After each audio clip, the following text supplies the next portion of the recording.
Tantor Audio, a division of Recorded Books, presents Wishful Thinking by Helen Harper, narrated by Ruth Urquhart. Chapter 1. The monster was bloody massive. Despite the soupy fog surrounding us, his features were still clear. His angry red eyes glowed, almost laser-sharp in their intensity, while his green skin glistened wetly in the drizzle. He opened his mouth, jaws yawning wide. The roar which ensued just after was in equal measures ferocious and terrifying. I beamed proudly. The bolder of my 3 trainees raised his hand. Normally I wouldn't countenance questions in the middle of a client session.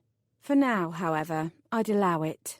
I had a few seconds to spare, and I was feeling generous. I nodded towards him. "Yes?" He swallowed. "Isn't it rather derivative? I mean, giving him green skin and all. It's not very original." The kid deserved to go to the top of the class. I snapped my fingers at him. Exactly. It's not supposed to be innovative. You have to ensure that you are creating something which is connected in some way to reality. If you stray too far and let your imagination run riot, then you run the risk of either at worst turning your client psychotically crazy, or at best making him completely dismiss your conjuration and forget about what he's seen. I pointed at the hunched-over figure in the doorway. If he can believe that his own mind created that monster, then you'll have more success in your endeavours. "I thought that as dope fairies we are supposed to give them the best trip possible." "We are," I explained further. "And the best trip possible is one that your client can believe in. To a certain extent, anyway. You can't give them more than their own minds can cope with. When Duncan Smith here properly sobers up, he'll believe that the mushrooms he ate were fantastic. He'll think that he hallucinated a monster akin to the Incredible Hulk because last week he saw part of the film when he sneaked into the local cinema. He'll be more inclined to have mushrooms again instead of progressing to harder substances, which will only lead to his eventual demise.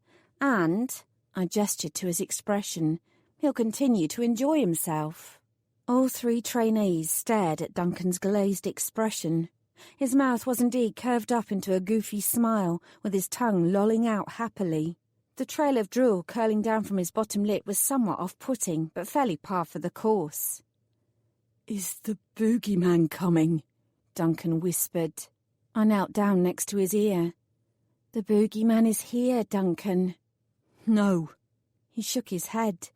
"The other one. The real one." "What's he talking about?" asked Sarah, the only female out of the 3 of them. I shrugged. "Probably a previous hallucination which is confusing with this one." I held my index finger up to my mouth, indicating that they should stop talking. "Now be quiet. You can't leave your conjurations alone for too long, or—" I didn't manage to finish speaking. The green monster, irritated at being left on its own, snarled loudly and stomped forward, shoving me out of the way. The thing didn't realise its own strength. I went flying, smacking with a painful thud into a nearby brick wall. While I picked myself up, feeling somewhat dazed, the monster lunged for Duncan, grabbing him by the collar and hefting him up. "What do we do?" Sarah screamed. I dragged myself up to my feet. "Stay back," I said calmly. "That's what you do." I raised my right hand up into the air and twirled my dope fairy wand 3 times. Initially, nothing seemed to happen. Then, however, there was a scuttling sound. The 3 trainees drew back. That was a wise decision. The scuttling sound grew louder and louder until it was almost a deafening roar.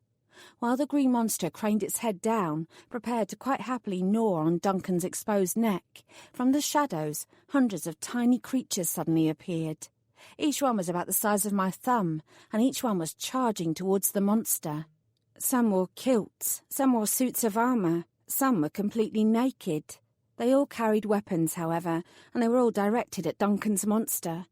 Within scant seconds they swarmed up its body, engulfing it until it was no longer visible.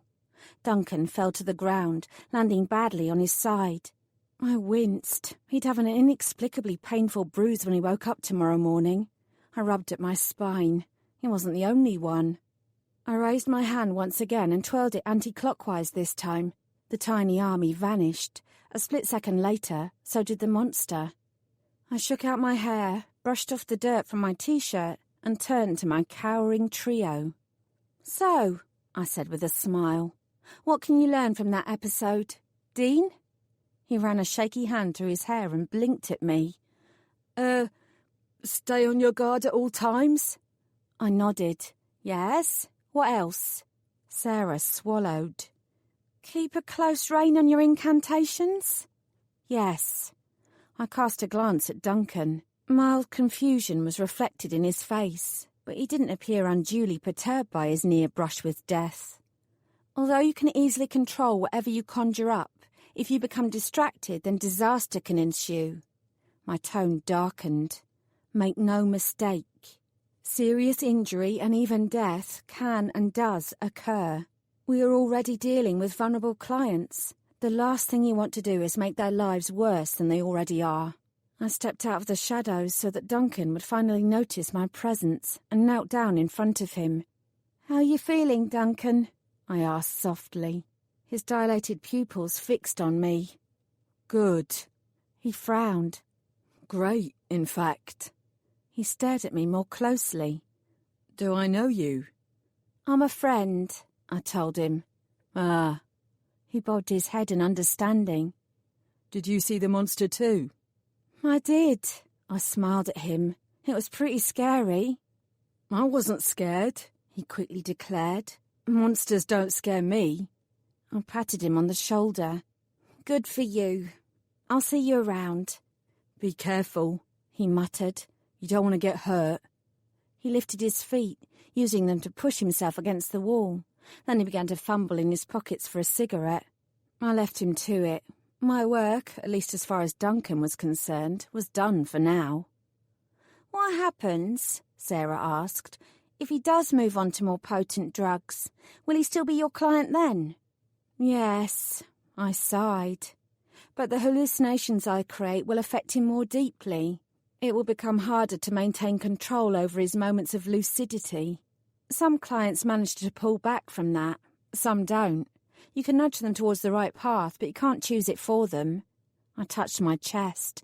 That sort of motivation has to come from within.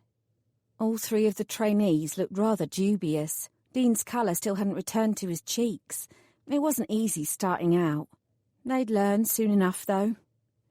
"Will he remember us?" Dean asked. I shook my head. "The memory magic covers you as well as me. He won't remember a thing." All three of them looked relieved at that. They were clearly still nervous about their new jobs. I smiled sympathetically. "It's not glamorous being a dope fairy," I told them. "A lot of other fairies in other professions will look down on you. But make no mistake about it. You are giving some small amount of joy to your clients. What they then do with that afterwards is up to them." "He doesn't look very joyful," Dean pointed out. That was the trouble with specialised language, I reflected. Unless you were in the loop, it rarely made sense. "When I say joy in this context," I said, "I'm actually referring to a number of possible emotions, all positive and all with the potential to lead to genuine joy, as you understand it." I thought a little more about it before continuing, choosing my words carefully so that my three students would grasp my actual meaning. In Duncan's case, it's about bravery. He's too scared to pick himself up and move on from the trauma that put him in this position. I've been working with him for months to build up his confidence. Last year, he wouldn't have been able to cope with a monster such as the one I just conjured up. It's taken a lot to get him to this point.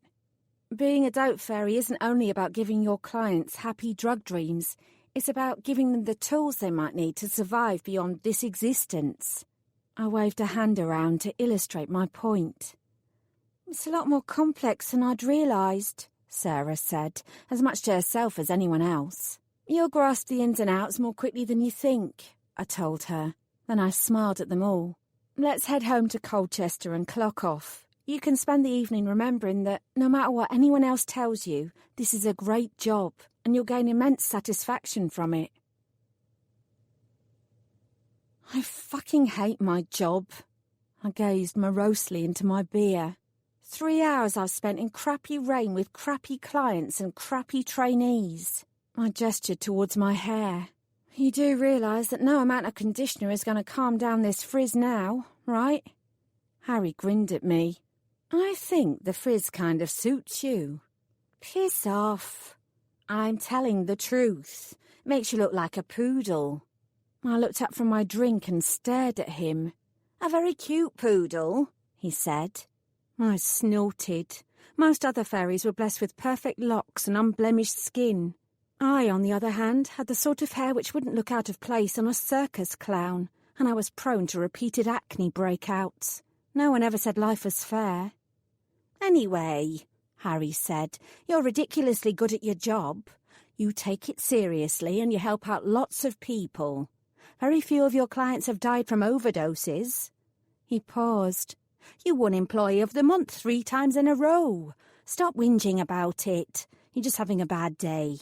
More like a bad year, I muttered. I took a swig of my drink and sighed. All right, I don't really hate my job. I'm just bored as hell. Isn't that why your boss has been giving you all those trainees? Harry asked. To keep you on your toes? I grimaced. Jacob is trying to keep me busy. I'm sure he thinks that I want his job. The last thing I want, however, is more sodding dope fairy paperwork. I don't want to be sat behind a desk. I want to be out there. I gestured aimlessly in front of me, helping people. Not to mention being the best dope fairy there was. That went without saying.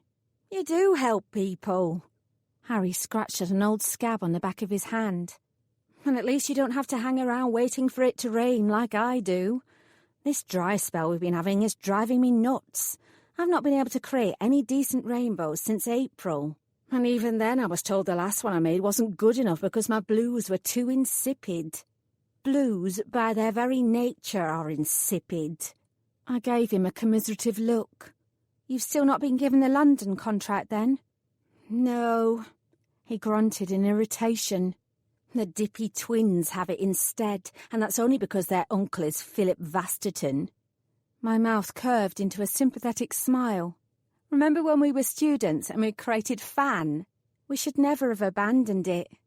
We didn't have much choice in the matter, Harry reminded me. Besides, Fairies Against Nepotism was never going to gain any traction when all the powers that be enjoy their position because of that very nepotism.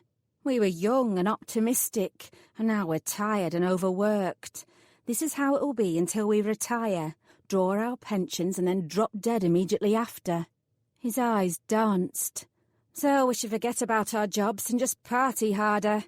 He clinked his glass against mine and drained it dry. Let's do shots, then clubbing, and maybe a kebab before a quick vomit into the nearest drain. I smirked. That's very tempting. But I've been called in for an early meeting tomorrow. I have no idea what Jacob wants, but I reckon I'll need a clear head. Especially if he's going to call me out for making that client walk into the lake last week. He doesn't realise that it was a carefully planned operation designed to help my boy get over his fear of water. If he thinks that he can give me an official warning for almost drowning the man, then he's got another thing coming. You go, girl. He nudged me. You see, you do care about your job. Of course I care about it. I sighed. I'm still bored, though. Only one shot, then. Vodka. I couldn't deny that I was tempted. I shook my head firmly. No. There have been whispers that there's a new task force being created to deal with people who are taking that synthetic drug that's recently come onto the streets. I think it's called Wings. I shrugged. Anyway, if it does come about, I want to be the one to head it up.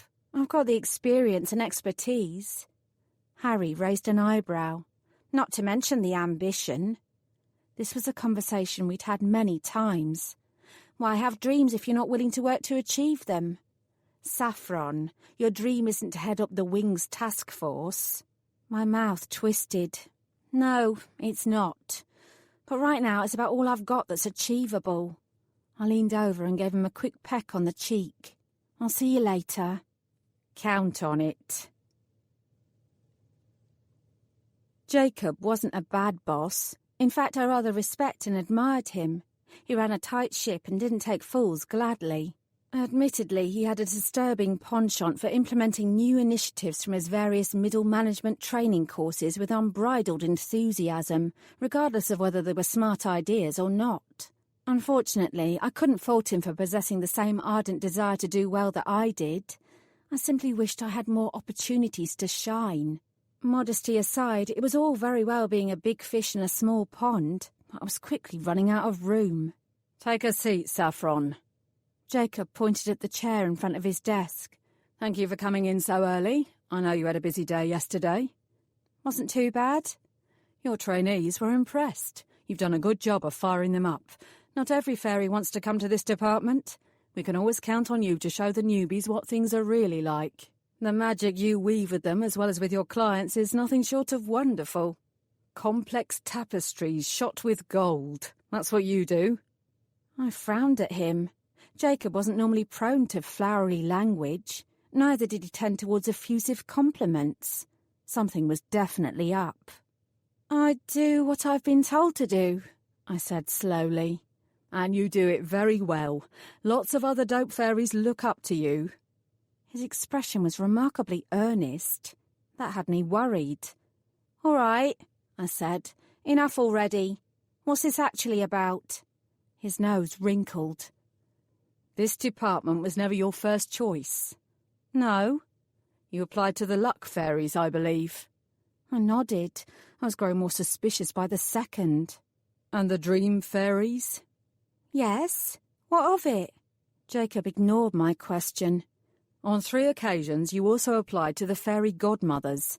You were not long listed. I tilted my head. Is this your attempt to tell me that I was lucky to get any kind of job at all? His gaze was steady. No. It's my attempt to tell you that we saw your potential even if the other departments did not. You do good work here, Saffron. If you remain on this trajectory, you could head up the entire department one day. There was definitely a but coming. I folded my arms. Jacob sighed. An opening has come up in another department. They have suggested that you would be a good fit. They would like to interview you. I stared at him. Me? He sniffed. It's far from ideal. You'll go right back down to the bottom of the heap. You'll have all sorts of new things to learn, and you'll be considerably older than any of the other new starts. It might seem appealing, but you have to remember that not all that glitters is gold. Which department? I asked. Just because somewhere has a good reputation doesn't mean that it's actually going to be an amazing place to work. And just because they've asked for you to attend an interview doesn't mean that you'll get the position. Jacob, which department? His mouth moved, and the words came out, but for some reason I couldn't actually hear him. What he said did not compute. I'm sorry, I said. I didn't catch that. Which department? He remained calm, but there was an odd glint in his eye. The same one you applied to 3 times, the supposed top of the fairy tree. A hint of sourness coloured his tone. The Fairy Godmothers? I asked stupidly. The Fairy Godmothers have asked for me. You don't have to do it, he said. You don't have to attend the interview. I was already on my feet. When? I asked, my blood fizzing in delight at the very thought. Where? Jacob's mouth tightened. Their assistant director would like to talk to you as soon as possible. In fact, she's waiting outside. She'll interview you here. You don't have to use the metaphora to transport yourself to their building. She is, Jacob added darkly, a remarkably humourless person. My feet were already propelling me towards the door. Why hadn't I put on smarter clothes this morning? Damn it, there was no time to go and change. I didn't want to give the Fairy Godmothers a chance to change their mind. They'd asked for me. For me. This might turn out to be the best day of my entire life. Thank you, Jacob. Thank you so much. You don't have to take the job, he called out once again after me. I barely heard him. Sometimes wishes really did come true. My mum would never believe this. Neither would Harry. Frankly, right now, neither did I. Neither did I. Neither did I. Neither did I. Neither did I. Chapter 2.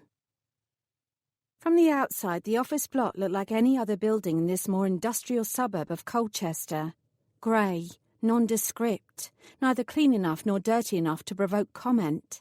In fact, the facade offered about as much interest as a tooth fairy talking about the perils of toffee. It was designed to discourage anyone from looking twice in case the repel spell surrounding it failed and a human decided to wander inside.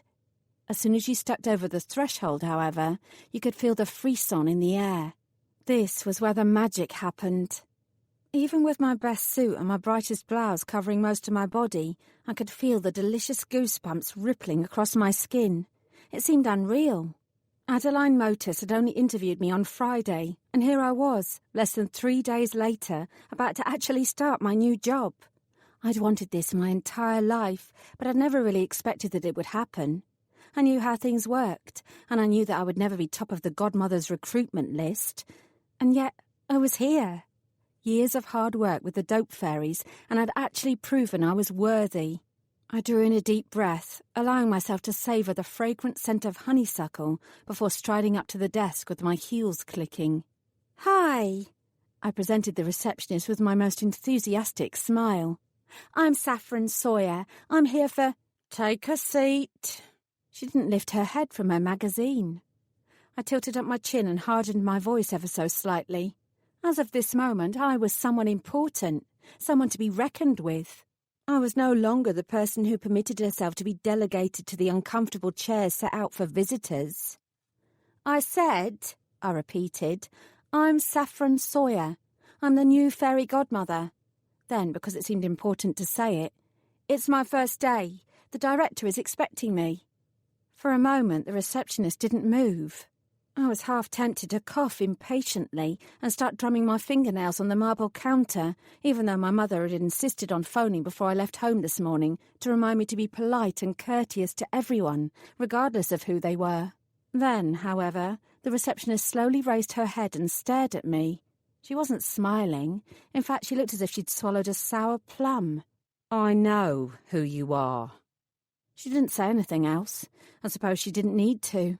Perhaps her job entailed an enforced paucity of words. I had a brief memory of one of my old teachers telling me a story about how particularly garrulous fairies used to be chastised to the point where they were given enforced word limits for each day. Speak more than 1,000 words in any 24-hour period and receive a pig snout instead of the cute button nose that was indicative of our kind. At the time, I'd assumed it was merely a teacher's ploy designed to make me shut up. I could have been wrong, however. You could never be entirely sure where fairies were concerned. In any case, I swallowed my tart reply and nodded minutely. Then I meekly turned and made my way to the nearest chair. It was more uncomfortable than it looked. I wiggled and shifted, causing the chair to creak loudly. The receptionist's head snapped towards me. I didn't apologise. I'd be polite, but I wouldn't be weak. I gave her another sunny smile to suggest that being forced into a warped posture that was already making my back ache was exactly what I'd expected when I got up this morning. She just sniffed and looked away again. The front door opened, and 3 people piled in, chattering and giggling. To the untrained eye, they appeared to be normal office workers, but I couldn't fail to notice the glimmer clinging to each of their dewy faces. I sat up that bit straighter. "Darlings," said the taller one of the 3, whose shining blonde hair was so straight and so perfect, I almost fancied I'd be able to see my reflection in it if I looked closely enough. "Enjoy it while you can. Now that the director has opened the office up to any shite wee fairy who thinks they possess the skills to be one of us, the canteen will be serving up fish finger sandwiches and chips and cheese for the rest of our days. Watercress and pomegranate brioche delights will be an endangered species, much like us." The only male in the group snorted. "Alicia, you are too much. There's only one marsh fairy joining the ranks. She'll learn her place quickly enough." "She'd better. In fact—" Her voice trailed off as she caught sight of me. A slow grin spread across her face. "In fact," she repeated more loudly now, "she'll probably run out of here with her tail between her legs as soon as she realises exactly what is required." She sniffed. "It's not all waving wands and granting sparkly wishes." The last of the trio, a raven-haired woman with a cupid's bow mouth highlighted by perfectly applied scarlet lipstick, opened her eyes wide. "Do marsh fairies have tails?" Alicia laughed. "Quite possibly," she said. "I've never gotten close enough to one to find out." She raised her voice in order to be absolutely assured that I heard her. "They're certainly grotesque-looking enough." The three of them glided up to the reception desk. I felt a twinge of angry irritation that even with their barbed digs, I remained envious of their ability to appear so swan-like and graceful. There was a sensual fluidity to their every movement which I knew I could never hope to emulate. No doubt it was this which caused me to rise to my feet. Either that, or it was the suggestion that fish finger sandwiches were somehow inferior to other foodstuffs. I loved fish finger sandwiches. "I'm not a marsh fairy," I said in a loud voice. My words bounced across the marble expanse with the faintest hint of reproach. Not that I had anything against marsh fairies. In actuality, I liked their dusky green skin and ability to meld into almost any natural background. "Unfortunately, I cannot call them my kin," I added, much as I would like to. The raven-haired woman tittered. "Did something just speak?" Cue another round of giggles. "Yeah," I said. "I spoke." I weighed up my options in my head. How tempting it was to snidely put down the glamorous trio. As a dope fairy, I'd probably have slapped them around until they apologised. I doubted that would be a good idea here. Creating lifelong enemies on my first day wasn't the best thing to do. Still, whether this pestilent trio wanted me here or not was moot. They needed me here. The very manner of my interview proved it. Besides, I'd been half expecting this sort of reception, and the most effective way to deal with poison was with a sugary antidote. After all, I couldn't let short-term satisfaction get in the way of my own long-term goals. "I'm Saffron," I said. I kept my voice light and pleasant. My sincerity, whether faked or otherwise, would be key. "I'm looking forward to working with all of you. Perhaps I can learn to speak like you so you can hear me more clearly in the future. I've always aspired to a cut-glass accent." I curved my mouth into a small smile. Glottal stops are so underrated. "What's a glottal stop?" "Oh, do shut up, Figgy," Alicia muttered. My smile grew. "It's the difference between flattery," I said, carefully pronouncing the T, "and flowery." I widened my eyes ever so slightly. "And may I say that I adore your lipstick? That shade is so dramatic and bold." Figgy fluttered her eyelashes in some sort of reflexive response to the compliment. "You're too kind." She glanced at the male fairy by her side. "I told you it was a good colour choice, Rupert." He rolled his eyes. But then he also inclined his head towards mine with a glimmer of brief approval. Go me. I'd avoided fisticuffs in my first hour. That had to count as a win. Then that glimmer altered slightly to something more like a leer. Perhaps I'd not won anything after all. "The red makes you look pale and sickly," Alicia snapped to the still smiling Figgy. The receptionist, who had managed to peel her eyes away from her magazine, folded her arms and glared. A slight ripple of warmth ran through me. At least her unfriendliness was fairy non-specific. "Are you three planning to sign in for work at any point today?" she inquired. "Or are you going to stand around here and make my lobby look untidy until it's time to go home?" Alicia opened her mouth. I waited, expecting a vicious retort. Instead, however, her response was soft. "I do apologise, Miranda." She turned her back on me and reached for what I presume was a login book. She pressed her thumb onto a pristine white page, tossed her head, and then sauntered for the lift. Figgy and Rupert followed suit. Not one of them gave me so much as a backwards glance.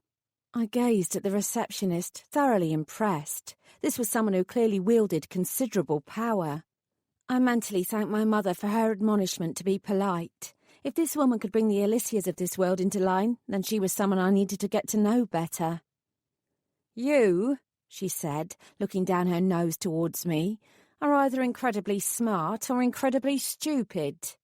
"Well, Miranda," I replied, "I'm convinced it's the former, naturally." She drew herself back with a sharp hiss.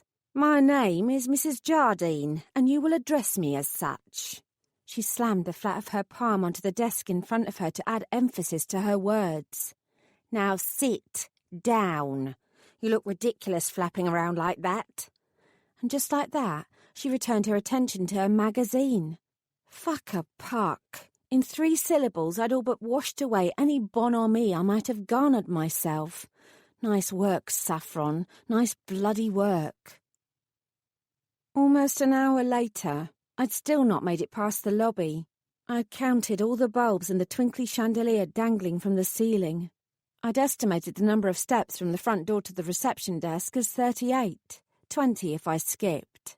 I'd even decided on the shade of paint I would choose to highlight the grand walls and soften the atmosphere once I was appointed director, in around 16 years if my plans came to fruition. In all that time, not another soul either entered or exited the building, and Mrs. Miranda Jardine didn't once raise her head. Maybe this was a test. Dope fairies weren't known for their patience. Fairy godmothers required it in abundance. In fact, it was written all over the mission statement. Achieving optimum wish fulfillment is a slow, laborious process with immense rewards. All our fairies exercise ultimate patience and decorum whilst waiting for results. If I could show the powers that be that I could handle this sort of monotony, then perhaps I'd prove myself worthy. Alas, that would have been far easier to manage if my arse wasn't quite so numb from sitting so long in the uncomfortable chair. Unfortunately, I wasn't quite as patient as I'd advertised myself at my interview. I was debating how I could rush the lift before Mrs. Jardine stopped me, and I might well have done so, when there was a peculiar crackle in the air. Actually, crackle wasn't quite the right word, because it wasn't a sound so much as a sensation. My skin prickled oddly in response. I looked over at Mrs. Jardine. She hadn't moved a muscle. I'd cleared my throat awkwardly, but she didn't even blink. Biting my lip, I raised my hand tentatively in the air. She sighed. What now? Given that I'd sat silently for the last hour, I felt that both her tone and her remark were uncalled for. All the same, I ploughed ahead. There was an expanse of air a few metres to my right that was beginning to flicker with little sparks of red light. Maybe the entire building was about to spontaneously combust. If it did, at least sprinting for the door while screaming loudly would give me something to do. "Is that supposed to happen?" I asked. "Is what supposed to happen?" She finally looked up. When her eyes landed upon the dancing lights, she let out a tiny squeak of what sounded like terror. "No," she whispered. "Oh, no." Genuinely alarmed now, I stood up, ignoring the stiffness in my limbs. "What?" I demanded. "What is it?" Mrs. Jardine paid me no attention whatsoever. She reached for her phone with trembling fingers, lifting the receiver without taking her gaze from the ever-increasing lights. "It's me," she whispered into the phone. "He's coming. Again." She wasn't talking to me, but I still couldn't help myself. "Who?" I asked. "Who's coming?" Whether she'd have been willing to answer me or not, I'd never know. The lights coalesced, swirling together in a bright red glow. Then there was a sudden bang, and the lobby filled with smoke. I coughed and spluttered. I flapped my arms in front of me, wondering whether to run out or dash upstairs and start screaming at people to get out of the building before it blew up. There was an unpleasant ringing in my ears. Of all the ways I'd imagined my first day would go, I'd not considered anything like this. In the end, the building neither blew up nor set itself alight. As I continued to stare, the smoke dissipated quickly, leaving little more than a few curling wisps. I blinked. Then I blinked again. Standing smack bang in the middle of the lobby was a tall, broad-shouldered man. His hair was inky dark, and he was wearing a suit which appeared to have been starched to within an inch of its life. He glanced towards me, revealing an aquiline nose, haughty features, and piercing jade-green eyes. The faint scent of musky cinnamon tickled my nostrils. I slowly sat back down in my chair. Uh-oh. Okay. I knew exactly who this was. I just didn't know what he was doing here. He dismissed me without a second glance and strode up to Mrs. Jardine. "Good morning." His accent was even posher than Alicia's had been. "I'm here to see the director. I'm the devil's advocate," I blurted out. Oops. I hadn't actually meant to say that out loud. Fortunately, both he and Mrs. Jardine ignored me, so I could pretend that it hadn't happened. "Of course," she said briskly. "Someone will be down momentarily to escort you up." He leaned in, towering over her. I do not require an escort, he said. I am perfectly capable of finding my own way. Certainly. Her voice grew firmer as she repeated herself. Certainly. She pointed to the side. The lift is over there. In the same place as last week, he said, and the week before that. Mrs. Jardine's skin was curiously pale. I supposed I should be pleased that she was as shocked by the devil's advocate's sudden appearance as I was. In truth, I actually felt sorry for her, especially given his sarcasm. I doubted she'd appreciate my sympathy, but I still felt it all the same. I provided a reassuring smile in her direction. Then I realised that the devil's advocate was looking at me again. You will join me, he said. I glanced round. Was he talking to me? She will be delighted to, Mrs. Jardine said. She threw me a glance which was laden with meaning. Unfortunately, I couldn't tell what that meaning was. As if on cue, the lift pinged open. The devil's advocate turned and walked towards it. Unlike the other three fairies who strolled in earlier, he didn't glide across the lobby. He massacred it with heavy, deliberate footsteps. Frankly, it was a surprise that he didn't leave a trail of blood behind him on the marble floor. I didn't move. I wasn't sure that I could. Mrs. Jardine waved at me frantically, however, gesturing that I should follow. Feet, Saffron, you have feet. Usually they worked. I straightened my shoulders, shook myself off, and followed after him. Naturally, I neither glided nor massacred. I pootled. I wasn't trying to annoy the devil's advocate, not deliberately anyway. I was just still a bit stunned by the turn of events, and my legs really were still quite stiff. If he was irritated by the amount of time it took me to join him at his side in the lift, it didn't show on his face. I shuffled in round him, taking up refuge in the far corner. Then the doors closed and the lift jolted slightly as it began to rise.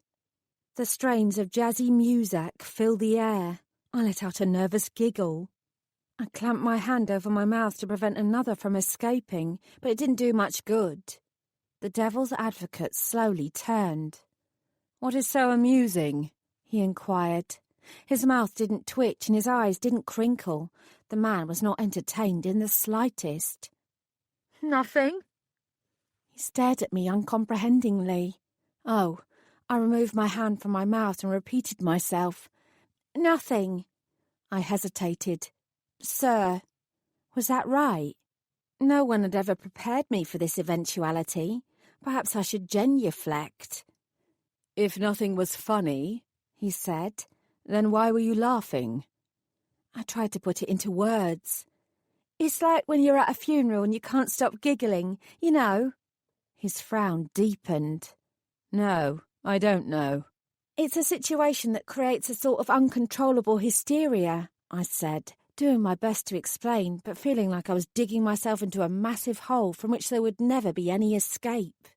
It's not that it's actually funny, it's that the anxiety and heightened emotion forces you into laughing. He leaned towards me. I make you anxious. I shrugged. He was the devil's advocate. Making people anxious was in his job description. He was in the very position that he was because he was considered the most powerful fairy in the country. That was exactly why it was his job to keep everyone else in line. Yeah? Duh. His eyes darkened. And my presence heightens your emotions. He gazed at me with a freakish intensity. Which emotions, precisely? My cheeks began to flame red. I twisted my hands as my brain continued to flounder. It was like that time when I was 14 years old and I'd just been caught smoking a joint round the back of the school janitor's shed. On that occasion, my path as a dope fairy was carved out for me before I could so much as pretend I was holding the joint for a friend. The wrong answer now might send me back to where I'd come from. I flailed. The devil's advocate pulled away. Sorry, he said. I'm only teasing you. Teasing? I gaped. Since when did the devil's advocate tease? He raised an eyebrow and I caught a slight gleam of humour in his expression. You're not a fairy godmother, are you? I coughed and tried to recover my equilibrium. I raised my chin up and met his eyes square on. "Actually," I said, "I am. It's my first day, though." Maybe that admission would encourage him to go easy on me. "My name is Saffron Sawyer." Sudden interest sparked in his eyes. "Ah," he said, "so you're the one." "What?" I swallowed. "You've heard about me?" The lift jerked as it reached its correct floor and came to a halt. "Indeed I have." He paused as the door opened. "You're brave to come here," he said quietly. "Good luck." Brave? This was my dream job. I opened my mouth to say something in return, but he'd already stepped out. A group of people were already there waiting. I wasn't so naive as to think the welcoming committee was for me. I watched as the devil's advocate was hustled away into one of the offices beyond. I had no idea what to make of what he'd said. It seemed incomprehensible that he knew who I was. It was unusual for fairies to switch jobs like I had, but it wasn't unheard of. I bit my lip and pondered it further. Then the lift doors began to close and I panicked. I threw myself out before I could be whisked back down to the lobby again. Enough already.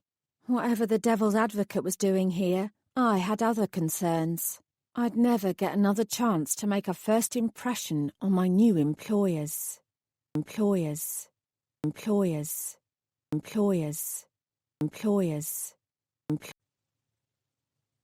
Chapter 3. "Your workstation is here," stated the squat, balding man who'd introduced himself as Billy. He pointed at a dusty corner in the open-plan office.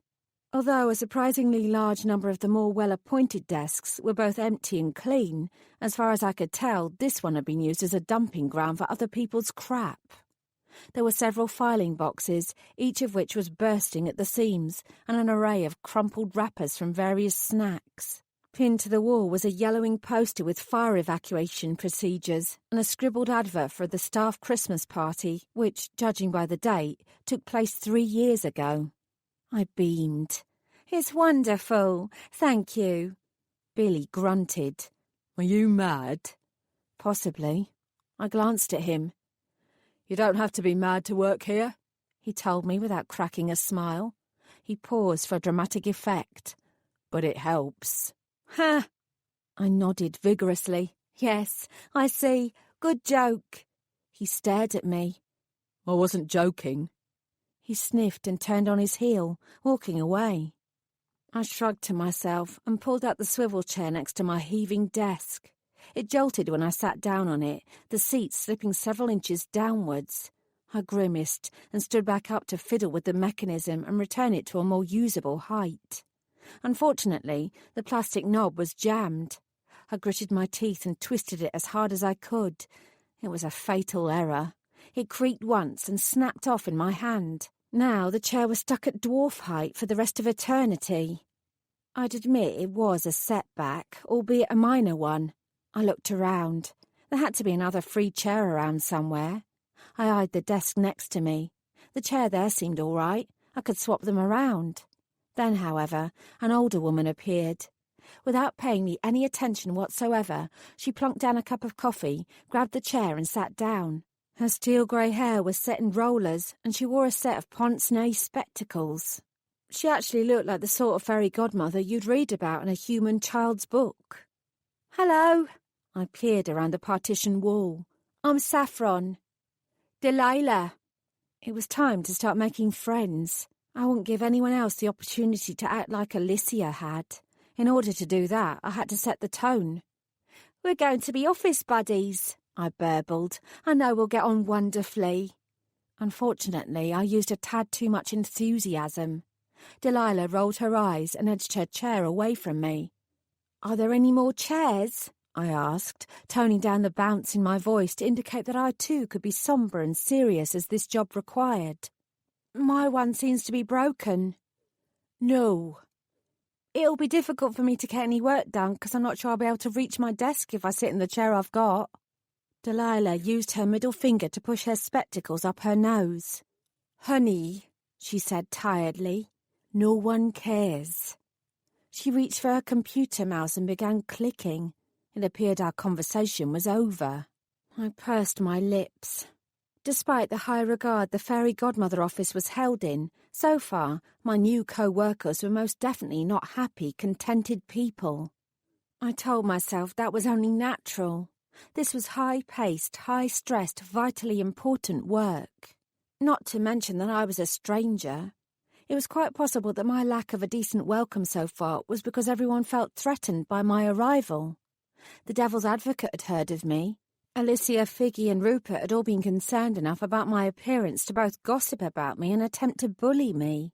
They must all know that I was the highest achieving dope fairy in more than 20 years.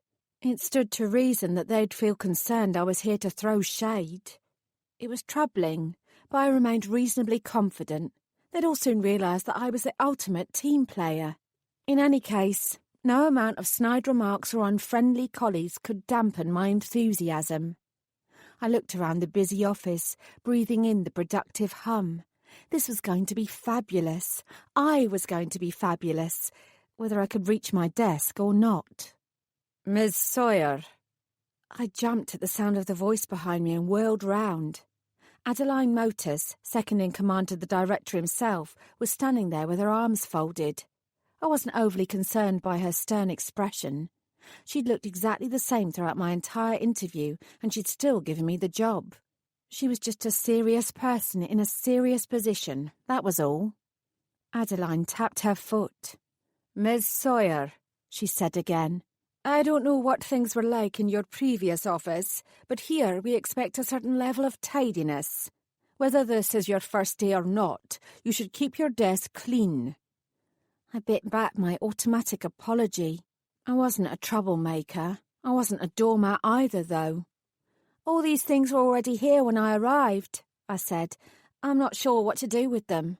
I can't abide excuses. Anyone who needs to make excuses for themselves is merely lazy. I scratched my neck, wishing away the hot flush that I could already feel rising up my skin. Should I throw them out? I don't care what you do with them. Adeline sniffed.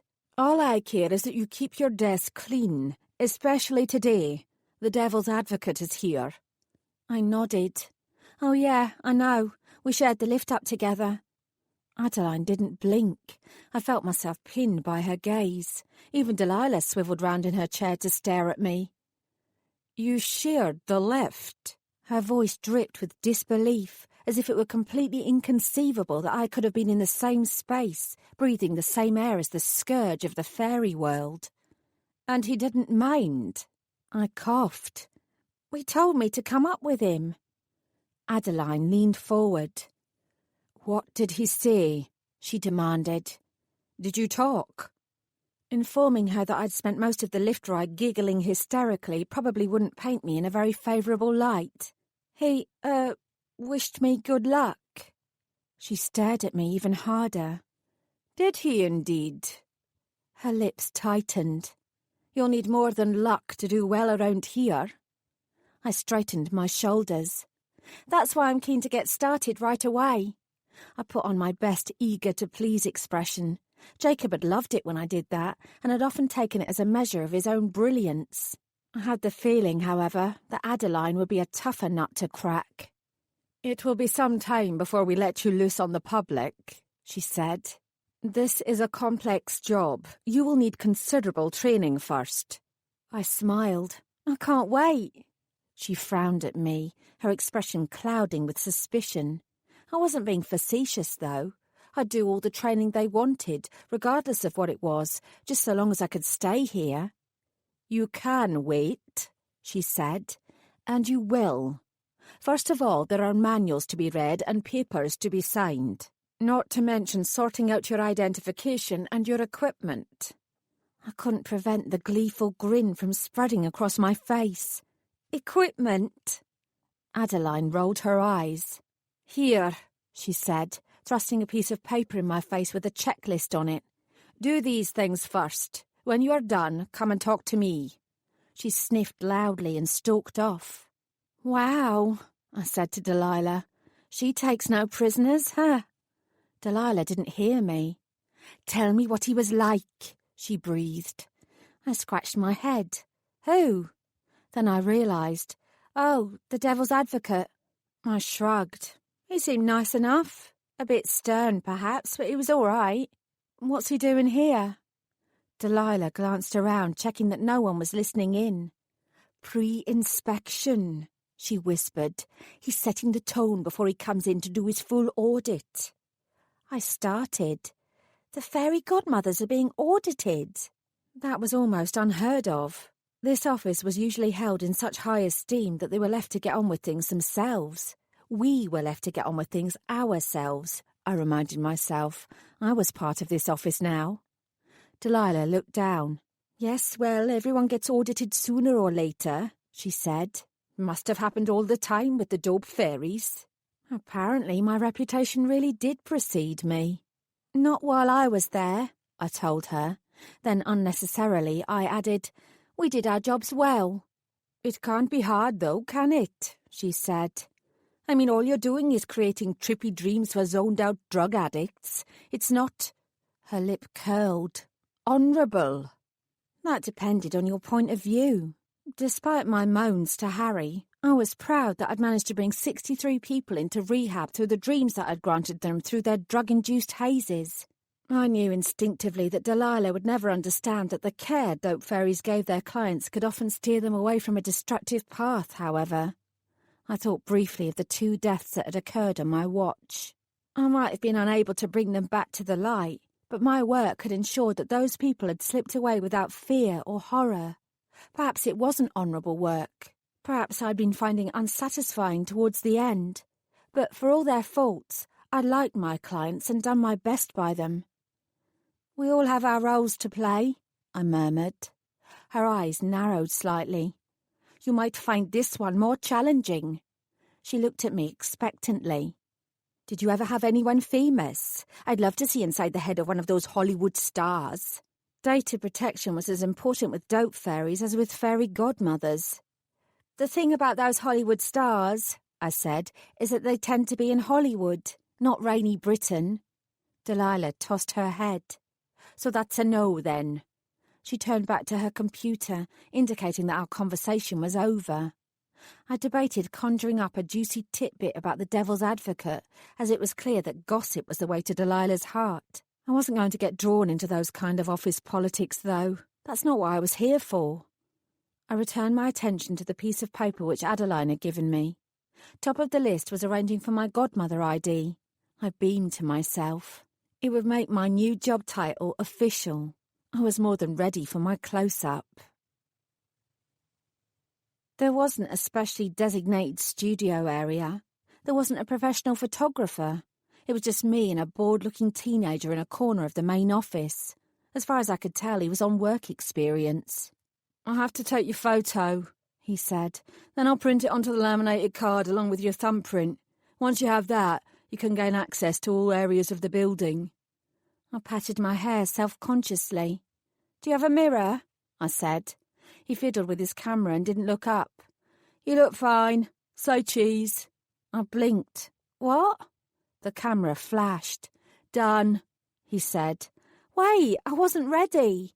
I wasn't sure I'd been looking at the camera. The photo is fine. What's your name? Saffron Sawyer. Let me see the photo in case we need to take another one. I wasn't vain, but if I had to have this ID displayed for the entirety of my tenure here, I wanted it to at least look like me.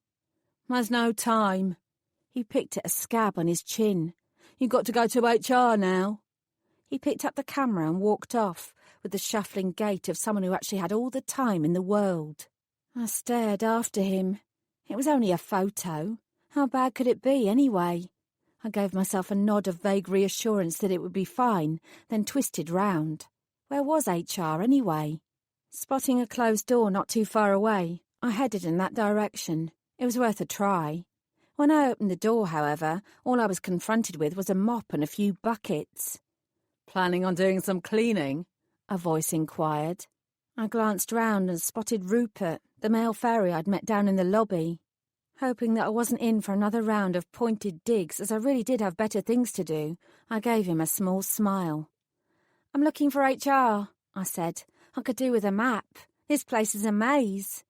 It's over there. He gestured towards the other side of the room. You can tell it's HR, because the closer you get to them, the more joy is sucked from your soul. I looked at him. He grinned. You'll find your way around soon enough. He hesitated. Sorry about earlier. You know, downstairs. It's been a long time since we had anyone new come into the office. Normally the new starts are already known to us. Fairy godmothers tend to keep it in the family. I'm sure you know that, though. I proceeded carefully. You're a fairy godfather? It used to be that godmothers were only ever female. Male fairies had petitioned for decades to be allowed access and given the same opportunities as us women. They'd finally gained admittance, but old habits were hard to break. Blame Francis Ford Coppola if you like, but let's face it, fairy godmother had a better ring to it than fairy godfather. For his part, Rupert appeared unbothered by the terminology. Technically I am. Around here we stick to godmother, though. It makes it simpler. I don't actually go out in the field much these days. I spend most of my time setting assignments. He patted my arm. I'll make sure you get some good ones. You'll find it hard here to begin with, but it's very rewarding. The others will come around soon enough. Despite his currently friendly attitude towards me, I didn't trust Rupert even a tiny bit. Not yet. Not after the encounter downstairs. All the same, I smiled serenely. I know. I pointed off towards HR. I'd better go. Thanks for your help. He swept into a mock bow. You're welcome. I wended my way around various pieces of office furniture, feeling Rupert's eyes on my back the entire time. I straightened my posture. A ramrod straight back might make walking somewhat more complicated, but I knew I had to project confidence. You can do this, Saffron, I muttered under my breath as the HR door opened. You are more than capable. The devil's advocate appeared in the doorway and raised an eyebrow in my direction. Talking to yourself already, Miss Sawyer? Pep talk, I told him. I suppose it's better than hysteria. It is. I nodded vigorously. You should try it. I deepened my voice in an effort to mimic his. All you have to do, devil's advocate, is terrify everyone in the entire building. Make their knees knock and their lips tremble, then whip them into shape. I gave him an encouraging smile and returned my voice to normal. Like that. He leaned towards me. I left my whip at home. I usually find that a well-written report is more than enough to suffice. I couldn't stop myself from grinning. The man had more of a sense of humour than I'd ever heard him be credited with. I've always been a fan of cutting comments myself. A strange expression crossed his face. Then, he said, you'll fit right in here. He looked me up and down. I like your blouse, he said. The bright colour suits you. Is it yellow because of your name? No. Truthfully, I'd only worn yellow because I knew it would make me stand out. I wanted to be both noticed and remembered, and every other fairy godmother I'd ever met only wore muted, dull colours.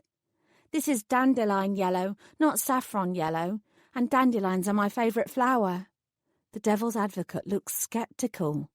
Dandelions are weeds. They're the colour of sunshine. They'll grow in the toughest of soils, and they can be incredibly difficult to get rid of. Even when you think you've eradicated them, dandelions will still come back. They don't like to be beaten.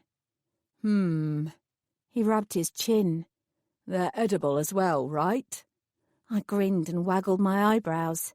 Indeed, and they're very, very tasty.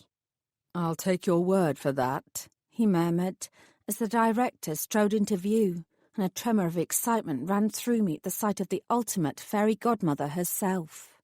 He nodded towards her and walked off in her direction. She glanced at me. A sweet, indulgent smile lit her face, and she focused on the devil's advocate. I watched the pair of them as they walked off and thought about what the devil's advocate had said about fitting in here because I like cutting comments. What was that supposed to mean? He changed the subject quickly enough, and I could hardly run after him and ask him to clarify himself. Not unless I wanted to make myself look completely crazy in front of the director, anyway. I might have already made myself look nuts as it was by flirting slightly with the devil's advocate. Tasty dandelions. I sucked on my bottom lip. As if. I shrugged. Anyway, it didn't matter. Nothing would dent my enthusiasm. Not him, not my daft runaway mouth, not even HR. HR. HR. HR. HR. Chapter 4. The atmosphere in the Human Resources Office was remarkably subdued. The Dope Fairy's HR office was located in a temporary cabin in one of those building sites where no work was ever completed, but which was permanently cordoned off. Despite its desolate air from the outside, once you were in, the team there always did their best to make you feel comfortable. Their fruit scones were legendary. By contrast, this HR office looked spick, span and stylish, and gave off the sort of vibe that could create severe depression in even the healthiest fairy. Rupert's comment about its soul-sucking nature had been spot on. I stood at the front, hoping that sooner or later someone would approach me. When no one did, I shrugged to myself and made a beeline for the closest desk, occupied by a tired-looking man whose skin didn't seem to have seen the sun for at least the last decade. "No," he said without looking up. "I haven't heard anything new on any of the disappearances." I blinked. Disappearances? He finally raised his head. Something indefinable flickered in his eyes. "You're the new one." I am. I smiled prettily. Bright-eyed, bushy-tailed and ready to work. He snorted. Then he seemed to think better of it and looked around in case anyone else other than me had heard his derision. "You need to go and see Angela," he told me. "She's got all the paperwork you need to fill out. Once you've done all that, come back to me and I'll sign you off. Then you'll get your first list of assignments from Adeline." "Where will I find Angela?" I inquired. He gazed at me as if I had marshmallow for brains. "Third desk on the right." "Thanks." I turned to go. A moment later, however, I glanced back. "Who's been disappearing?" The man didn't answer. In fact, he was intent on pretending he hadn't heard me. My eyes narrowed slightly. That was okay, though. I'd find out what was really going on by other means. Angela was clearly the sort of fairy you couldn't let a good, or bad, ornament pass her by. When I located her desk, I could barely see her behind her collection of fripperies. There was a snow globe of Disney's Cinderella Castle, which I suppose was some sort of ironic homage given where Angela actually worked. An impressive collection of fuzzy gonks with googly eyes that followed me around, even when I attempted to shift out of their gaze. Several tiny glass figurines, and at least 3 lucky cats of varying sizes and colours. Angela herself was slumped over a sheet of paper, a stub of a pencil in her mouth. "No," she muttered. "No. Yes." She retrieved the pencil, ignoring the trail of saliva which dangled from its tip, and made a small mark. "No, no, no. Maybe." "Hi, I'm Saffron." She peered up through her half-moon glasses. "Ah, yes." She spoke with a vaguely Irish lilt. "We've been expecting you." She scrunched up her face and leaned to one side, opening up a drawer and heaving out a vast tome. It landed on her desk with a thud, causing the glass figures to judder in response. I squinted at the title. Rules and Regulations for Fairy Godmothers and Fathers, edition 119. It was a good 5 inches thick. "You need to read that by the end of the week," she said, her tone implying that if I didn't, then hellfire and brimstone would await me. "I love reading," I blurted out. My enthusiasm was still getting the better of me. Angela stared at me. "Great," she said flatly. She pushed another piece of paper in my direction. "This is your remuneration package. You will be paid monthly. There may be a raise once your probationary period is over, but that will depend upon your performance." I looked at the figure. No, I wasn't here for the money, but this was less than half of what I earned as a dope fairy. It was also below the normal starting salary for a fairy godmother, for any fairy godmother. I had rent and bills. I swallowed. "And how long is the probationary period?" I asked. "That is at our discretion." She gave me a steely-eyed glare. "If it's a problem, I'm sure your previous employer will be happy to have you back." I thought about the empty desks out in the main office space, and the other HR workers' comment about disappearances, not to mention the devil's advocate. Did I dare? I'd probably work here for free if it came down to it. I suspected, however, that this was as much of a test about my future here as the interview had been. "Yeah," I said slowly. "I think you're right. They will be happy to have me back." I lifted up my chin. "Thank the director for the opportunity. I'm sorry that it didn't work out. And if you happen to see the Devil's Advocate again, do tell him that I'll be more than happy to chat to him some more about his written reports." I nodded at Angela and started to move away. My heart was hammering against my chest and my brain was screaming at me. What had I done? I was a bloody fool. "Very well, Miss Sawyer," Angela called out. "We can perhaps negotiate your salary somewhat." I breathed out. Then I straightened my shoulders and returned. "I don't want to negotiate," I said, feeling somewhat emboldened. I grabbed a pen from Angela's desk, bent over, and scribbled out the derisory number on the original salary offer before writing down my own version. That's what I was earning as a dope fairy, less 10% because of my lack of fairy godmother-specific skills. I shrugged, pretending I didn't care either way. "Either give me that, or I walk." I paused deliberately. "If you require time to discuss it with the director, I'm willing to wait." Fortunately for me, Angela knew when she was beaten. Her jaw tightened. "That won't be necessary," she muttered. She signed at the bottom of the paper and passed it to me to do the same. So this had been a shakedown then. Angela had no doubt reckoned that she could persuade me to take whatever I was given, regardless of whether the director sanctioned it or not. If I'd been greeted with a friendlier atmosphere over the last hour or two, I might have accepted it. I allowed myself a congratulatory smile for not being a complete pushover. Then I signed on the dotted line. "You still have to read the manual," Angela told me with a sniff. I picked it off her desk. It weighed a ton. "No problem." I gave her a nod. "Like I said, I enjoy reading." I hefted it under my arm before reaching my free hand down to lightly caress the head of one of the gonks.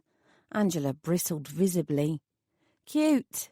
I met her eyes. "Very cute." I smiled again. "Thanks for all your help. I'll be sure to mention what a great asset you are when I speak to Adeline again later." Angela forced her own mouth to curve upwards. "How nice of you." I stayed where I was. "Is there something else?" she asked, her voice sugar-sweet. "Now you mention it, there is. I believe I have some equipment to collect as well." Angela twitched. "Go down the hall to your right. Billy will sort you out." "Fabulous." I still didn't move. She sighed. "Go on. What else?" "There should also be some training," I prompted. This time Angela's smile was genuine. "Oh, yes. Once you've finished up with Billy, get him to direct you to the conference room. I'll make sure everything you need is ready and meet you there." She picked up the snow globe and shook it. "Training." She smiled again. "Your wish is my command, Miss Sawyer." Uh-oh. All of a sudden, I had a very bad feeling about this. "You have to sign for everything you take," Billy said. "If you lose anything or it gets damaged, you have to replace it." I bobbed my head. "Fine, no problem." He handed me a pile of pink material. I stared down at it, then at him, then back at the material again. "What's this?" "Your uniform. What else would it be?" I shook the material out and gave it a dubious frown. I'd seen the odd fairy godmother in action before. I'd never seen any of them wearing this shite. "I'm afraid I'm still unclear as to what it actually is." Billy took it from me. "I'll show you." He snapped his wrists and, with a deft flourish, swung the material around him. This was obviously not his first time. "Oh, it's a cloak. Now I see." He pulled up the hood and tied the ribbon at the neck into a perfect bow. "It needs to be freshly laundered every day. It's best if you use a good fabric conditioner too." "Pink is definitely your colour, Billy," I told him. His cheeks went the same shade as the cloak. "I'll help to choose it. It's one of the new initiatives. You know, so that all humans believe you're a fairy godmother." He lowered his voice and leaned towards me. "There are a lot of skeptics out there."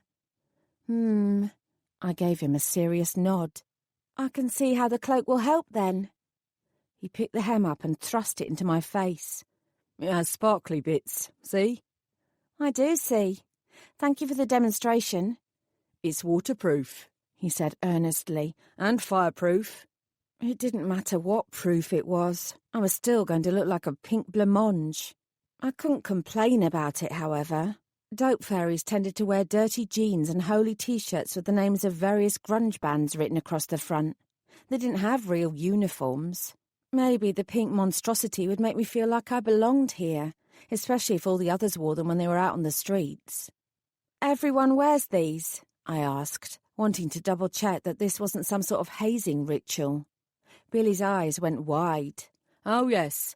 Miss Adeline said every godmother has to wear their pink cloak whenever they are with clients. The godfathers have to wear blue, of course. I grimaced. Of course. He clocked my expression. If you don't identify as male or female, he said, his eyes dropping momentarily to my breasts in a manner which was less lascivious and more cursory, as if he had to double-check my gender, then you wear yellow, and we have to call you a god person. There was an email about it, he added. Equality in the workplace is important. There was nothing like forcing people into different colours to make them feel equal. Rule number 1, Billy told me. The boss is always right. Rule number 2, when the boss is wrong, see rule number 1. I gave him a distracted nod. It stood to reason that the fairy godmothers were old-fashioned. It was the longest-standing fairy job role, after all. It was steeped in tradition. And at least they were trying to join in with the times. I was told that everyone pretty much used godmother, no matter what gender they identify with. Melodramatic alarm flitted across his face. But they shouldn't, he said in a shrill voice. They really shouldn't. It was in the email. I decided that I was beginning to understand him. Rules are rules. I am a fairy godmother, and I will wear pink. He gave me a long look. Well, he said finally. That's okay then. He undid the bow at the neck and handed the cloak back to me. I made a vague attempt at folding it up into a neat square again before deciding to drape it over my arm instead. Folding had never been my forte. Billy turned away towards a battered steel cupboard, opening it up and pulling out a clunky-looking laptop covered in brightly coloured stickers, no doubt from a previous owner. The password is "Fairies Do It Better," he said. No spaces or capital letters. You should change it first thing. You're already configured for email and stuff. If you have any problems with it, contact IT support. Got it. He tapped the laptop sternly. Check the calendar daily. You don't want to miss any meetings. Sometimes they're set without much notice and you'll get into trouble if you're late. There was something about the way he said that which gave me pause. How many meetings are there usually? Billy's face darkened. Lots. Lots and lots and lots. I shrugged to myself. I wasn't a fan of meetings. Who was? But this was the Office of Faery Godmothers. Meetings were a necessary evil. Is that everything? I asked. For the very first time, Billy smiled. It transformed his face, making him look both younger and more relaxed. He held up his index finger and shook his whole body. To begin with, I wondered if he was having some sort of mild seizure. Then I realised it was pure giddy delight. There's one more thing, he said. He waggled his eyebrows. You know what it is? I placed my palms together as if in prayer. I didn't want to get my hopes up unnecessarily, but I was beginning to tremble myself. Is it? I bit my lip, almost unwilling to say the word out loud. Is it my new wand? He cocked his finger and thumb towards me. You betcha. You betcha. You betcha. You betcha.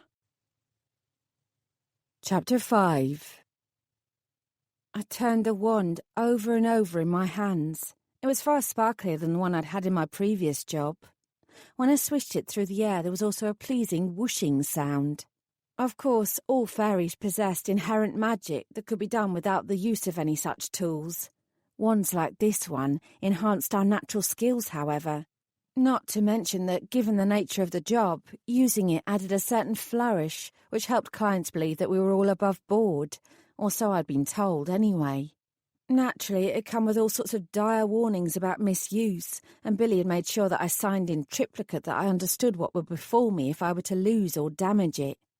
It was a rather plain-looking thing, made of dull, unvarnished wood. I made a mental note to customise it, possibly with a sparkly tassel, as soon as possible. I wouldn't go too over the top, however.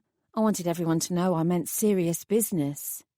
Resisting the temptation to start waving it around like a complete numpty, in case anyone was watching me through the glass walls which separated the conference room along two sides from the rest of the office, I leaned back in my chair and gazed at the various posters which adorned the brick wall to my left. If you are not willing to learn, no one can help you. A photo of a cute kitten was superimposed beneath the words, but rather unfortunately the Comic Sans font somewhat distracted from the message. You are not here to be average. I scratched my head. Someone had to be average, though. Someone had to be below average. Otherwise, average didn't exist. Look in the mirror. That's your competition.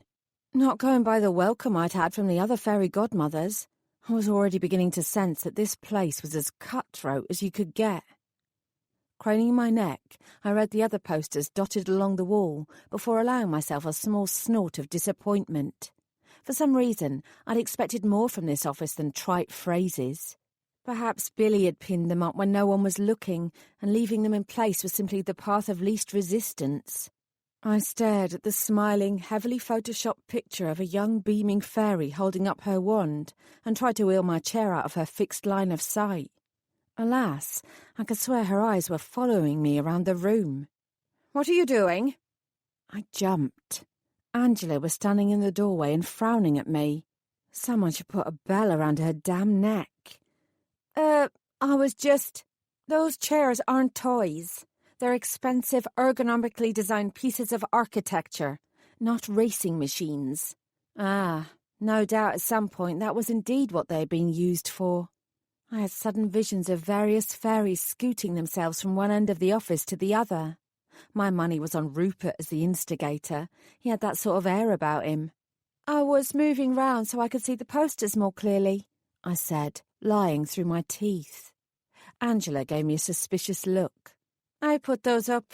It's important to keep up morale in order to boost productivity.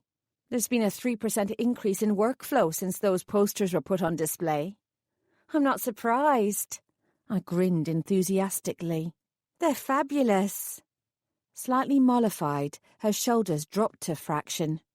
I know, she sniffed. There was a faint blush to her cheeks. My compliment had pleased her far more than she was letting on. I suddenly felt a wave of sympathy for her. Given the egos of the other godmothers I'd met so far, her job couldn't be easy. Then I frowned to myself. If I was going to fit in, I needed an ego to match to theirs. I'm an excellent judge, I told her, in an overly loud and imperious tone.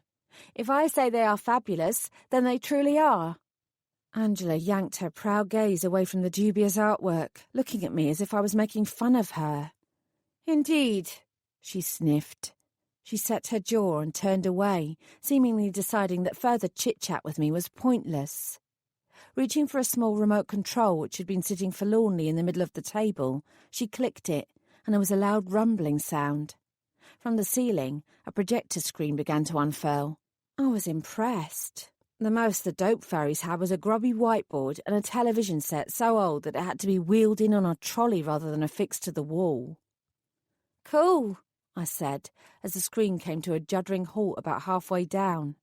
A spasm of annoyance crossed Angela's face. She stalked over and took hold of the corner, yanking it down the rest of the way. I kept my expression as straight as possible. So much for technology, then. There are 3 training videos which you are required to watch, she said. Each one has been made at great expense and with excellent production values. You will find the information contained within them very useful. She smirked. Make sure you take notes.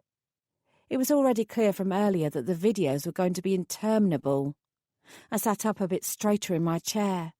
No matter how dull they were, I told myself. I would sit up straight, keep my eyes open, and pay rapt attention. Anything less and I knew it would be picked up. I could cope with a little boredom in exchange for the wonders this job would bring. It would be a small price to pay. Angela clicked on the remote again, and the projector behind me began to whir. Flickering images appeared on the screen, coalescing into the familiar image of the director. As Angela walked out, without saying so much as another word, I drew in a breath and prepared myself. I was actually hoping I might learn something useful. You never knew. "Welcome to the Office for Faery Godmothers," the director intoned from the screen. "You are entering an institution which is not only steeped in tradition and has an esteemed reputation amongst fairies all around the world, but also one which has the highest possible standards. To be a fairy godmother is to be part of excellence. We only accept fairies of the highest possible quality. We do not only require intelligence. To be a successful fairy godmother, you require wits, the ability to think on your feet, and—" Her image froze, her mouth hanging open in mid-sentence. I stayed where I was for a moment or two, but the video didn't restart. I got up and moved round the table, reaching for the remote control. Then I jabbed the play button. "Welcome to the Office for Faery Godmothers. You are entering an institution which is not only steeped in tradition and has an esteemed repute—" It froze again. Fuck a puck. I pressed the play button once more. This time, however, the image of the director didn't flicker. I pressed another button, then another. Nothing happened. The video was kaput. I glanced around. Out in the main office, everyone seemed to be busy, with their heads down over their computers. It didn't look like I'd get any help from out there. I'd have to go and find Angela and get her help again. It didn't take a genius to know that she'd automatically blame me for the video's failure. I didn't think I had much choice, however.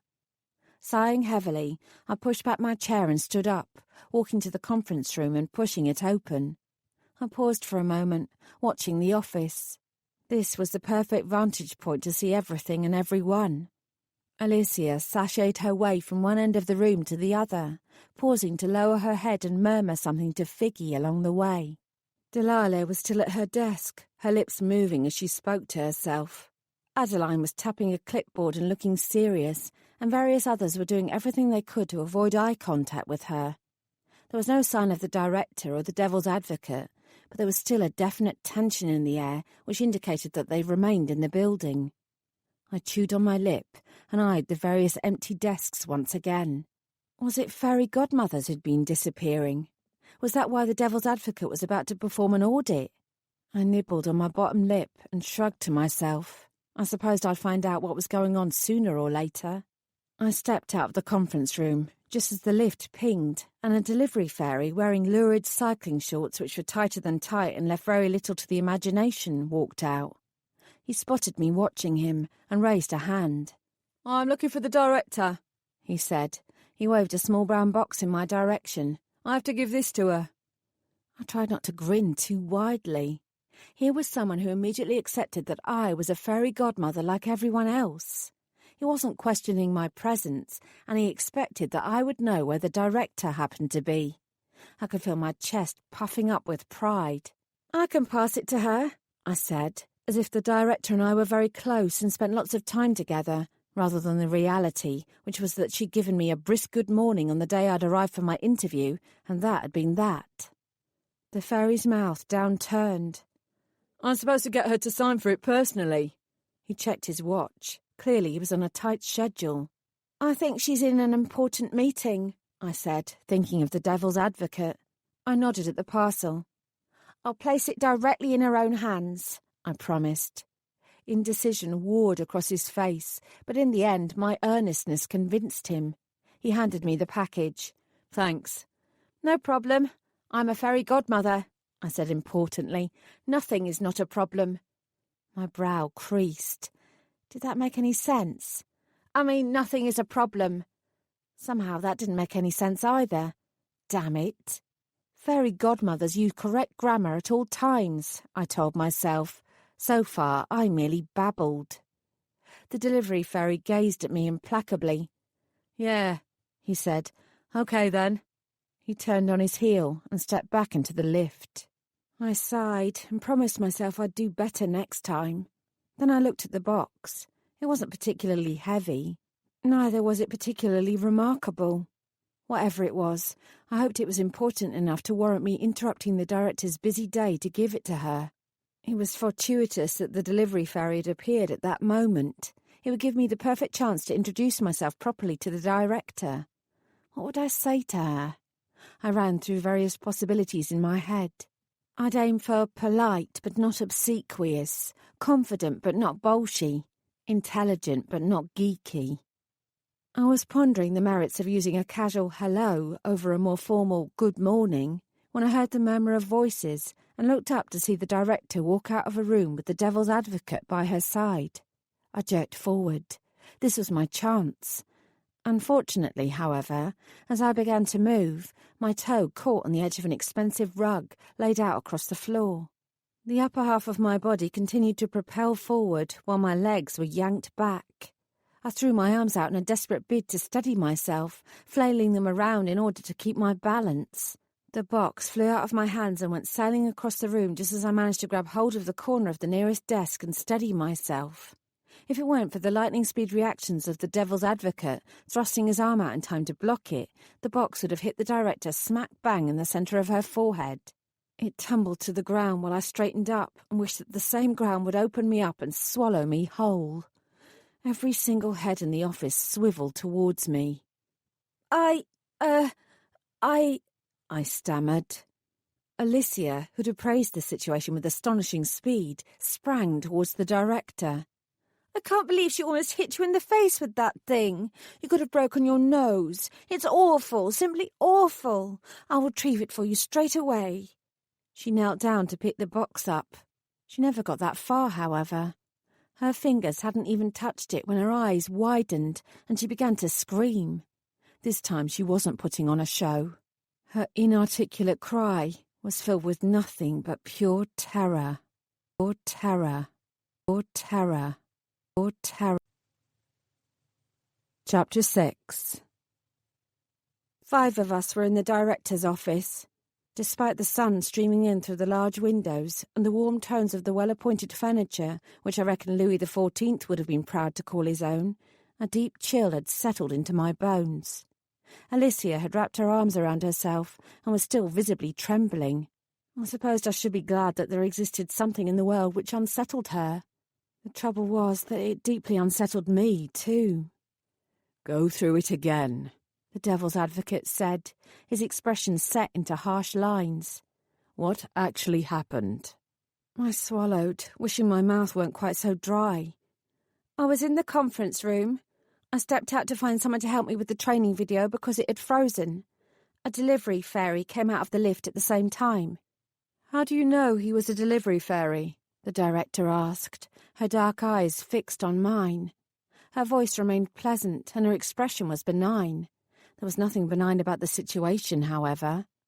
It was a good question. I licked my lips. I assumed he was. He was definitely a fairy, and he was wearing cycling shorts. I didn't see any ID, but he seemed to know what he was doing. Next to me, Mrs. Jardine coughed uncomfortably. He showed me his ID downstairs.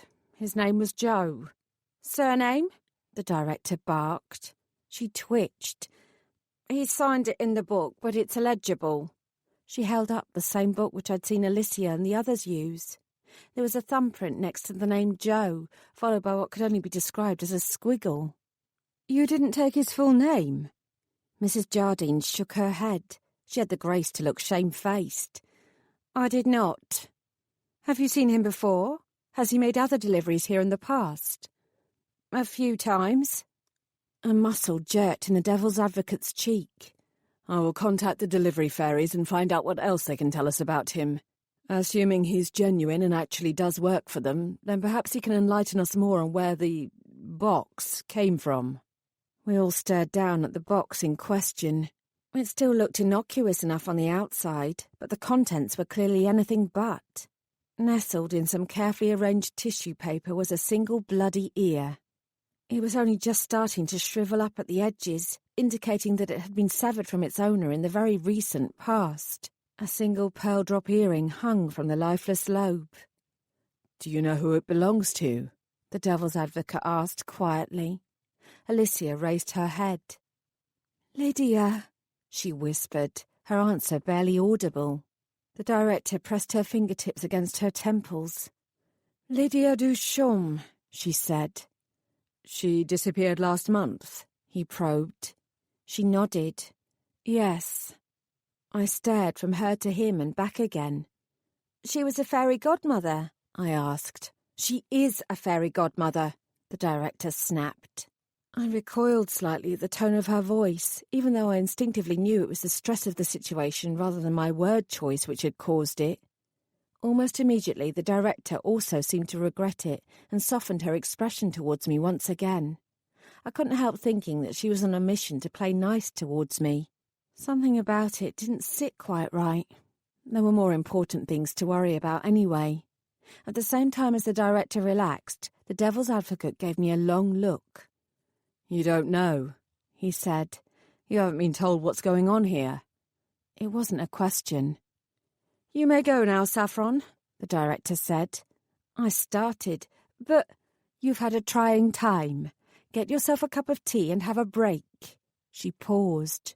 Now, if this weren't my first day, I'd have stood my ground and demanded to know what was happening and who Lydia Duchamp really was. All this was too new and too baffling to cope with right now, however. Considering I would now be forever synonymous in the director's mind with throwing a severed ear at her face, I decided that I should do as I was told. I was going to find out what was going on here, however. I already knew who to ask as well. I inclined my head just once, like the good girl I was attempting to present myself to be, and walked out. As soon as the door was closed, I could hear the raised voices behind me, although the words themselves were too indistinct to properly make out. Rather than lingering and trying to eavesdrop, I walked slowly back to my desk, aware that every single eye was watching my every step.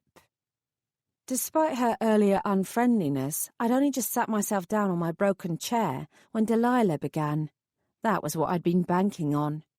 Oh, my God. Her eyes were saucer wide. That was an actual ear. Did it smell? Was there blood on it? She looked me up and down, her expression suggesting that she was half expecting to see blood splatters. There was a lot of blood, I admitted. I had to give her something in order to get her to talk, but I didn't actually touch the thing. The gleam of morbid delight in her expression made me feel nauseous all over again. Do you know who it belonged to? She asked, leaning in towards me. I followed her lead and moved closer to her. My chair squeaked alarmingly as I wheeled it the short distance over, but it held steady. My arse didn't end up on the floor anyway, which I'd count as a win. They said it was someone called Lydia. No. Yes, I nodded. Was the ear, fresh? I think so. I blinked at her in earnest confusion. Lydia disappeared, didn't she? Last month. Delilah glanced round. There were still several people watching me, but Delilah's glare was enough to make them drop their heads and return to their work. We weren't supposed to talk about it with you. The notice came down from on high, but... She shrugged as if it were now out of her hands. You obviously already know about it. It's terribly shocking. I bobbed my head in agreement. Horrifying, especially because she's not been the only one. I know, right? Delilah clasped her hands tightly together in her lap. 5 fairy godmothers in 3 months, and nobody knows where they've gone. 5? I swallowed down my shock. It was a miracle that the entire fairy world wasn't abuzz with that news. Do you know much about what happened? She was clearly delighted to have someone new to discuss it with. Well, she whispered, we all know they were out on jobs when they went missing. The clients have been investigated, and there's nothing to suggest they were involved. The whole office has been on high alert, though, and there have been a lot of questions. They seem to think that someone in the office is responsible for the disappearances. She rolled her eyes at the suggestion, but there was still a dubious note to her voice. There's nothing tying any of the disappearances together as far as anyone can tell. Apart from the fact they all worked out of this office anyway. She ticked off her fingers. Lydia, Alistair, Boris, Edwina and Jane. They weren't friends. They didn't work in the same team. They didn't have the same clients. She paused for dramatic effect.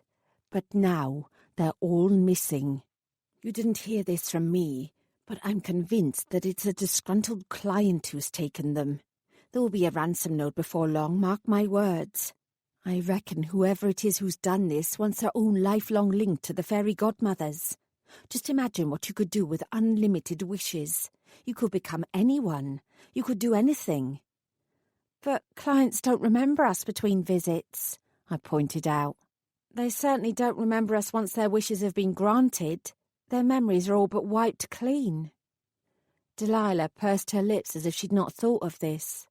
Before she could say anything else, however, the door to the director's office opened and the devil's advocate appeared.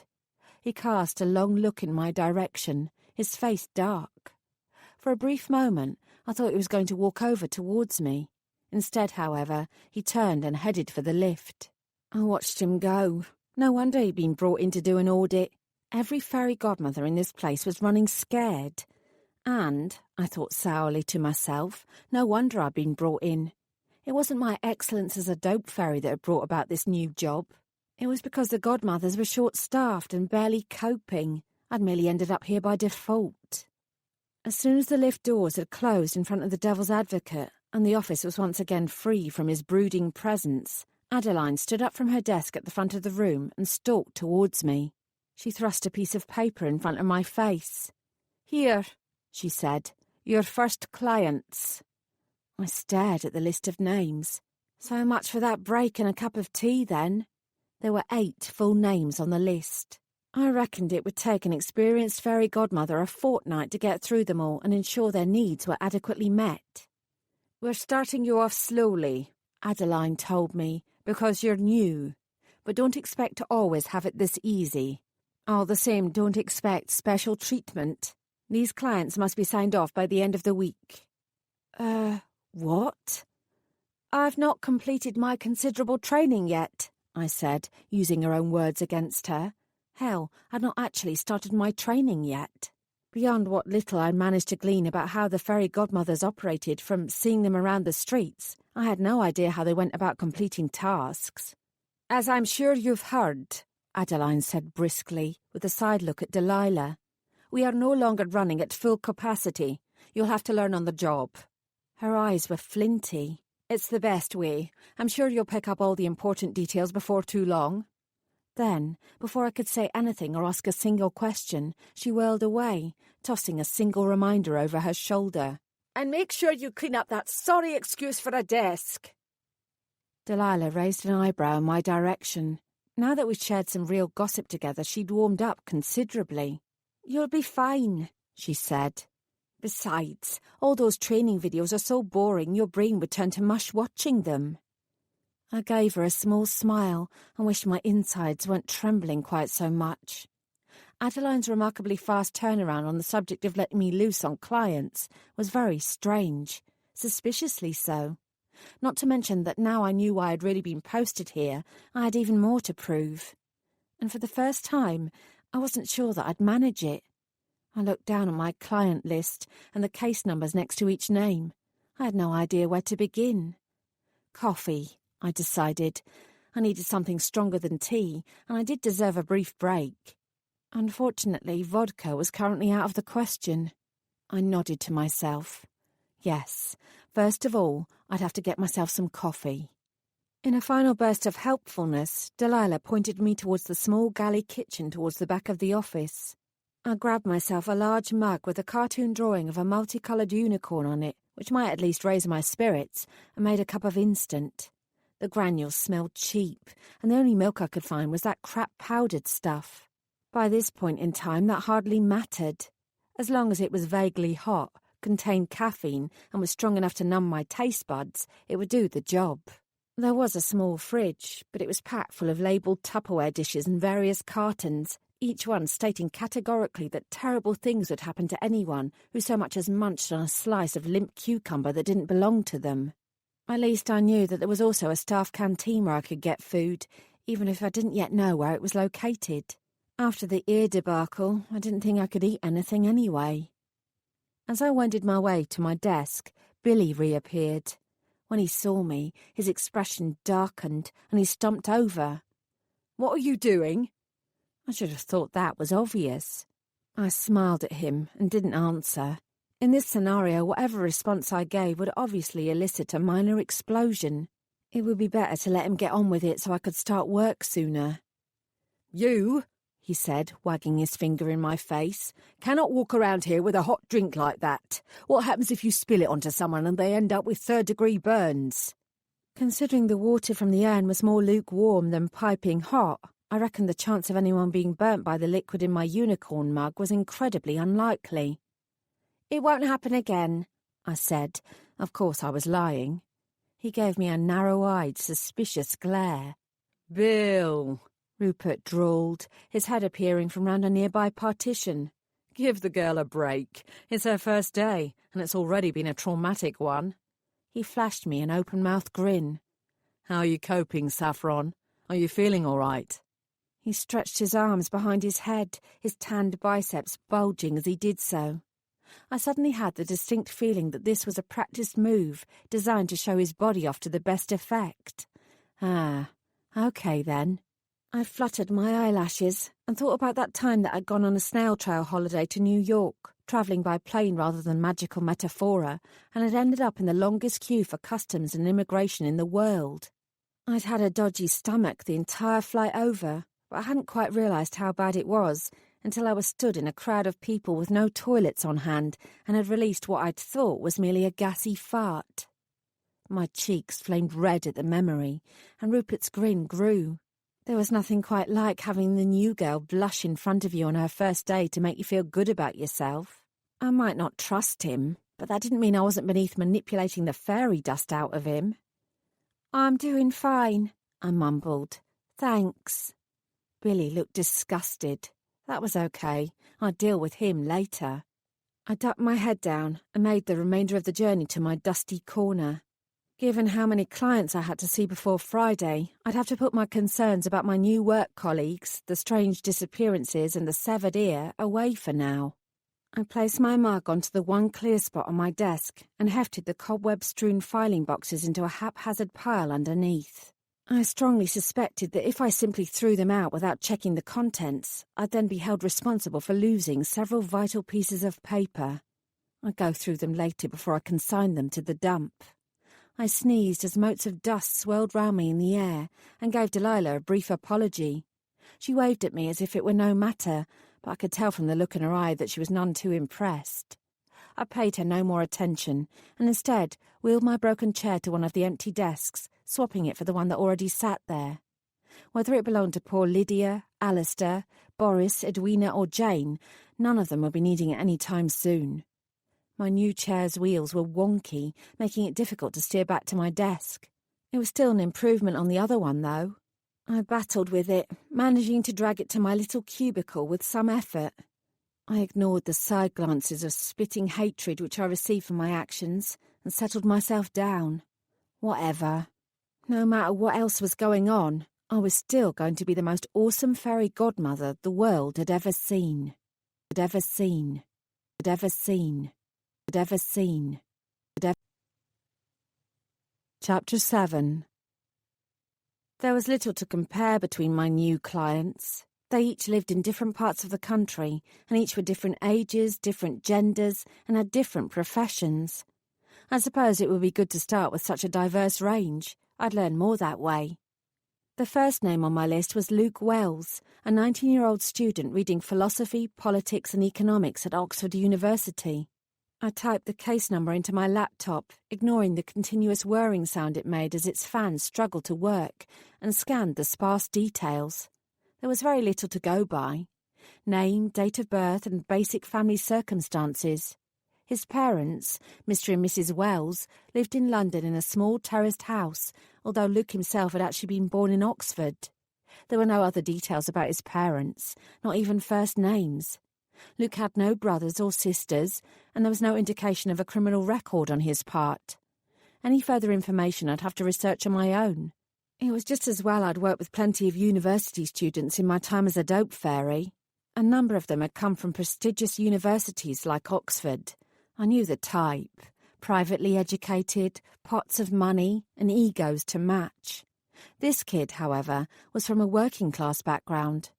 From what I could glean by hacking into the university records, his studies were going well, and he was excelling in his tutorials. That could only mean that his problems were social.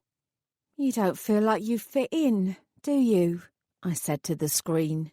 "You're surrounded by Ruperts and Alicias and Figgies, all of whom have important family names and country estates and the ability to perform dressage. You're feeling left out." I rubbed my palms together. My first case was one I could get my teeth into. This would be fantastic. I'd already clocked the silver door with its sparkly M located next to the lift. It was identical to the one the dope fairies used. I drained my cup and stood up. Lunch was fast approaching, and my stomach was already beginning to rumble. If I could make contact with Luke before I got myself some food, though, I'd prove to everyone watching me that I had a strong work ethic, even if I didn't really know much about the finer aspects of my job. I grabbed my bag, the ridiculous pink cloak, and my wand, before waving to Delilah and heading off, passing Alicia along the way. I hadn't seen her leave the director's office. If I had, I'd have taken the time to check on her. Despite her earlier unfriendliness, she had been shaken badly by Lydia's ear. In any case, there was no point talking to her now. A crowd of other godmothers, including Figgy, were crowded round her, patting her shoulder and offering murmurs of deep sympathy. The vast majority of my sympathy was with earless Lydia, if I were being frank. Even I knew better than to say that out loud, however. I doubted that Alicia would welcome my concern anyway. I kept my head down until I reached the Metaphora door, when I shifted my bag, straightened my shoulders, and pressed down on the door handle. The delicious undercurrent of magic reverberated through my skin. "Wait!" A thin, reedy voice squeaked behind me. "If you're going out, you need this." I removed my hand from the door handle and turned round. Standing in front of me was the teenager who'd taken my photo earlier. He was thrusting out a lanyard in my direction. "You have to take this if you're going out. If you don't have it, the Metaphora won't work." Well, that was going to be annoying. I cursed to myself before smoothing my features over. It wasn't the work experience kid's fault that the fairy godmothers stuck to such rigid rules. "Thank you for this," I said. "I appreciate that you did it so quickly." He looked startled. "You're welcome." He backed away and all but ran off in the opposite direction. I wondered if it was me in particular who was making him nervous, or the Metaphora room itself. Then I glanced down at the photo on my new ID and understood what the problem was. My eyes were half closed, making me look like I was on drugs, and my hair appeared to have escaped from the tight bun I'd drawn it into this morning. Curls were springing out in all directions. It looked less like I'd been pulled through a hedge backwards, and more like I'd taken styling tips from Albert Einstein before being struck by lightning, hauled through a hurricane, and then pulled through the hedge. To add insult to injury, my name underneath the photo was spelt Savlon. I grimaced and looked up, but the kid had sensibly vanished. It didn't look as if I'd be getting a second ID card any time soon. Sighing, I yanked out my hair clips and threw them into the nearest bin before shaking my hair out. If I looked a mess, then I might as well own it and go the whole hog. Out of the corner of my eye, I spotted 2 other fairy godmothers smirking at me. I did the only thing I could do and smirked back. And then finally, I entered the Metaphora room. It was small but perfectly formed. No bigger than the lift next door, the white marble walls sparkled, light bouncing off them despite the lack of windows. I carefully stepped forward until my toes were touching the tiny X marking the floor. I fumbled with my cloak, eventually managing to swing it round my shoulders so that it at least looked vaguely cloak-like, and tied the ribbon at my neck. I tugged at it so it didn't dig too much into the bare skin around my neck. It felt incredibly cumbersome and heavy. I wrinkled my nose. I supposed I'd get used to it sooner or later. At least I looked the part of fairy godmother, if nothing else. I adjusted my stance, then I pulled back my shoulders and recited the case number in a clear voice before closing my eyes. There was a familiar faint whoosh. A moment later, I found myself standing in front of a plain wooden door. I glanced around. Stacks of shelves were behind me, each one crammed full of books. A library, then. I nodded to myself. So far, so expected. Luke Wells was no doubt in the study carrel in front of me, poring over complicated text with a pen in his mouth and ink staining his fingers. I smiled to myself. This was it. This was what I'd dreamed of for all these years. I was about to grant him his wish and change his life for the better. I rapped sharply on the door and entered, without waiting to be admitted. The client in question wasn't frowning over a book or taking copious notes, however. He was slumped across the desk, his arm covering his eyes, and a gentle snore was emitting from his nose. There was also the definite reek of stale alcohol. My brow furrowed. Perhaps the carrel's previous occupant had enjoyed a heavy night on the town. Luke Wells, my Luke Wells, would only have been up all night to study. I looked around. There were no books in evidence. All I could see were some scraps of paper with scrawled doodles on them. I peered at one of them. Actually, instead of the dick scribble I'd been expecting, it was an elaborate design of some sort of insignia. Maybe Luke here was a frustrated artist. I cleared my throat. "Hello?" The only response I received was another snore. I drew out my wand and poked his shoulder. Luke let out an unappealing nasal harumph and groaned. I poked him again.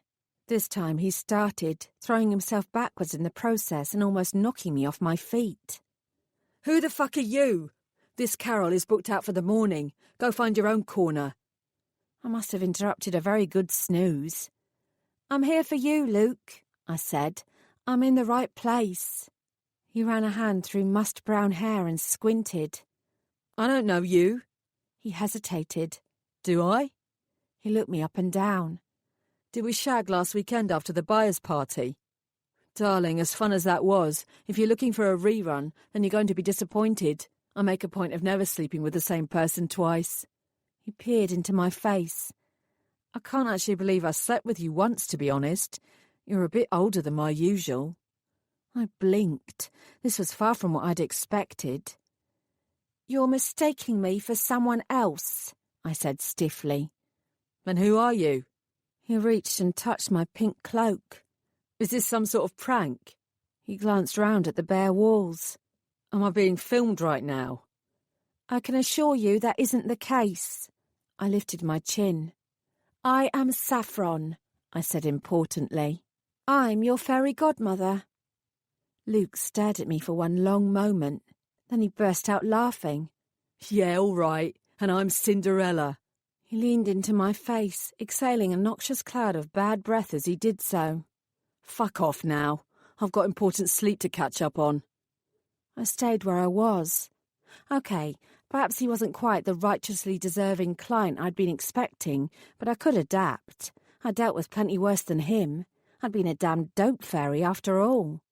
"I understand it's hard for you to believe," I said softly. "But it's true. I'm your fairy godmother, and I'm here to make all your dreams come true." I paused.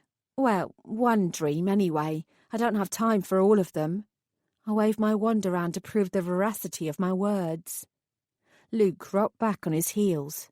"Right," he said. "I can see why holding a stick and wearing a pink sheet would make you think you look magical. What you don't realise is that you look like a prized fool. Whatever game you're playing or whatever you're selling, I'm not interested." He nodded behind me. "There's the door." He turned round, heaved himself into his chair, and slumped down over the desk once again. I chewed on my bottom lip. Why would he believe me? He lived in a normal world where magic didn't exist. I'd given him no cause to think that I was telling the truth. This had never been an issue with my previous clients. Their drug-filled heads had rarely required me to introduce myself. This was a whole new ballgame for me. No doubt one of the training videos which I hadn't managed to see had covered this eventuality. Perhaps it was also in the heavy manual which I'd not yet read. It was too late now, though. I'd simply have to wing it. I thought about it for a second and then waved my wand. Almost instantly, the smell of bacon overtook the reek of old alcohol. Luke raised his head once again and stared at the bacon roll now sitting on the desk. "Where did that come from?" he asked suspiciously. "I conjured it from thin air," I told him. "It'll help with your hangover." I took a step towards him.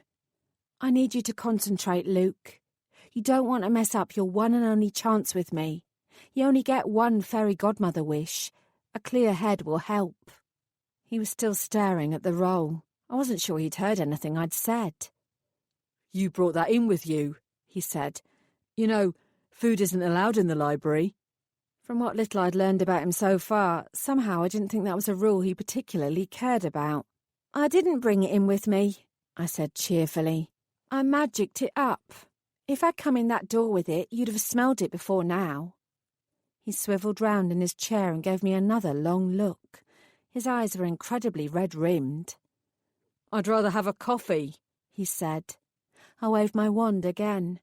There, right next to the bacon roll, was now a large cup of Brazil's finest. I even included a sachet of brown sugar. "There," I said, satisfied. "Drink up. I'd like to get this out of the way before lunch." Luke reached for the cup, sniffing it cautiously before raising it to his mouth. Then he seemed to think better of it and placed it back down again. "You've poisoned it," he accused. I frowned. "I can assure you that I have not." "Listen, lady," he said. "I don't know who you are or what you're after, but I don't need this shit. Fuck off out of here." "Luke," I began, before deciding that perhaps being more formal would be the way to go. "Mr. Wells, if you just—" I didn't get the chance to finish. He staggered up to his feet, reached behind me for the door, opening it with one hand and shoving me with a hard nudge with the other. "Wait!" I protested. The door slammed shut. I gritted my teeth. This was ridiculous. I would go back in there and do whatever it took in order to get him to believe that I really was his fairy godmother. I glared at the closed door. Before I could reach for the door handle again, however, my surroundings began to blur, and I heard the quiet whoosh indicating I was being transported to the office. Somewhat belatedly, it occurred to me that I'd made a fatal error. Clients only received one wish. I'd given Luke Wells the coffee he'd asked for, and the magic had decided that his needs had been satisfied. Fuck a puck. "I'm not finished!" I yelled. A shadow flickered at the edges of my vision, and I turned towards it in the vague hope that it was something I could cling on to. I couldn't leave yet. I'd not accomplished anything. Coffee didn't fucking count whether I'd remembered to include sugar or not. Unfortunately for me, however, it was already too late to even see who or what the shadow was. Within mere moments, I was back in the shiny brilliance of the Metaphora room. My shoulders fell. I'd not had lunch yet, and I'd already failed miserably. Great. Great. Great. Great. Chapter 8. I was too miserable to want to talk to anyone. Through a stumbling process of trial and error, not to mention my sense of smell, which was amazingly still working, despite the best efforts of Luke Wells's breath and body odour to send all my olfactory skills into extinction, I located the staff canteen on the floor below the main office. Quite a large number of other fairy godmothers were present. Alicia was there, still surrounded by a crowd of well-wishers worried about her state of mind. I clenched my jaw and turned away. Not a single person had inquired after my mental health, and I'd been the fairy who'd actually handled the severed ear box in the first place. But then I was a failure. Why would they care about me? Then I thought about how I had no damn right to complain about anything when 5 fairy godmothers had been abducted and possibly murdered, and felt horrifically guilty. I was far too mired in my own misery when far worse things were happening around me. I caught Angela's eye in the corner, sitting with a few other faces I recognised from the HR office. She watched me for a moment and then bent her head to the person next to her, her lips moving. A second later there was a burst of uproarious laughter, and her colleague glanced in my direction with unchecked amusement. I resisted the urge to stick out my tongue at them, feeling more dejected. This was far from the triumphant first day I'd envisaged for myself.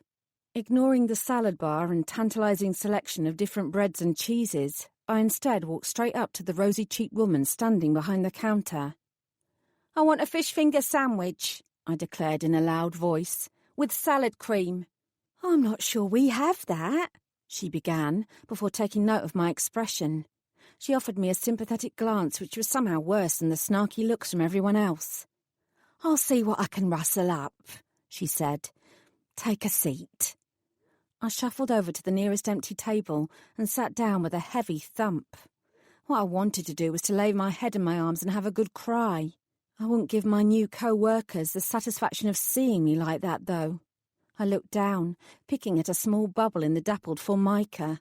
No shiny marble here, I thought sourly. "Just because the devil's advocate has left the building," a voice said over me, "doesn't mean you shouldn't maintain good posture. Fairy godmothers are supposed to look proud, official and straight-backed at all times. You don't want to have to end up in occupational health. It'll count against you if you do." I squinted up at Billy. "It'll count against me if I become sick. How's that fair?" He gave me a blank look in return. "What does fair have to do with it?" He began to shuffle away. "Hang on," I muttered. "You can sit here if you like. There's plenty of room. You can tell me more about all the rules." Billy sniffed loudly.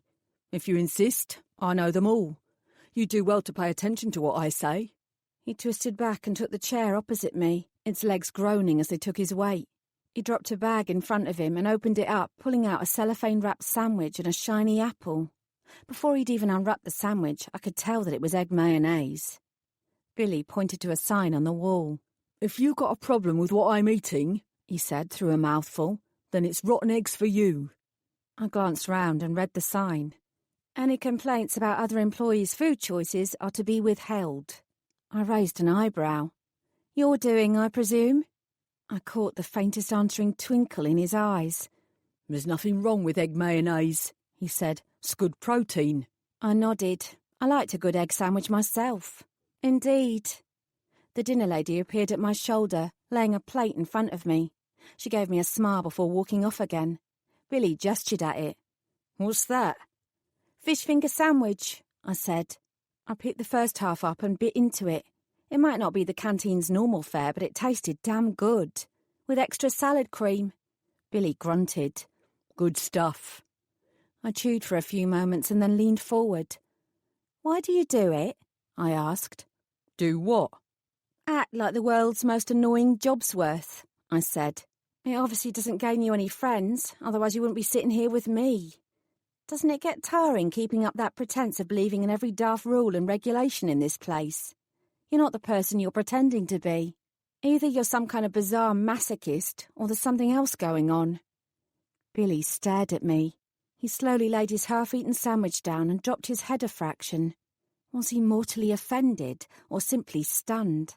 He remained unmoving for so long that I waved a hand in front of his eyes to check that he was still conscious. He blinked and shook himself. Well, well, well," he said. "Saffron Sawyer is smarter than she looks." I grinned. I knew it. 6 years. He tapped his fingers on the tabletop. 6 years I've been here, and no one has ever called me out. The director suspects, but she would never be sure enough to accuse me of anything. You've been here 6 hours.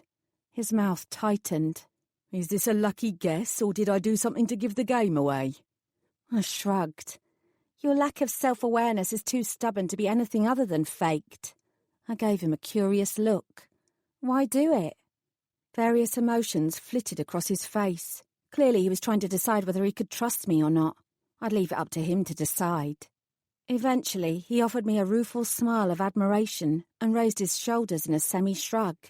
No one is indispensable. I don't have the magic skills to be a fairy godmother, and honestly, I don't really want to be one either. I don't like other people all that much. He hesitated and then inhaled deeply. Do you know what it's like for someone like me, though? A fairy who's not on the front line or who doesn't come from an established family? If any of that lot over there took a disliking to me, I could be out of my ear before you could say employment tribunal. I'm not important like they are, or like you are. His eyes took on a distant look. I can be dismissed in a heartbeat.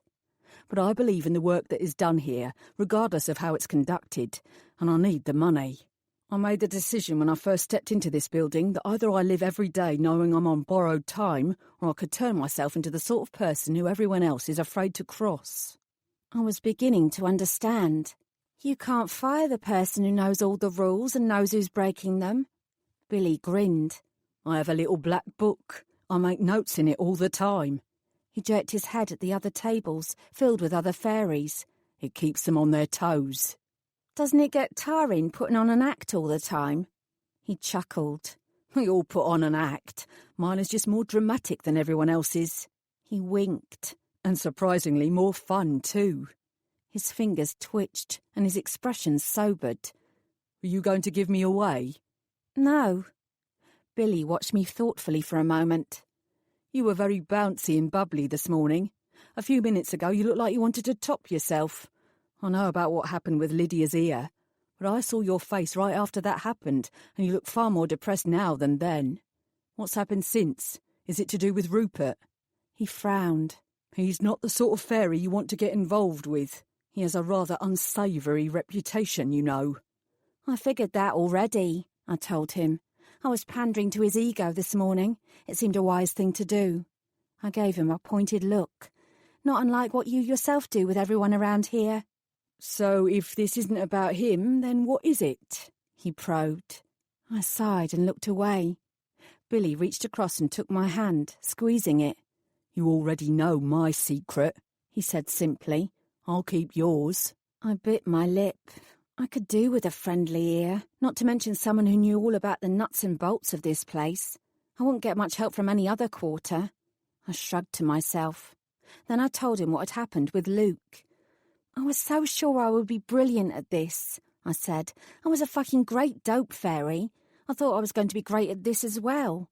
I know I can't expect to be amazing right from the get-go, but I didn't expect to fail quite so spectacularly. I can cope with fairies like Alicia or with daft rules and dafter uniforms. I can't cope with my own work being crap too. Billy interrupted. No one actually wears that cloak when they're out working. I rolled my eyes. No shit. It's incredibly uncomfortable. And it looks stupid, he added matter-of-factly. I let out a burst of laughter. Yeah, I agreed. That too. I sighed again. Even if I had to wear it every day, though, I'd manage. What I can't manage is failing at this. I want to be the best, but I'm not. I'm just rubbish. Billy picked up his sandwich again and began chewing thoughtfully. Have they told you yet why you're really here? He asked through a mouthful. I stiffened. No, but given the ear I all but threw at the director, it doesn't take a genius to work out that I'm here to make up the numbers because the office is starting to look dangerously empty. I'm also well aware there's still more going on that I don't know about. The devil's advocate would have told me more, but the director shoved me out of the room before he could say anything. I raised an eyebrow in his direction. I'd hazard a guess, I said, that my presence here has got more to do with those disappearances than the office being short-staffed. I can't believe that 5 damn fairies have gone missing, and outside of this office no one knows about it. Yeah. He sighed. We're not supposed to talk to you about it either. And you're a stickler for the rules. That elicited a faint smile from him. In theory. I've already heard a fair amount, I told him. My desk buddy likes to gossip. Billy laughed slightly. I'd have been disappointed if you worked me out and not done the same with Delilah. You can't keep anything secret while she's about. I imagine she's also one of the reasons why we've not been given the full story about the disappearances, despite the interrogations. More intrigued now than merely miserable, I leaned forward. Interrogations? Everyone in the office has been interviewed, he told me. Every single person. The devil's advocate spoke to us all and... He gave a delicate shudder. It wasn't pleasant. They clearly think that the disappearances are some sort of inside job. Delilah had also suggested that was the case. Why? I asked, grimly fascinated. Every godmother who disappeared was supposedly out on a job when they vanished. Only someone in this office would know their whereabouts. I felt sick. Oh, man. Just what sort of place was this? There was also a staff meeting last week, Billy continued, where all was supposedly revealed. The disappearances and the subsequent questioning have everyone on edge, you understand. All the godmothers are looking around at each other and wondering who will be next and who is responsible. Adeline and the director presented a united front and pretended that we weren't all under suspicion. Then they told us that they would recruit more godmothers from outside the usual ranks. First of all, because we were already short-staffed even before those 5 vanished. Second of all, because the current crop are deemed to be less streetwise. He drew quotation marks in the air than some of the other fairies in other departments. Like me, I said. Yep. He swallowed another mouthful. I should add that streetwise was their word, not mine. The fairies around here might come across as privileged little fucks, but you'd be surprised at their abundance of experience in different arenas. They're not all naive little angels. That much I'd also worked out, I murmured. I lifted my chin. So, as an ex-dope fairy, I'm considered more capable of defending myself against a potential abduction than others might be. I could feel my spirits sink further. I really hadn't made it here as a result of my own merits then. Do you think it's true? Billy asked, genuinely curious. Are you tougher? I shrugged. Potentially. I suppose it remains to be seen. I scrunched up my nose. You know, you're not cheering me up very much. The point I was making, he said, was that nobody actually expects you to rock being a fairy godmother. They're all expecting you to be shit. HR are pissed off that they have to spend time training you. The other fairy godmothers won't take anything you say or do seriously. Some probably think you're a spy sent to find out which one of us is abducting our colleagues. I curled my hands tightly together, when in truth I'm here to make up numbers and put my fists up in a fight if it comes to it. He nodded.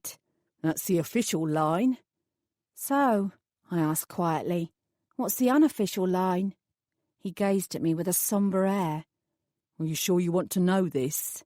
My answer was firm and instantaneous. Yes. This is only conjecture, you understand? Admittedly, my conjecture based on what little whispers I've managed to pick up from around the place, but it doesn't have any concrete underpinnings. If I'm right, the powers that be won't want anyone in the office to know the truth. I didn't look away.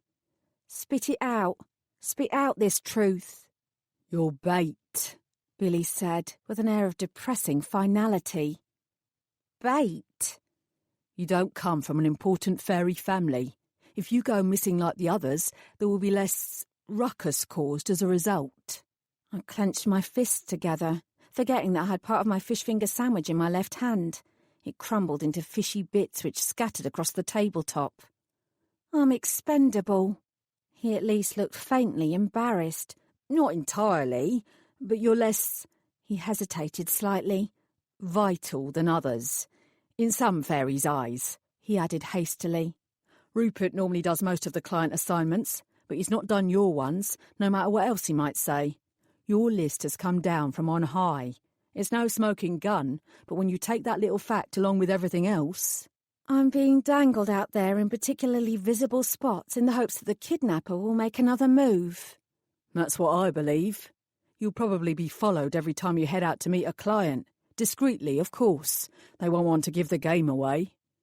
I thought about the flickering shadow just as I'd been yanked away from Luke Wells. Everything was suddenly starting to make more sense. They'll be pissed off if I'm not the next one to go missing then, I said. I was trying very hard to remain seated. What I wanted was to stand up and start throwing things around the room. Heavy things. For reasons I couldn't fully articulate, I was particularly annoyed that the devil's advocate was clearly in on this plan. I'd thought he seemed like a decent bloke. Instead, he was treating me like I was nothing more than a tasty worm dangling on the end of a fairy fishing line. Billy gave me a sympathetic look. Don't take it personally. It's pretty hard not to.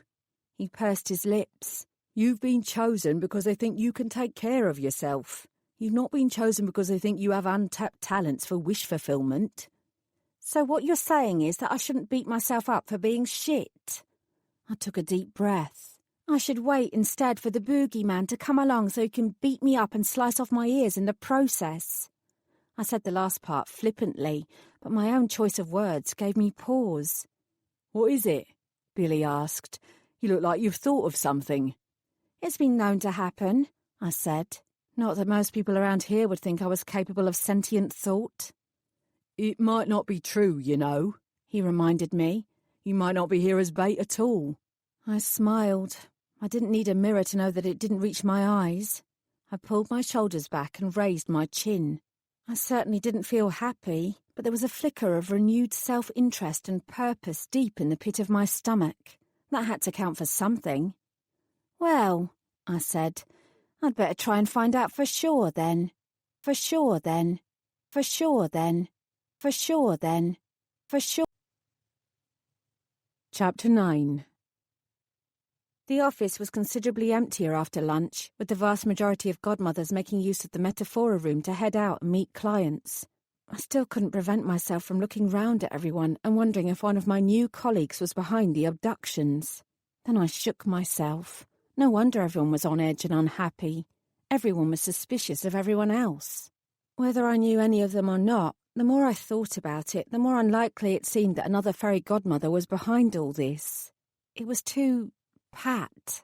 I sighed loudly, then busied myself moving the various boxes from my desk to satisfy Adeline's need for cleanliness until the opportunity I was waiting for presented itself. The very moment I spotted Rupert heading into the galley kitchen to make himself a coffee, I grabbed my own mug and strode in after him. I acted as if I were caught up in my own thoughts, only glancing towards him when he said hello. "Oh, hey," I smiled, acting surprised. I even managed another little blush. How's your first day going? He asked. I did my best to put on a troubled expression. It wasn't hard. Not great, I admitted. I bit my lip. I had my first client meeting. It didn't go well. Rupert's sympathetic murmur was so fake I struggled to maintain my own act. That's terrible, he murmured. Can I help at all? I put my mug down. I'm just not sure why he was assigned to me. In fact, I'm not sure why he's a client of ours at all. The only thing he asked for was a coffee. Well, Rupert drawled. Did you get him a coffee? I nodded. He smiled at me. Then you've achieved your goal and his. Move on to your next client and forget about that one. As if. I withheld my snort and gazed at him with wide eyes. A coffee can't be his only wish. Rupert moved in closer. I resisted the urge to take a step back. Perhaps not, he said. But for the purposes of your list, he's had a wish fulfilled. His name will have already been ticked off. You can move on to someone else. I shook my head in disbelief. How would his name have ended up on the list in the first place? I asked. Did no one show you the Adventus? What's the Adventus? I breathed, as if I were a complete ignoramus. Everyone knew the Adventus, no matter what kind of fairy they were. Rupert hooked my arm round his and took hold of my hand, stroking the back of my palm in a most bizarre fashion. I'll show you, he husked. Maybe he wasn't cut out to be a fairy godmother. Maybe he'd missed his calling as a throaty phone sex operator. Aren't you busy? I'll find the time for you, Saffron. He stroked my hand some more. You're more than worth it. Unbelievable. Did this guff work on anyone? You're so kind, Rupert. He dipped his head further down. I know.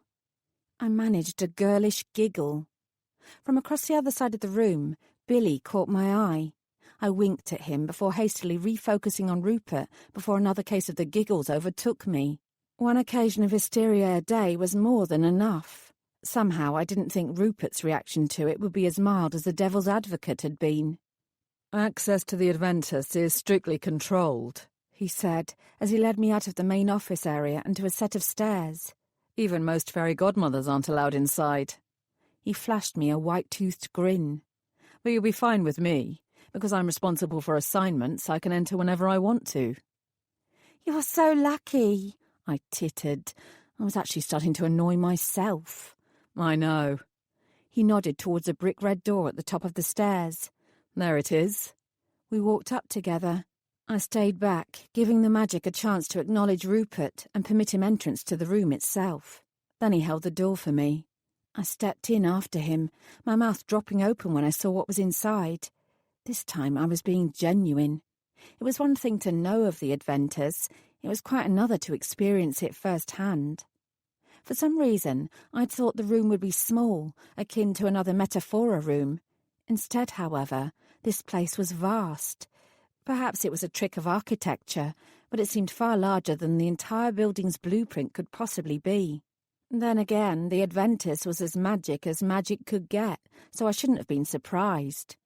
Along that wall, Rupert told me with a flick of his wrist, are all the wishes that have already been attended to. Those which were granted and those which were refused.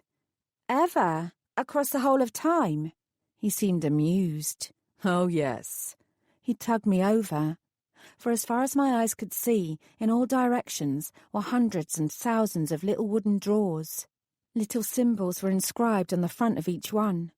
I recognised them as magic kana, a similar written system to the hieroglyphics which the Egyptians had once adopted. I'd never been able to read more than a few dozen of the symbols, however, even when I'd been particularly studious and tried to learn them. Choose one, Rupert told me. Any one. I sucked on my bottom lip and then briefly touched one of the drawers with my fingertips. The wood was warm. Not just that, it seemed that it were actually pulsating with a heartbeat all of its own. That was unexpected. Rupert reached across, his own hand brushing against mine as he did so. It was a hopelessly deliberate movement, but rather than draw away, I allowed it to happen. Frankly, that made me about as shameless as he was. I had more honourable underlying intentions, though. He slid the drawer open. It was filled with little cards, much the same as you would have found in an old-fashioned library. He ran his finger along the top of them before randomly plucking one out. He held it up, pinching it by his forefinger and thumb so that I could read the beautiful calligraphy inscribed upon it. Thomas Haldon, June the 1st, 1973, I read aloud. Assigned Fairy, J. Walsh. Request, parental agreement for marriage. Wish granted. I gazed at it in awe.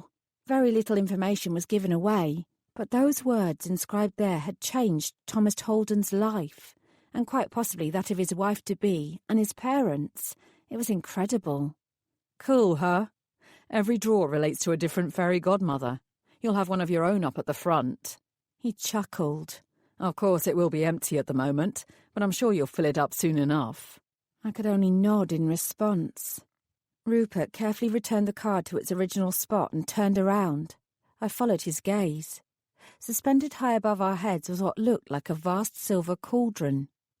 Humans might not realise it, he said, but as long as they keep their wishes secret from others, magic will transport each and every one of their names into the receptacle above whenever they wish for something. Sometimes their names end up there because the wisher has blown out the candles on their birthday cake. Sometimes they've thrown a penny into a well. Sometimes their wish is placed on a shooting star. There are all sorts of methods. Their names are then assigned to different fairy godmothers who will do their best to grant their wishes. There must be millions of wishes to get through, I said. Billions, Rupert told me. The worst thing is that even when you visit them, the clients are rarely clear or specific about what they want. We have their names, but we have no idea what their actual wishes are.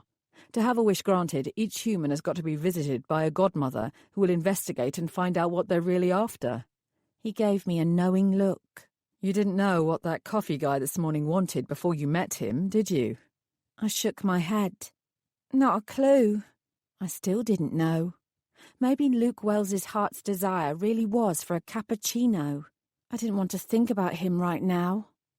Slowly turning, I took in the vastness of the cauldron. There's no way every single wish can be granted, he chuckled. Certainly not. There aren't enough fairy godmothers for one thing. Even if every single fairy in the world became a godmother, we'd only get through a tiny fraction of the wishes.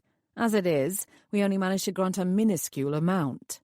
The wishes which receive attention are selected at random. That's not a perfect system, but it's the best we can do. Besides, wishes are supposed to be special. If every single one was granted, then they would stop being whispers of awe and wonder and become simply mundane. Only the lucky ones get attended to.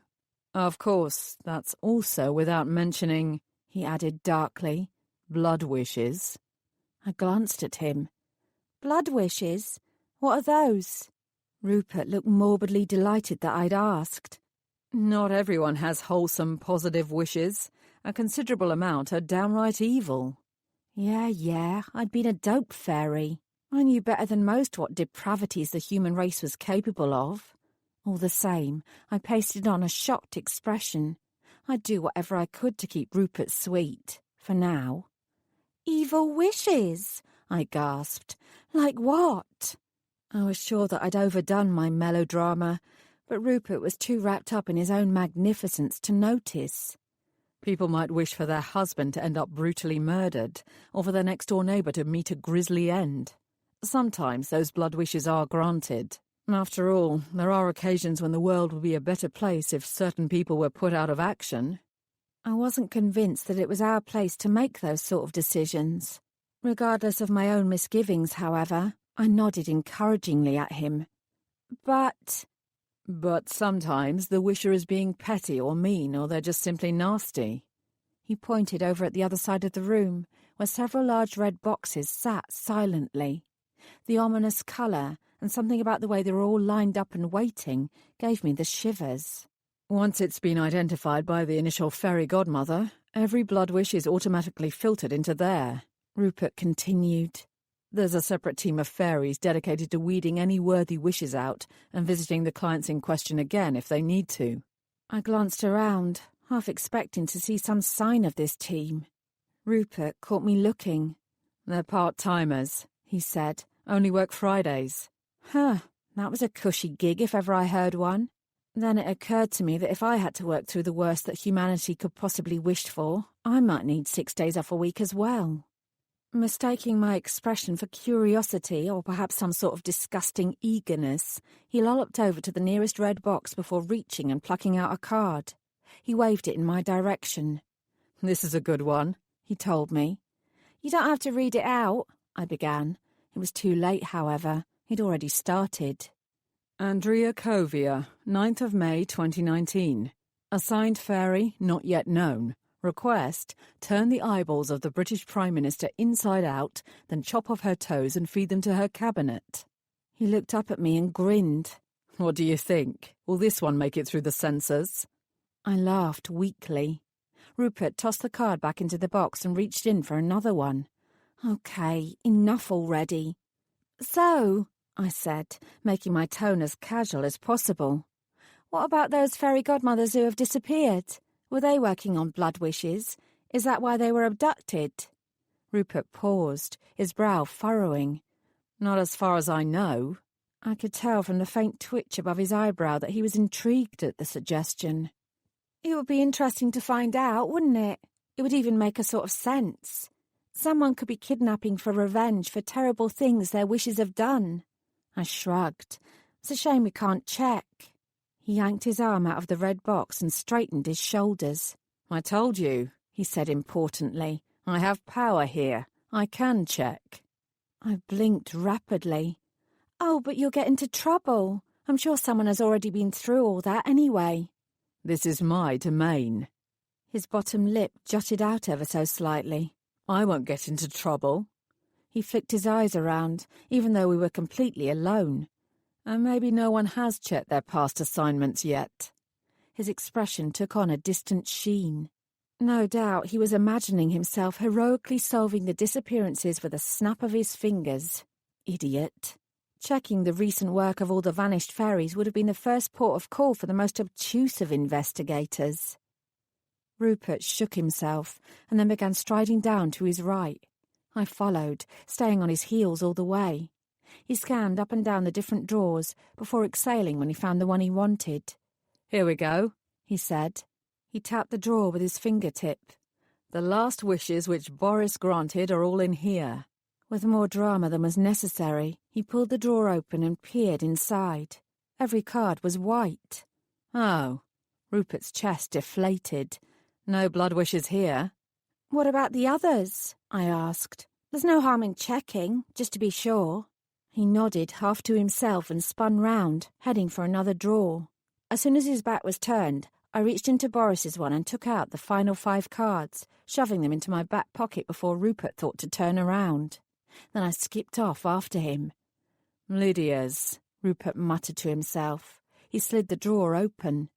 This time there actually was a red blood wish inside, but it was some distance from the front. He carefully picked it out. This one is from almost 6 years ago. He peered at it, reading the wish out. Request for father with dementia and stage 4 bone cancer to die quickly. He rolled his eyes. Pff, this can't be anything important. He grimaced. Neither Boris nor Lydia disappeared because of any blood wishes they might have granted. I reckoned I could have pressed him to continue and check at least one of the other missing fairies' drawers. I didn't want to push my luck unnecessarily, however. 2 out of 5 would serve my purposes. "You're right," I told him. Then I snapped my head to the side. "Did you hear that?" I whispered suddenly. More than determined to continue his act of brave investigator, Rupert marched forward to the site of the imaginary noise. I reached into Lydia's drawer, taking the last 5 cards, just as I had with Boris. I closed the drawer behind me and followed Rupert yet again. "Nothing's here," he said, swinging his head this way and that. I frowned. Maybe I was hearing things. "Yes, you must have." He scowled, clearly annoyed. The expression made quite a twisted impact on his handsome face. Perhaps he was suddenly remembering that I was to be viewed as little more than a disgusting interloper rather than a potential one-night stand. "We should go," he announced. "We've lingered here long enough." I touched his arm. "Thank you so much for showing me the Adventus, Rupert. You've explained the entire wish process so clearly. I think I understand it all a great deal better now." I smiled up at him. "You helped set the wish assignments, and I see what you've done now. You've made sure that I get some easy ones to start off with. That's why my first client only wished for coffee. It was really very nice of you to do that." Rupert's answering cough and the awkward twist of his fingers confirmed that he'd had nothing at all to do with my assignments. "No problem," he said. "I always try to look out for the newbies. I know you didn't have the best of starts this morning, but I hope you're feeling better about it all now." "Only thanks to you," I told him. "You're wonderful." His features relaxed, and he grinned once more, completely believing his own hype. "Any time, dollface." He began walking to the exit. Behind him, I rolled my eyes. I also patted my back pocket where the precious wish cards I'd borrowed lay hidden. Soon, I'd have some more answers. More answers. More answers. More answers. More answers. Chapter 10. Unfortunately for me, there was no chance to look through my purloined cards. By the time I returned to my desk, Delilah was back. Unable to flick through the wishes without being noticed, I instead attempted to busy myself by removing all but one of the dusty files to the back of the office where the recycling bins were located, finally confident that only the remaining box contained papers which might be important. I stowed that box under my desk, and then spent the rest of my time researching the rest of my clients. I wasn't going to be caught out again by the sort of attitude I'd had from Luke Wells. I might make mistakes, but I didn't make them twice. Concentrating hard, I made copious notes on all of the names remaining on my list. I tried to forget the misery of this morning and hit the ground running first thing tomorrow.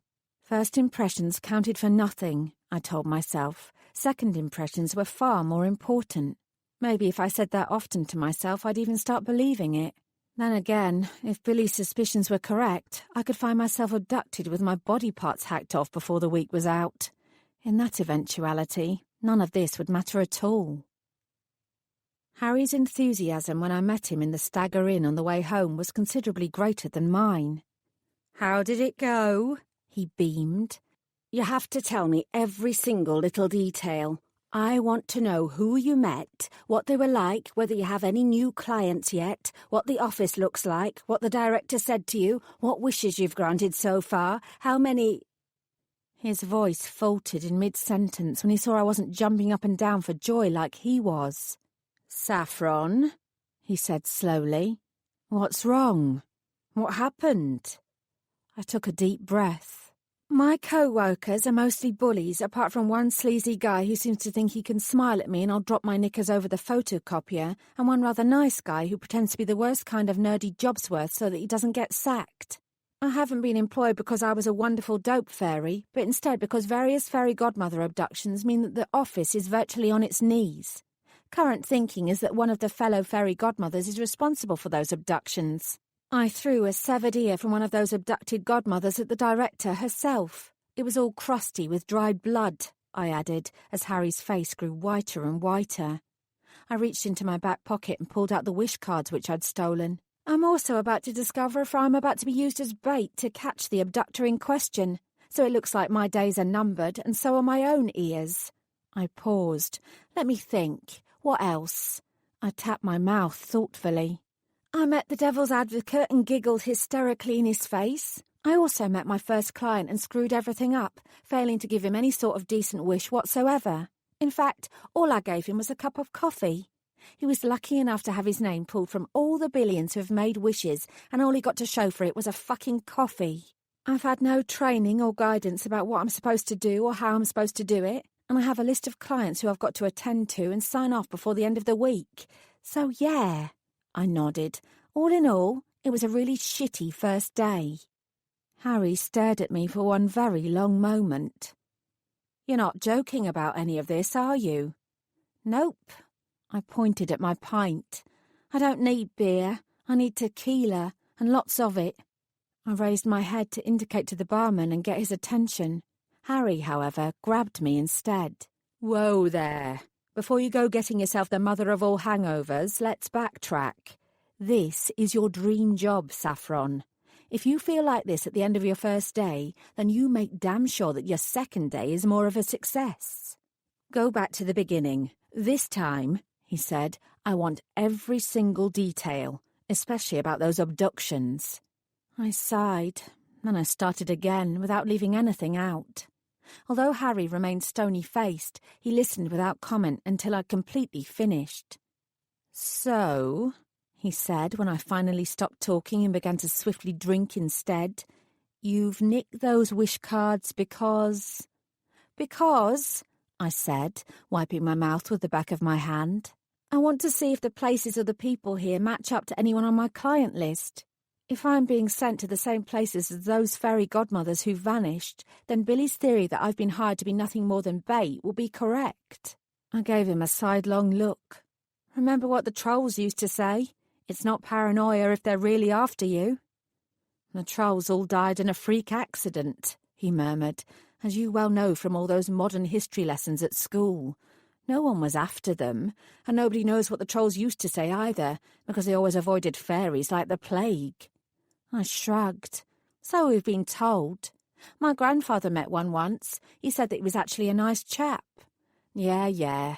He picked up the first card. Let's focus on the living instead, shall we? He scanned through the card's details. Boris here was sent to someone called Alice Fairworthy, who lives in the Lake District. He raised a questioning eyebrow in my direction. Nope. I shook my head. None of my clients live there, and the name doesn't ring a bell. He placed the card face down. Next, Spencer Goldberg, Notting Hill, London. I hissed through my teeth. I'd already memorised the list Adeline had given me. I knew without looking that my third client was Rachel Goldberg, also Notting Hill, London. They were probably related. Harry noted my expression and began a new pile. Then he took another card. Denzil Forest, Birmingham. No, I breathed out. He nodded and put the card down. Mick Jones, Aberystwyth. Shit. Yes, one of my clients lives there too. He cycled through the rest of the cards. There were 4 distinct names which I had that matched with those clients who both Boris and Lydia had worked with before they disappeared. Then Harry picked up the final card. Luke Wells, he said. I interrupted him. Oxford University. Harry very deliberately put the card down in the match pile. Yes. I reached across him and picked the card up again, reading the rest of the details. Request unknown. Lydia Duchamp had never even managed to find out what Luke wanted. She must have been abducted before she'd properly investigated him. Harry looked at me questioningly, and I sighed. He's the client I had today. The fact that Lydia also had him as a client right before she was abducted pretty much says it all. My mouth tightened into a thin line, and I wrapped my arms around myself. It's true, then, I said distantly. They really are sending me out to the same places as those other fairies. I really am bait. It was bad enough when I thought I'd only been brought in to make up the numbers. Now that I knew I was being dangled out there in order for the fairy kidnapper to make a move on me, I felt physically sick, not to mention incandescently angry. This was my dream, and it was already becoming a nightmare. It certainly looks that way. Harry's voice was heavy. Fucking hell, Saffron. And they didn't have the decency to tell you that your life might be in danger. I'm not one of them, am I? I'm expendable. He drew himself back and glared. You are not expendable. You are Saffron Sawyer. You're the best dope fairy that department has ever seen. You will not let these fairy godmother fuckers get the better of you. You will show them that you have the ability to be the very best. He punched my arm. Got that? Ow! I rubbed the spot where he'd hit me. That hurt. He punched me again. Got that? He repeated. Geez, yes, I've got that. Anything to stop you beating me up. Stop complaining. You're the toughest person I know, Saffron. We're going to put our heads together and work a way out of this. But you're right. First of all, what we need is tequila. Amen, I muttered. We decamped to a quiet table at the back of the pub where we wouldn't be disturbed, bottle and shot glasses in hand. You've done a better job so far than you've given yourself credit for, Harry told me after the first bone-juddering shot. You've got this Billy guy on your side, not to mention Rupert as well. Rupert will lose interest as soon as it's clear I'm not about to jump his bones in the office toilets, I said. Harry made a face. Yuck, don't do that. I half smiled. Don't worry. In any case, it's not just those two. You've been polite and smiley to everyone else. On the face of it, you've not given one person in that office any cause to despise you. Apart from, I reminded him, the director herself, who'd been surprisingly nicey nice to me so far, but then that was suspicious in itself. Lydia Thingy's ear didn't actually strike the director in the face, and you didn't even know that it was her ear until the mean fairy began screaming. It was an accident. He shrugged. Don't dwell on it. You've got bigger problems. True that. So you're saying that I should continue being Miss Happy? I asked. And then some. When they go low, you go high. Don't let them beat you down. No matter what anyone else says to you, remind yourself that you want to be a fairy godmother. You're thrilled to be there. I nodded. Thrilled. Yep, got it.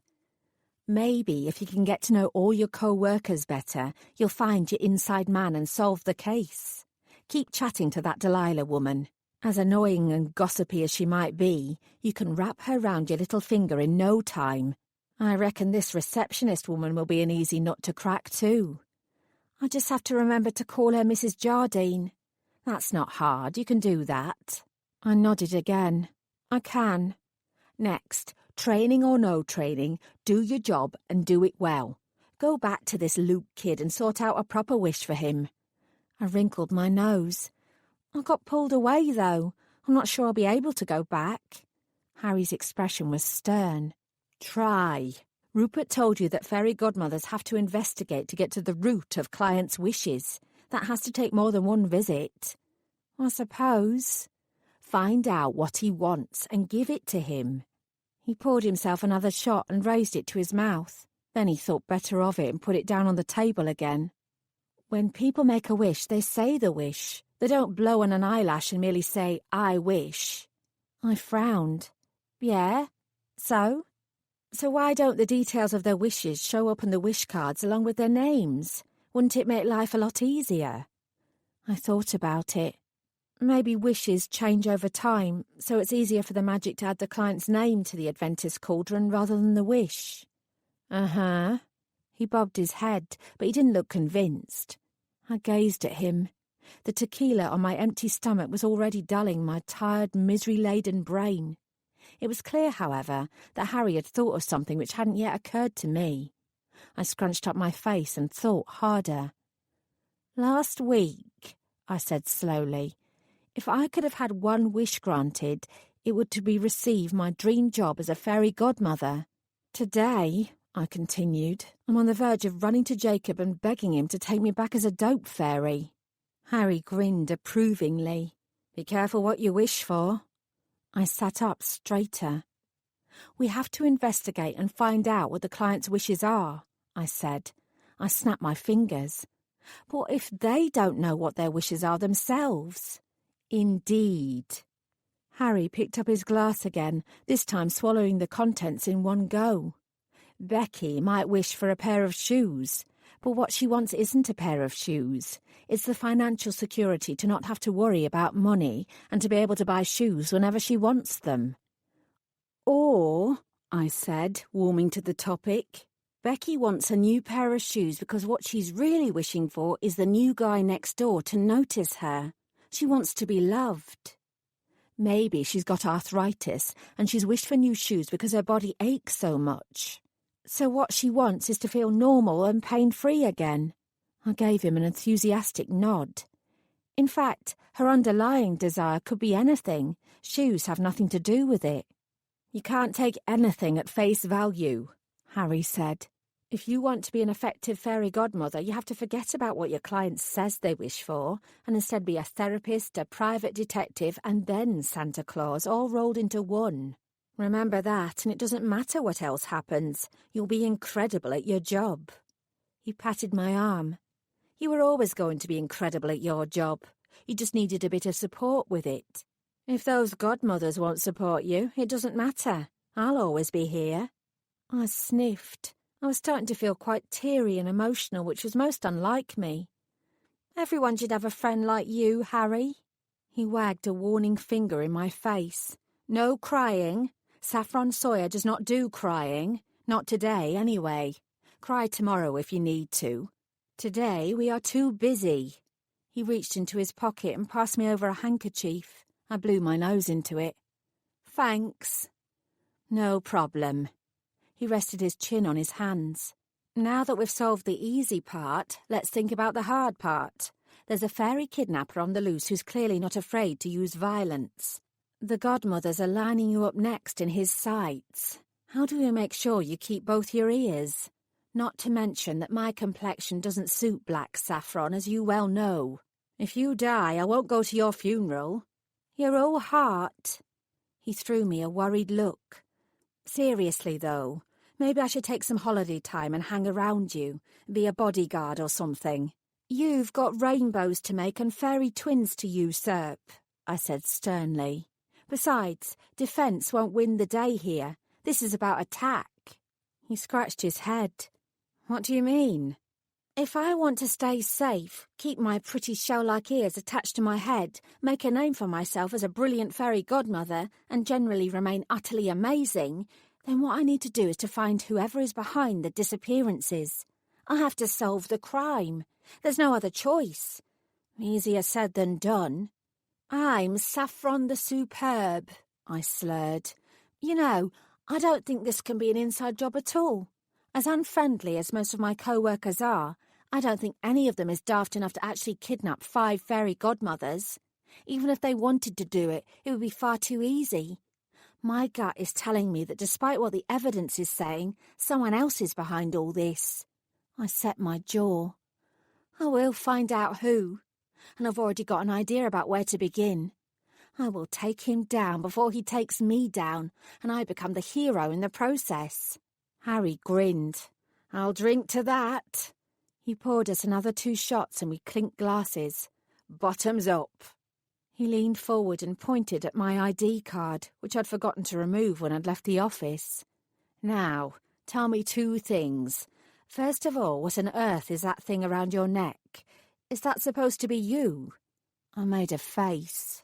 Secondly, Harry said, and most important of all, is the devil's advocate really as dark and scary as everyone says? One says. One says. One says. One. Chapter 11. My alarm went off at 4 a.m. It wasn't the worst thing that could have happened, but at that moment in time it kind of felt like it. Then I remembered that I was, A, a genuine honest-to-goodness fairy godmother who needed to make her mark, and B, my life was threatened. With those thoughts in my head, I sprang up and propelled myself into the shower. Less than 20 minutes later, I was out on the streets. I no longer had the same metaphor access to my dope fairy clients as I used to, but that didn't mean I didn't think I could still find them, especially at this time in the morning.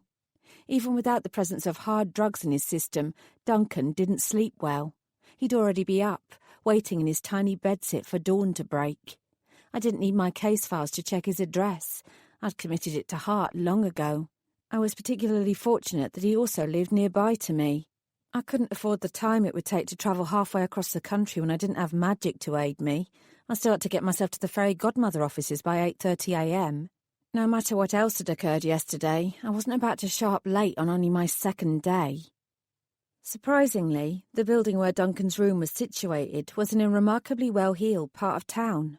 No doubt the residents in the expensive houses nearby were none too impressed that there was a charity-led house of multiple occupancy right on their doorstep. People always laid far too much emphasis on the social status of their neighbours, when they should be concerning themselves with whether they were nice enough to pass over a cup of sugar when required, and respectful enough to keep the noise levels to a minimum. In truth, the only thing I could hear around here was the muted twitterings as the birds began to grow restless for the start of a new day.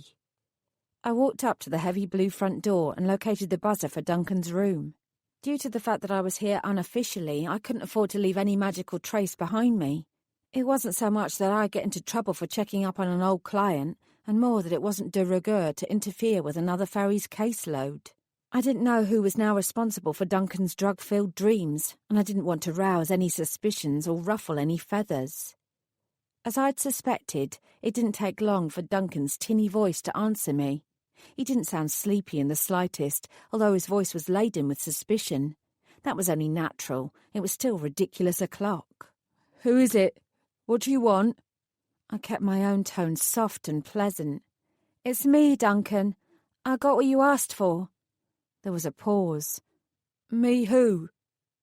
It was quite possible that his subconscious would recognise me.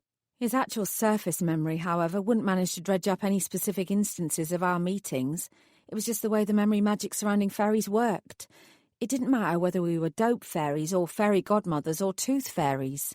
Any humans we'd encountered during a job would automatically forget all about us as soon as we left them. Of course, memory magic didn't kick in when we weren't working, so that we could still have social lives that involved humans. It would get rather tiresome to have to keep introducing yourself to the same people when you weren't on the job. I'd never paid much attention to the specifics of how it worked. I'd never needed to. In any case, memory magic protected us as well as humans, even if it was annoying sometimes. Duncan wouldn't consciously remember me, despite the fact that we had met many times. The only way my little subterfuge would work would be if I could persuade Duncan that he really did know me. "It's Saffron, of course," I replied into the grubby speaker, injecting the faintest hint of hurt to add credence to our supposed relationship. There was yet another beat of silence. I crossed my fingers tightly, hoping that he wouldn't just tell me to piss off. I was in luck. A moment later, the door buzzed. I pushed it open and exhaled loudly. I'd passed the threshold now. There was no turning back from this point. I walked up the stairs to the 3rd floor, rounding the corner towards Duncan's room. The lingering smell of last night's curry clung to the walls and carpet. Hell, it could have been last month's curry for all I knew. This place always smelled the same. I pretended to my grumbling stomach that I wasn't hungry and presented myself at Duncan's own front door. It was already open, and he was standing there waiting, frowning at me as I stepped up. "Duncan," I beamed. "I won't hug you. I know you don't like that sort of thing. It's great to see you, though." His brown eyes shifted. I could see that he was straining to remember who I was. I had to throw him another tidbit to convince him that he did. I glanced past him into his small but incredibly neat bedsit. "You're alone?" I questioned. "No green monsters hanging around?" He drew back. "How do you know about that?" I blinked in obvious surprise. "You told me, silly." "Did I?" He rubbed his eyes. "Yeah." I smiled again, the very picture of non-threatening friendliness. "Anyway, I know it's super early, but I did promise you I'd come by. I've got the early shift at work, so it was now or never. How about that cup of tea you promised me?" You're Saffron, I reminded him helpfully. Oh, yeah. He nodded. I remember. He clearly didn't. It didn't matter now. He stepped back, and just in case he suddenly changed his mind, I walked past him and headed directly for the straight-back chair sitting in the corner. Duncan closed the door and turned round. You said you got what I asked for, he mumbled. I grinned and reached into my pocket, pulling out a plastic bag containing a few wrinkled mushrooms. They were far from hallucinogenic. They'd been sitting in the bottom of my fridge for goodness knows how long. Perhaps they'd provide some sort of placebo effect, or perhaps Duncan would be sorely disappointed later on when he tried them. Either way, I could hardly give him the real thing. That hadn't been in the job description even when I'd been a dope fairy at the very top of my game. Such an action was severely frowned upon, and old habits died very hard. "They'll make you fly," I told him, lying through my teeth. Duncan edged towards me and took the bag. The plastic rustled as he peered inside. They look like button mushrooms, he said doubtfully. Duncan was many things. Stupid wasn't one of them. "I know, right?" I said. "They're legit, though. I already told you. If you don't want them, that's okay. I'm happy to keep them for myself." He pulled the bag towards his chest, on the off chance that I was about to reach out and take it from him. As doubtful as he was about the mushroom's providence, he wasn't about to look a gift horse in the mouth. "Thank you." I waved a hand in the air. "I'd say there's more where they came from, but they're the last of my supplies. I hope you enjoy them." I leaned back and crossed my legs. "So, how have you been since I saw you last?" "Fine." He was considerably less verbose when he was stone-cold sober. I'd thought the hard part would be getting in here. It appeared that getting Duncan to talk was going to be the toughest thing. "How about that tea, then?" I prompted. With obvious reluctance, he shuffled over to the tiny stove, still clutching the plastic bag. Using one hand, he refilled the kettle at the sink and then placed it onto the hob before turning to me. "Where did you say we met?" "Out by the train station." I hesitated, then added in a small voice, "Don't you remember?" He was too kind to be honest. "I remember." I smiled to make him think I was relieved. "Oh, good. You were so nice to me, and you made such a difference to my day that I'd feel terrible if I'd not had the same impact on you. All that time we spent talking about the boogeyman." Duncan stiffened. "Who?" he whispered, his eyes going wide. I pretended I hadn't heard him. "You might say that monsters don't scare you, but the boogeyman would certainly scare me." I glanced around as if the boogeyman in question was about to jump out from the rose-patterned wallpaper. "I hope I don't bump into him too." "Steer clear of St. Clement's Park, then," he grunted. Bingo. "Oh, don't worry," I said with fervent promise. "I will." I fiddled with my cuffs and took a deep breath, casting my net a little further in a bid to get more information that might help. The boogeyman Duncan had mentioned might not have a single thing to do with whoever was disappearing fairies. He might not exist at all, much like my own conjuration of the green-skinned monster. But Duncan's ominous mention of him the other night was too much of a coincidence for me to ignore, especially given my lack of other leads. "The way you described him," I said with a shudder. "The way he looked with his—" My voice trailed off hopefully. With any luck, Duncan would fill in the blanks for me. "His hair." I nodded enthusiastically. "Yes, his hair." He dropped the bag containing the mushrooms at his feet. "You should leave." "Uh-oh." "Pardon?" "I don't know who you are or what you're after, but you have to go. I don't want you here. I didn't see anything and I don't know what you're talking about." He raised his arm, extending his trembling index finger at his door. "Leave!" "Wait, Duncan, He lunged towards me. I squeaked in fear, suddenly afraid of what he'd do. He didn't hurt me, though. He just grabbed my shoulder with one hand and opened the door with his other. I considered standing my ground and putting up a fight. It wouldn't have been hard. I suspected, however, that such a display of strength would cause more problems than it would solve. Besides, I'd already gotten what I'd come for.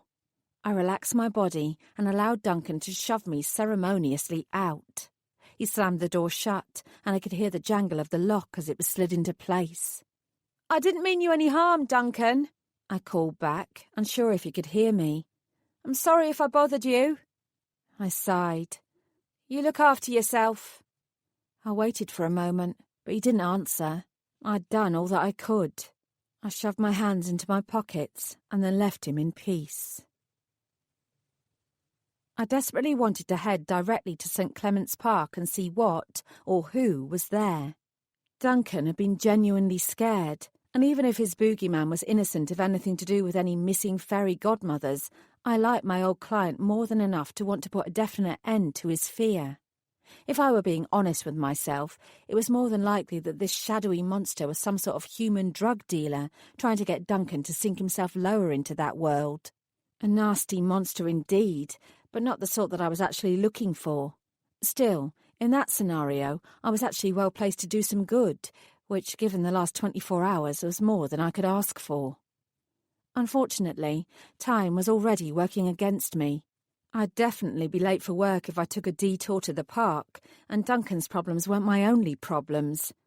I shouldered my bag, checked the sky, and drew out my umbrella, then instead headed towards the office. It would be far better to be early rather than late. Now that I actually had ID, at least I could be sure that Mrs. Jardine would let me in. It might have only been my second day, but already the sheen of stepping into the building had worn off. Now I was already starting to sense some of the despair from the floors above leaking down to the glitter of reception. As instructed by Harry, however, I wouldn't let it put me off.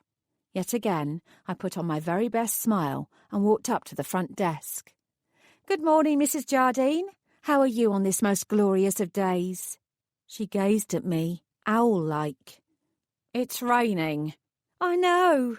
I grinned happily. "It's not even just drizzle, it's proper rain.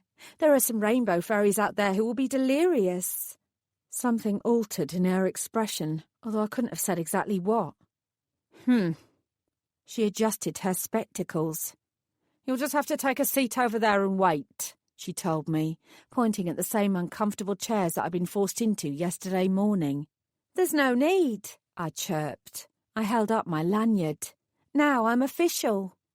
She looked from it to me and back again. "I can't possibly accept that. It looks nothing like you."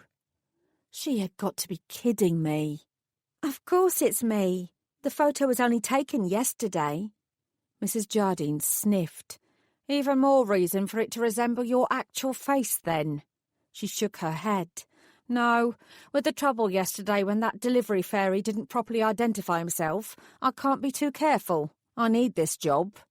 Somehow I didn't think Mrs. Jardine would ever be sacked. I reckoned that the director herself would be terrified of her. The devil's advocate had put her in her place, but he was special. I thought about that for a moment and leaned forward. "I understand," I said. "You have to be very careful. We can't have more severed ears being thrown around the office." She didn't twitch. "From what I heard, it was you doing the throwing." "Yeah, I did that when I was up in the office I belonged in, just like every other damn fairy godmother." I bit my tongue back from saying that, however, and played more strategically instead. I'll wait in that chair as you wish," I told her. "If I'm lucky, the devil's advocate will show up again, and we can share a lift together once more. He's such an interesting man, don't you think? We got on very well together. Not many fairies get the chance to have a proper tete-a-tete with him. I did, though." I allowed myself a tiny smile. Then I added a conspiratorial wink for good measure. "I think the two of us had a special connection, you know." He was most surprised that I'd been left cooling my heels for so long down here, but I assured him that I didn't mind. "I think he believed me," I added, tapping my mouth thoughtfully. I met Mrs. Jardine's eyes. "When is the actual audit taking place?" She didn't immediately respond. When she did, her voice was icy cold. "You really do seem to think you're very smart, don't you? I don't take to threats very well, Miss Sawyer." "I'm not the enemy, Mrs. Jardine, and I'm not threatening you." "Not exactly, anyway." I smiled pleasantly. "All I want is to get upstairs so that I can do my job to the very best of my ability. I'll admit that based on yesterday's evidence that's not a very great ability, but I still want to try. I deserve the chance to try. I understand that you might take great joy out of teasing new starts like me, And under other circumstances, I'd probably find it entertaining as well. But there's serious shit going on up there. And with all those disappearances, I don't think this is the best time for a sense of humour that involves either pranks or hazing. This is the time for all of us to pull together as a real team. For a brief second, I thought I'd overdone it and gone too far. Mrs. Jardine stared at me long and hard before speaking again. "You shouldn't be here," she said quietly. My smiling facade broke. "I might not be from a highbrow fairy family, but I have the right to be here as much as anyone else," I snapped. "Oh, you have the right, and you are stronger than the others. I do indeed act like this with every new godmother and godfather, and you've reacted very well in return. You've been one of the better fairies to come through that door, even though I've been harsher to you than to others. But you still shouldn't be here." "Why the hell not?" I growled. For the first time, her expression softened. "It's not safe for you here." I was so surprised that I took an involuntary step backwards. "Because I'm here to lure the kidnapper in," I whispered without thinking. It was Mrs. Jardine's turn to be surprised. "I told you." She shook her head and answered her own question. "No, they wouldn't do that. Someone else whispered in your ear." Billy took that very moment to push open the door and walk in. A knowing flicker lit Mrs. Jardine's eyes and she nodded to herself. Apparently I wasn't the only one who saw through Billy's act then. "Thumbprint here," she said to me in a sudden brisk and businesslike fashion. I reached for the book and pressed my thumb down in the appropriate space. Then I met her eyes once again. "I'll be fine," I told her as Billy came up behind me. "You are not wearing regulation shoes," he said to me with a frown. "Those are patent leather, and patent leather is prohibited." "I'm so sorry," I said. "It won't happen again." I glanced at Mrs. Jardine, whose face remained entirely expressionless. Was everyone in this building playing a role? "Listen," I said to her. "My best friend is a rainbow fairy. If you ever want a rainbow created for you for a special occasion, then say the word, and I'll see what I can do." Mrs. Jardine's cheeks turned pink. Even Billy's mouth dropped open in shock. "Thank you," she murmured. "I appreciate that." I bobbed my head once, then I trotted off to the lift in my unregulation shoes. What was the problem with patent leather, anyway? Anyway.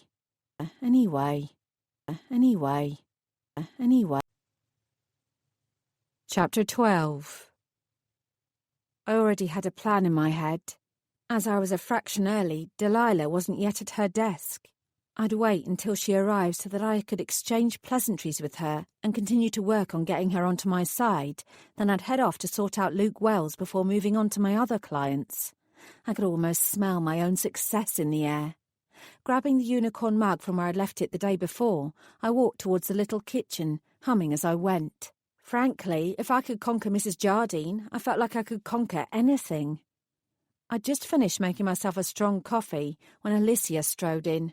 She seemed intent on entirely ignoring my presence. That was until she caught sight of the mug. Her eyes fixed on it, widening to an alarming size. "What?" she gasped, with remarkably vicious horror that wasn't all that far from the way she'd reacted to poor Lydia's ear yesterday. "Do you think you're doing?" "Having a coffee?" I said. And then, because there was no reason why I shouldn't try to get on her side as well as everyone else's, I added, "Would you like one?" She ignored the offer. "That is my mug. You've stolen my mug." Oh, I should have realised that the cardinal sin of working in any office held as true here as it would anywhere else. "I didn't know," I said in an appropriately apologetic manner. "I thought we could use any mug we wanted to." "Well, you can't. You can't go stealing other people's mugs. Everyone knows that the unicorn one is my one. I spent half an hour looking for it yesterday. I was desperate for a cup of tea after the trauma I had to go because of you throwing that thing at me. That trauma was compounded because my mug was missing. Except it wasn't missing, was it? You stole it. I might have known that a marsh fairy like you would be a dirty thief." I counted to 10 in my head. It didn't help. "Marsh fairies aren't thieves," I said.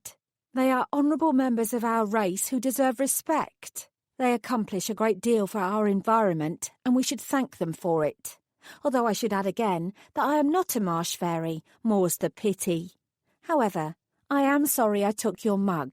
I didn't steal it, I merely used it to put coffee in.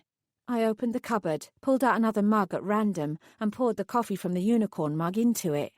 Now you can have your mug back. I don't want it back until you've washed it thoroughly. She glared at me, putting her hands on her hips. Well, I said calmly, I will wash it now, and then you can have it right back.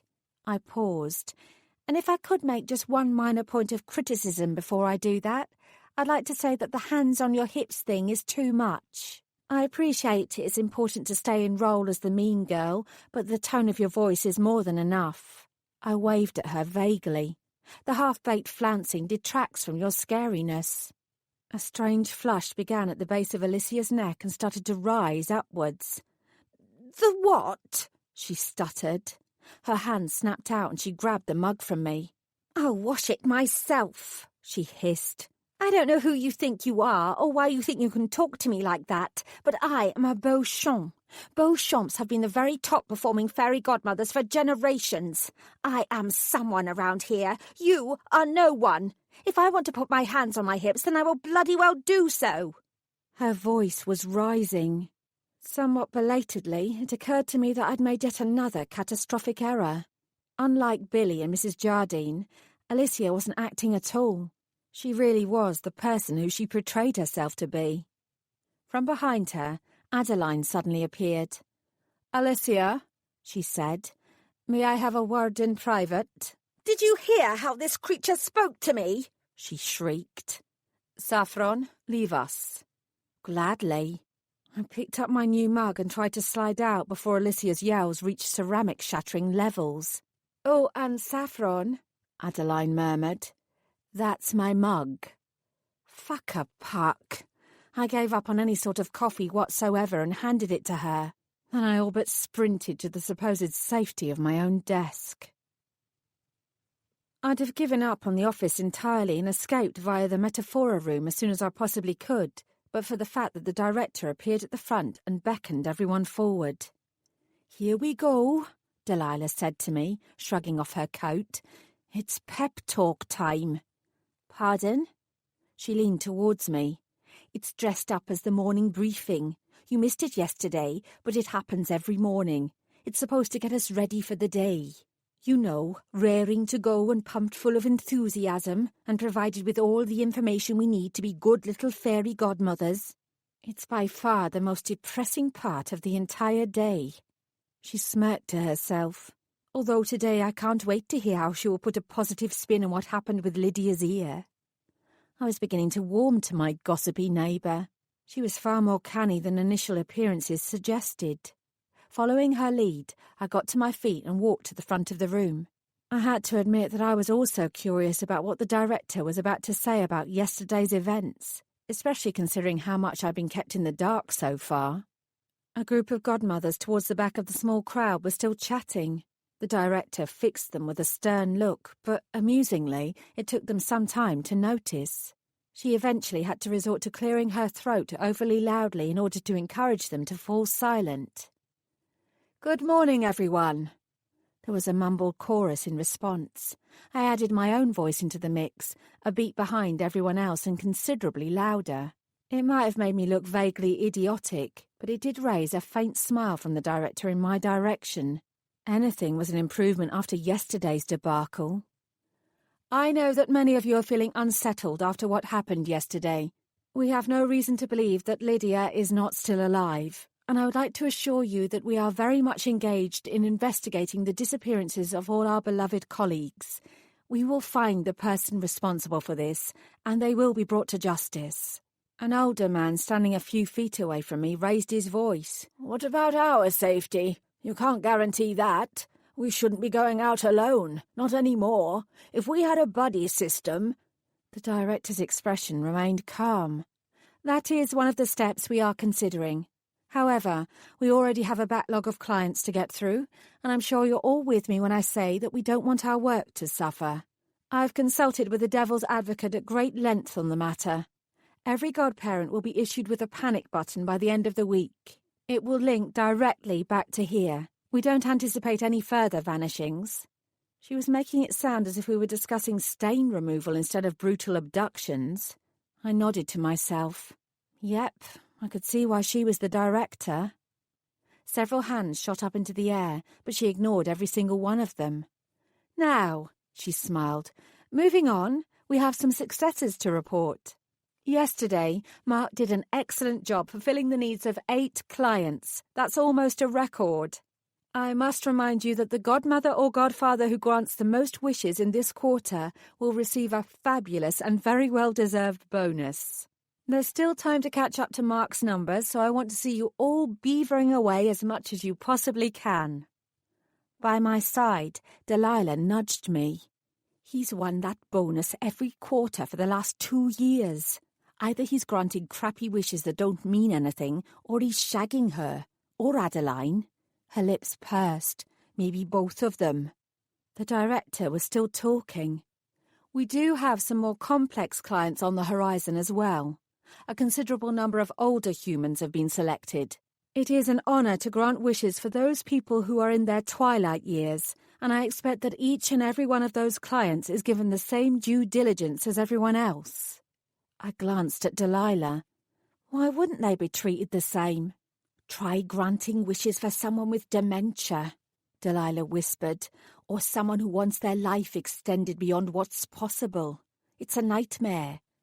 I could see that could be difficult. "Finally," the director intoned, "no matter who your clients are, please make sure you truly drill down into what their heart desires. You might have to think outside of the box to give them what they want, but never forget that only the sky is the limit. We are fairy godparents."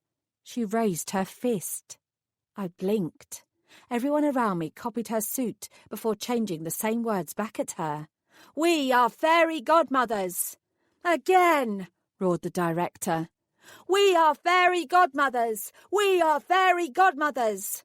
I squinted. Was that supposed to mean something? Beyond the obvious, anyway. "See," Delilah said under her breath, "it's like the Nuremberg rallies." The director clapped her hands. "To work, people!" Almost immediately the crowd dissipated.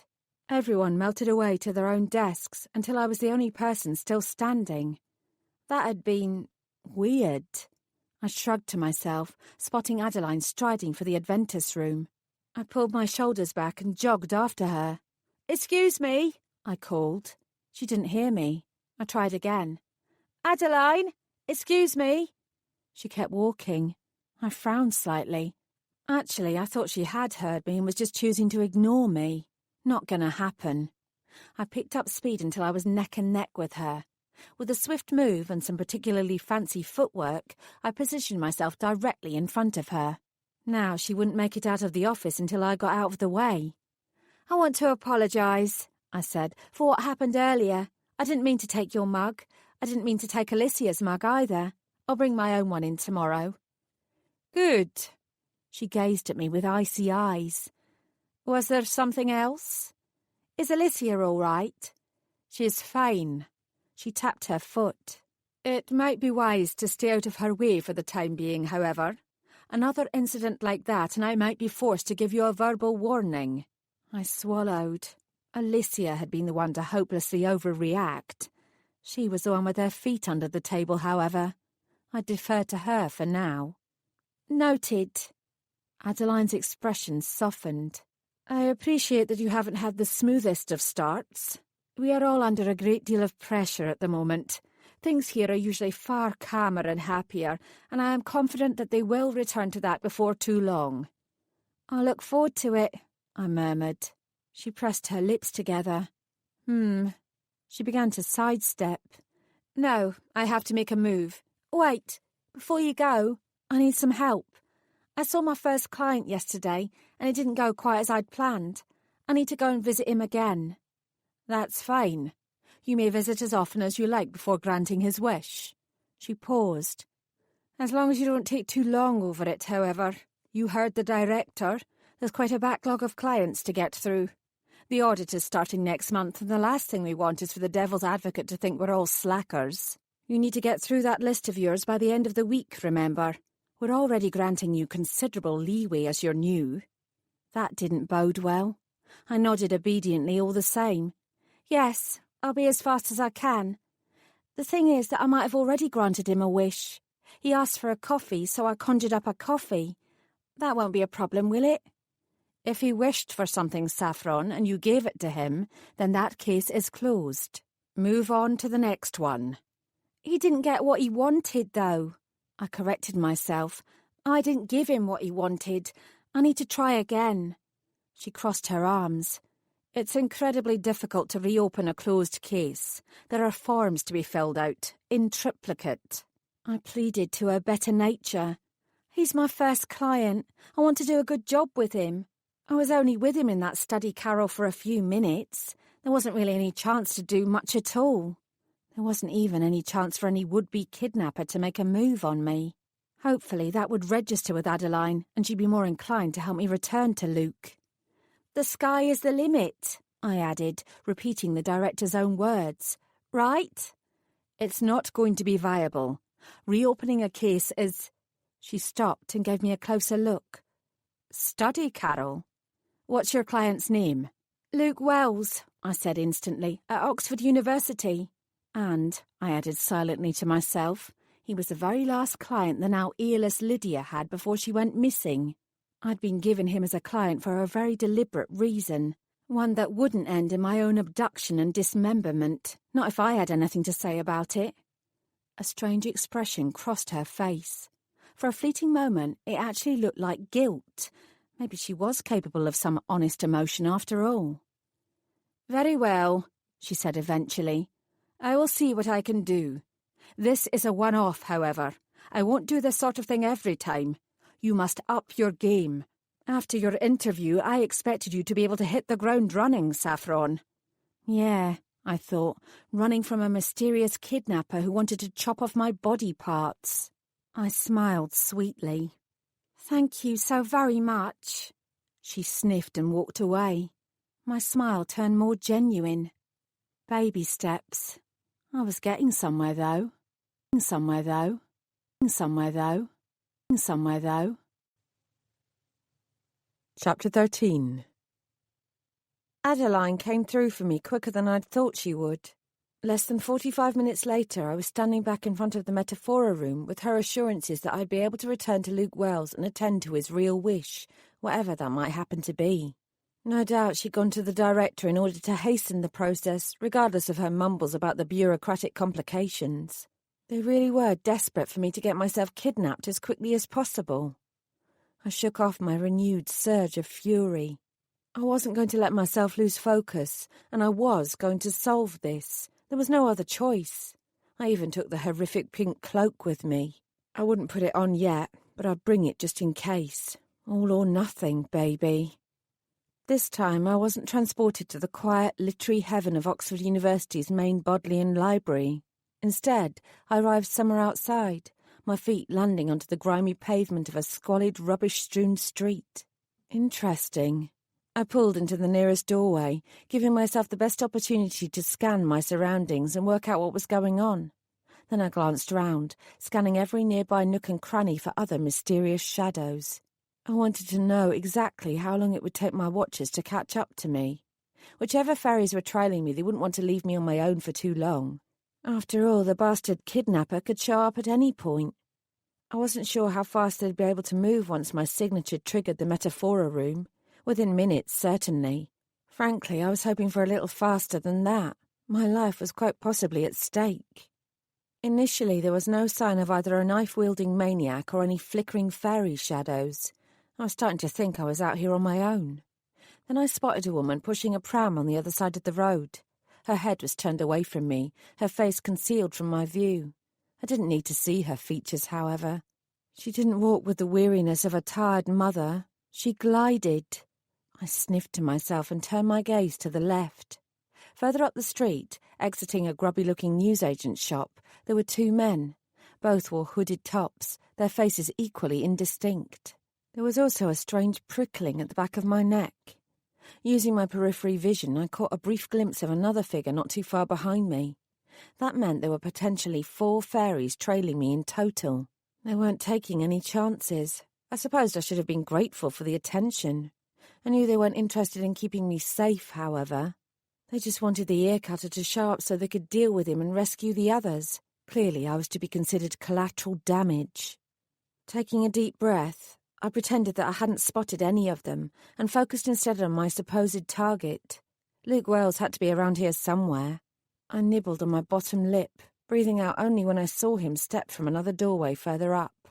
Aha! I would be smarter this time and hang back until I had a better idea about what he was up to as well as what he was like as a person. My own watchers could do whatever they wanted.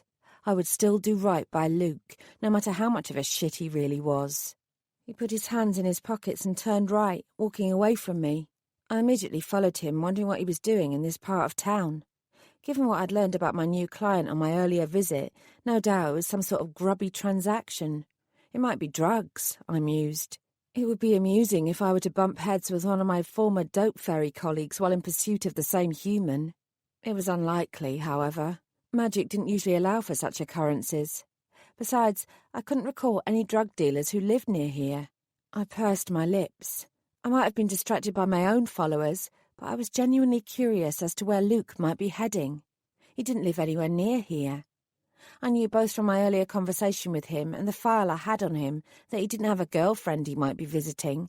He certainly didn't strike me as the type who simply went out for a walk from time to enjoy the fresh air. In any case, while the other fairies followed me, I continued to follow Luke. Hopefully I'd glean more about his lifestyle and his desires. I pretended that I was completely alone. As furious as I was about the entire setup, I had to admit that being trailed by other fairies was the perfect opportunity for me to show what I was really capable of. I might as well kill several birds with one stone and prove to my watchers that my existence was as worthy as anyone else's. I could be an excellent fairy godmother as well as evil bastard bait. Although Luke's shoulders were hunched against the cold and he walked with a sort of sloping gait that seemed universal amongst undergraduates, I had the sense that he knew where he was going and he had a very specific destination in mind. At the next crossroads, he didn't pause. He strode out into the road, narrowly avoiding being run over by a small car. He ignored the driver's irritated honk and kept going. I picked up my own pace and hurried after him.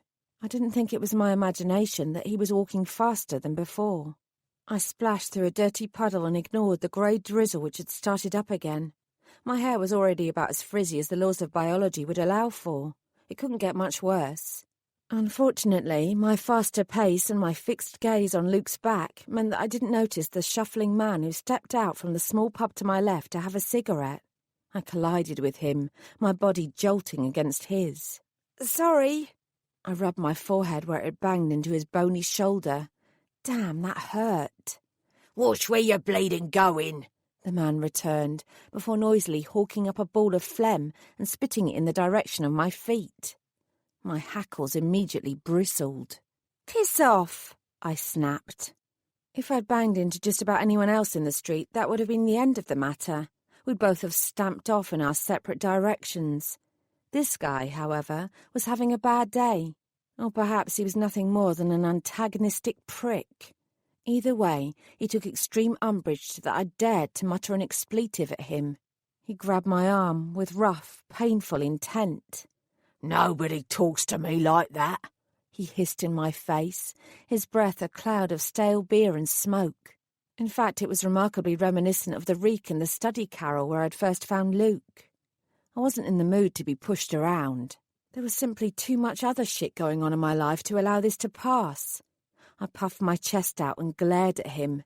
"Oh, yeah," I said, "because I think I just did. What are you going to do about it?" My glare grew harder. "Are you going to hit me?" If I'd been a man, my bravado wouldn't have worked. In fact, if there hadn't been other passers-by, it wouldn't have worked either. The bully boy in front of me realised, however, that he wouldn't win himself any favours by smacking a woman half his size. He abruptly released me. "I see you again," he told me in a low voice. "And you won't get off this easy." He threw his cigarette butt down onto the pavement, barely half smoked, and turned back into the pub. Ha! I grinned to myself, immensely satisfied. That was until I spotted the fake mother with the pram watching me from across the street. She looked away as soon as I glanced at her. It didn't matter, though. Rather than portraying myself as a cool, collected fairy who de-escalated tension instead of creating it, I looked like some sort of maniac. "Stress," I muttered. "I'm under a lot of stress." Then I looked down the street. Fuck a puck. Luke Wells had completely disappeared. Bitterly angry at myself, I took off. He couldn't have gone far. I ran down towards where I'd last seen him, checking every side street and glancing in the window of every shop. This was ridiculous. I'd never physically lost a client before. I slowed to a walk. I supposed I could return to the office and then use the metaphora room to transport myself to his exact location again. Somehow that felt like I'd be admitting defeat, however. I had too much pride to advertise myself as quite this stupid to the entire office. I didn't dare look in the direction of my followers either. No doubt they'd all be sniggering to themselves at my desperate incompetence. I'd gotten myself into this stupid situation. I'd get myself out of it. I half closed my eyes. What did I know about my client? He liked to drink, except he'd passed a pub and hadn't so much as glanced towards it, so he wasn't looking for a beer.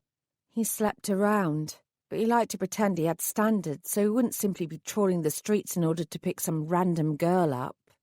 He was intelligent enough to get into Oxford University and to get good grades while he was there, despite all of the aforementioned character flaws. Perhaps he attended a secret study group somewhere around here. If I searched for some sort of flat that looked like it contained students, then I might find him. There were several flat buildings up ahead. Maybe I could try those.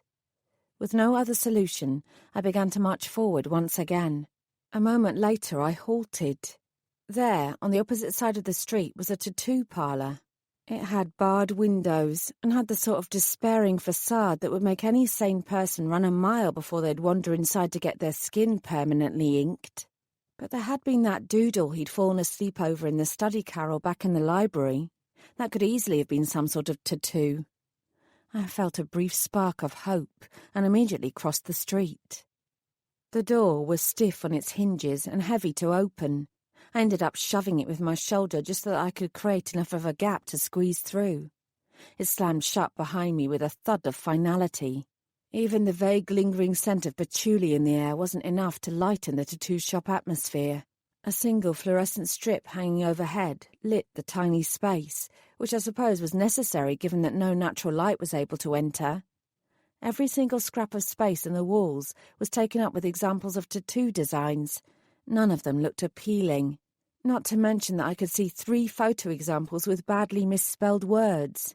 No regrets was emblazoned on the nearest one. Some poor sod actually had that tattooed across their arm. I shuddered. It had been a decent hunch to come in here, but there was no chance that Luke Wells would get a tattoo from this place. He had far too much narcissistic pride. I turned on my heel to leave as abruptly as I'd entered, just as there was the shuffling sound of footsteps. "Help you?" I turned. A large man wearing a tank top which was at least 2 sizes too small and had probably been white once, was staring at me. My eyes involuntarily dropped to his hands. His fingers were pudgy and squat, with the nails bitten down to the quick. They did not look like the hands of an artist. "No," I began. "I was having a look, but—" From further inside the shop, but hidden from view by an interior door marked ominously, "This is where the magic happens," an insistent and familiar voice proclaimed, "I'll pay you whatever you want." Luke Wells was here after all. I coughed. "But now I think I know which tattoo I'd like." I jabbed randomly at the nearest picture. I suppose it could have been worse. I was pointing at a little cartoon cat. Admittedly, it was a misshapen cat, which wouldn't have looked out of place in a horror film, but it was still identifiably a cat. Barely. The man raised his eyebrow. "You want to book in?" he asked. I shook my head. "Nope, I'll lose my bottle if I don't do it now." I grinned. "Besides, there's no time like the present, right?" He shrugged at me as if he couldn't care less. He did, however, point me to the door in question. I wasted no more time and hastily stepped through. I had to find out what Luke was up to. The back room was even more terrifying than the shop floor. There seemed to be 3 separate cubicles, although the thought that this place would have any customers, let alone 3 at one time, almost defied belief. Without waiting, I headed straight for the nearest cubicle, and the one which I knew was already occupied by Luke. Fortunately for him, he didn't actually appear to be having a tattoo done. He was on his feet with his hooded top still on and remonstrating with his hands at yet another burly bloke, whose features were similar enough to the other man's that they had to be related. Just check your records, Luke insisted, before turning to me and frowning. Who are you? I waved at him in apology and backed out. This one, the first man said, jerking his head at the next cubicle. Where do you want the art done? I didn't want it done anywhere. I'd make up an excuse and get out of here before any needle got anywhere close to me. I needed to listen in to Luke's conversation first, though. My arm, I said. I pointed at a random spot a few inches below my shoulder. He grunted. Payment up front. I nodded and reached into my jacket for my wallet, leaning back at the same time so I could continue to eavesdrop. We don't keep records like that, I heard the other man say. There was a faint hint of desperation to Luke's voice. I don't believe you. I passed over a £50 note and stepped back, eager to get closer to the other cubicle and hear more.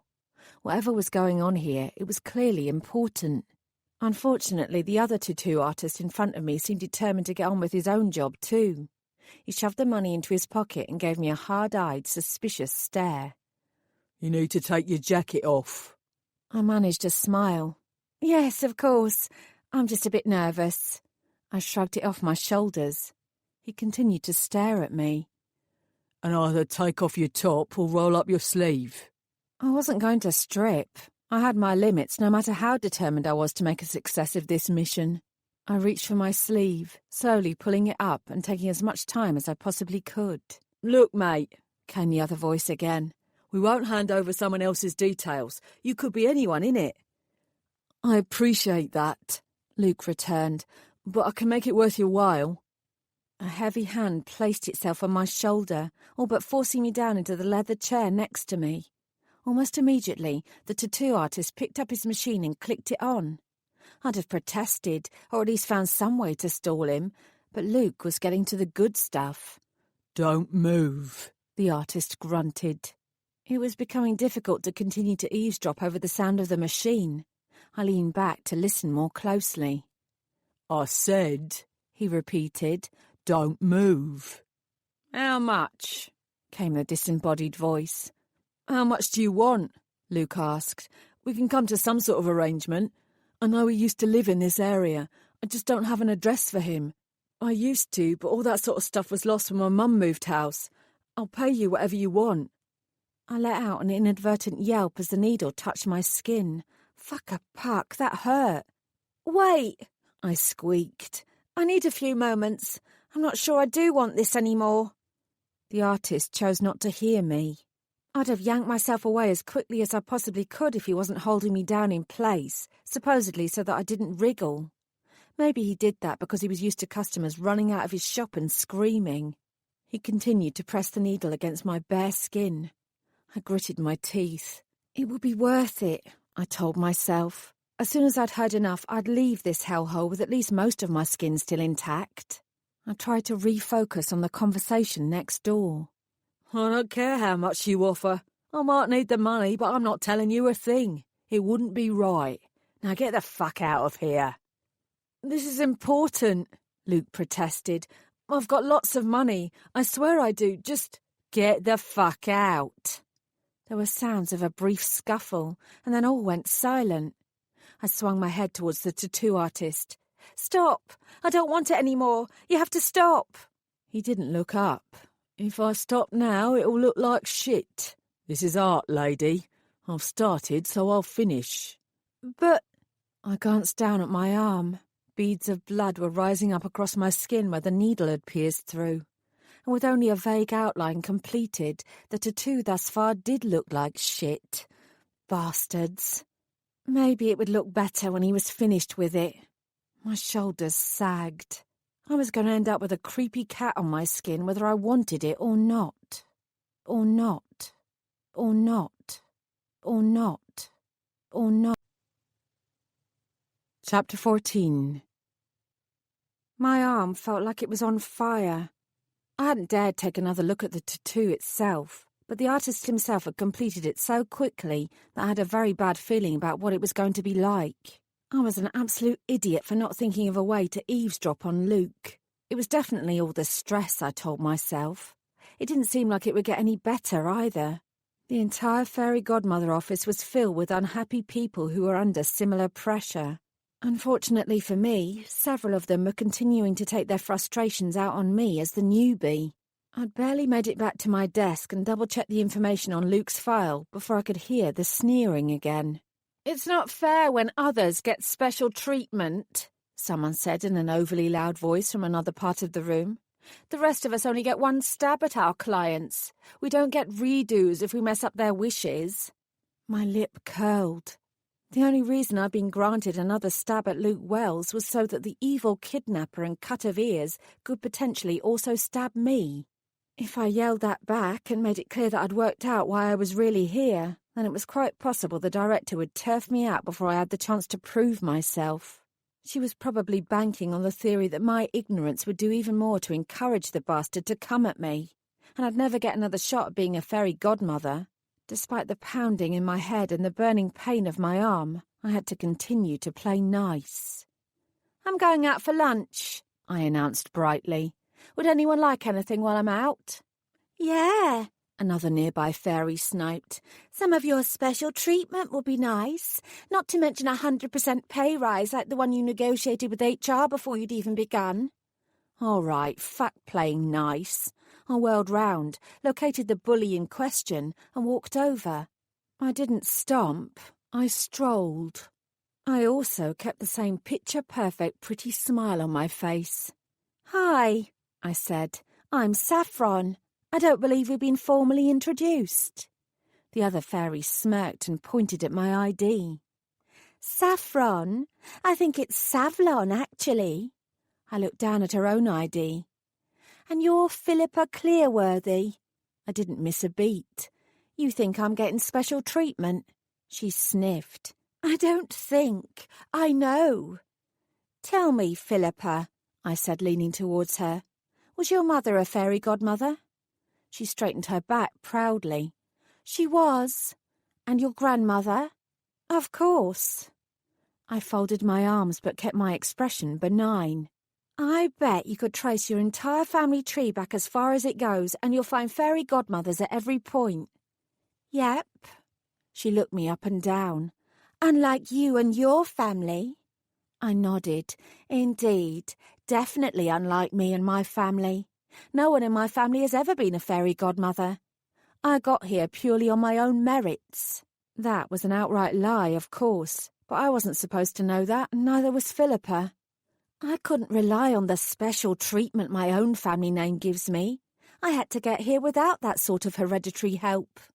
Out of the corner of my eye, I saw Alicia open her mouth as if to jump in and help Philippa out.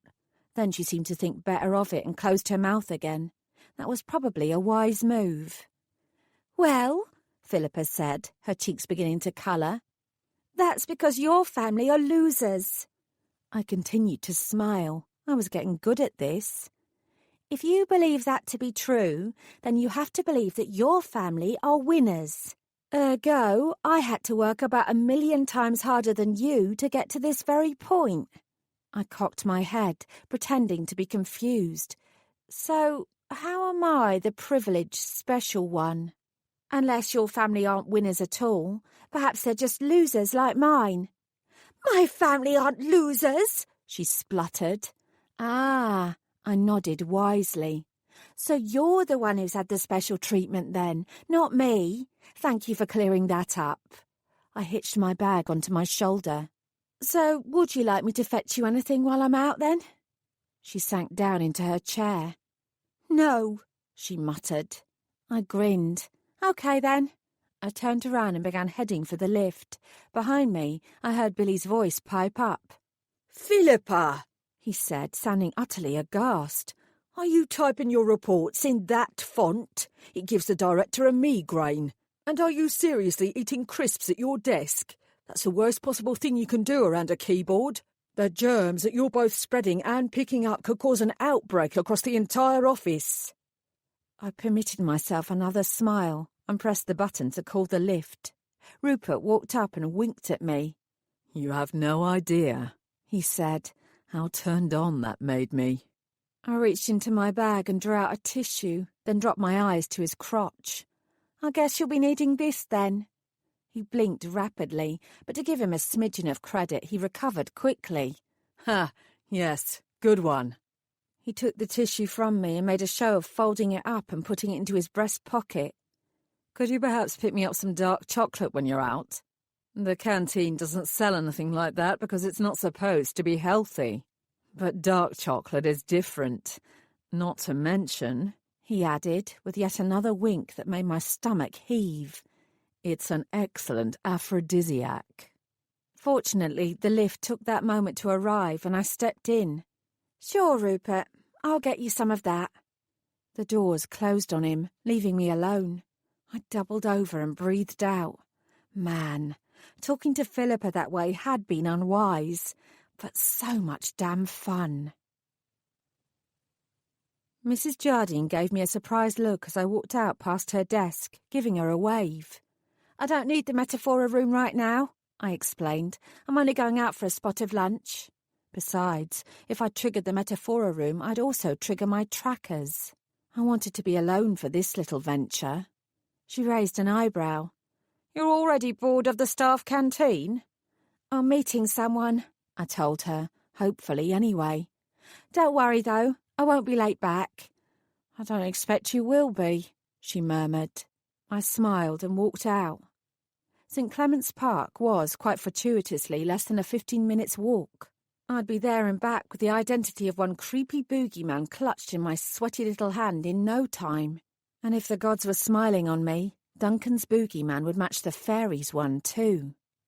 Despite the lunchtime rush, as other office workers poured out of their offices in the search of a sandwich, I made it to the park without delay. Even with golden sunshine cascading down from the cloudless blue sky, it was a dreary place. Perhaps once upon a time it had been pretty, with orange and lemon trees dotted around to give weight to its name. Now, however, the grass was patchy, there was litter all over the place, and the only tree appeared to be half dead. That was unfortunate. A flyer attached to the iron railings which fenced the park in proclaimed that the Friends of St. Clement's were meeting in the park the following weekend to attempt to tidy things up. I made a mental note of the time. Some voluntary work might impress the director. If that didn't work, it would also spruce up my CV. I might need it. A few brave souls were sitting around the park on rickety wooden benches. Not one of them looked in my direction as I passed. In fact, it was quite the opposite. They kept their eyes resolutely away, as if to suggest that meeting the eyes of anyone whilst in this place would immediately turn them into stone. I had the distinct feeling that if I approached any of them to inquire about suspicious strangers, I'd cause several strokes and at least one heart attack. I checked my watch. It was early yet. I still had plenty of time before I had to get back to the office. I headed for one of the empty benches, brushing off the worst of what I hoped was merely dirt before I sat down. My stomach grumbled loudly, and I wished I'd thought to actually bring some lunch with me. My arms seemed to be hurting more now rather than less. I leaned back and pretended I was enjoying the view, whilst neither in any pain nor hungry in the slightest, if only wishing always made it so. I stayed where I was for several minutes. A few people got up and left the park. A few people entered. The gentle hum of traffic from beyond continued unabated. A scruffy-looking dog, which was being dragged along on a lead by its owner, cocked its leg against the only other empty bench, liberally spraying it with urine. I grimaced and leaned to one side, sniffing and wondering if I'd made a mistake by sitting down. That was when I saw him. He was shifty as hell. Truthfully, he couldn't have looked more shifty if he tried. Despite the warm sunshine, he was wearing a filthy trench coat which had bulging pockets that no doubt contained all manner of dodgy objects. His eyes were sliding around the park, landing on everyone there with an assessing consideration. He was looking for new clients. I was sure of it. When his gaze moved to me, I looked away, then looked back, then looked away again. My pink fairy godmother cloak was still tucked away, and I knew that in my office suit I might not look like one of his usual punters. If I'd learned anything in my time as a dope fairy, however, it was that you should never ever judge someone's secret proclivities by the way that they dressed. I was hoping that this man, as unkempt as he was, would know that. He ran a hand through his greasy grey hair, which was in dire need of a good wash and trim. Then he extended his pinky out towards me, gently beckoning me towards him with a questioning glance. Satisfaction settled in my stomach. My little nervous dramatics had been enough. I looked around, as if checking the area for secret undercover police, then got to my feet and walked over to him. He was hovering beside an old rose bush, which surprisingly had a few budding flowers. I stopped a foot or so away from him. "Afternoon," he muttered, in a perfect example of Essex-accented English, almost too perfect. It was like the dirty coat he'd shrugged on, all part of a very deliberate persona. "Hi." I rubbed my palms against my black skirt, indicating to him that I was still terrified. "Can I help you with something?" This is where I had to be very careful. It was vital that I played my cards correctly if I was going to find out anything at all. It was possible indeed that this bloke was the boogeyman I was looking for. I was already starting to have my doubts, however. "I don't know," I hedged. "I'm here to meet a friend of a friend." "Oh, yeah?" He'd perfected the art of appearing disinterested. "Who's that friend, then?" The last thing I wanted to do was to give up Duncan's name. I had no desire to get him in any deeper than he already was. From what I'd already gathered, he was terrified of this man. I deliberately misunderstood his question and licked my lips. "I'm told he's the boogeyman," I whispered. For a brief second, he didn't react. Then he threw back his head and laughed uproariously. "Yeah," he said through a series of phlegmy snorts. "I've been called that before, and worse too." I didn't doubt it. I opened my eyes wide. "Why?" I asked. "Why do they call you that?" He grinned, showing me his crooked, tobacco-stained teeth. "'Cause I'm scary as fuck." He took a step towards me, his left hand drifting towards one of his pockets. I caught a glimpse of what could only be the handle of a large knife. It was interesting that he was making such a show of strength this early on in our relationship. "What do they call you?" he asked. "Alicia." I twisted my fingers together. "Nice to meet you, Alicia." He nodded at my bulging bag. "What you got there, then?" I reached in with one hand, keeping a close eye on his expression as I did so. I pulled out my pink cloak, shook it out, and placed it awkwardly round my shoulders. The boogeyman blinked. "You going to a fancy dress party?" "I'm a fairy godmother," I told him, taking a gamble. I wasn't officially working right now, so the memory magic wouldn't work, and the boogeyman here would remember me and everything I told him. I decided it didn't matter, however. He would either be the bastard I was looking for, or I'd never see him again. This was the quickest way to divine the truth. He laughed again. He didn't believe me for a second. "Course you are.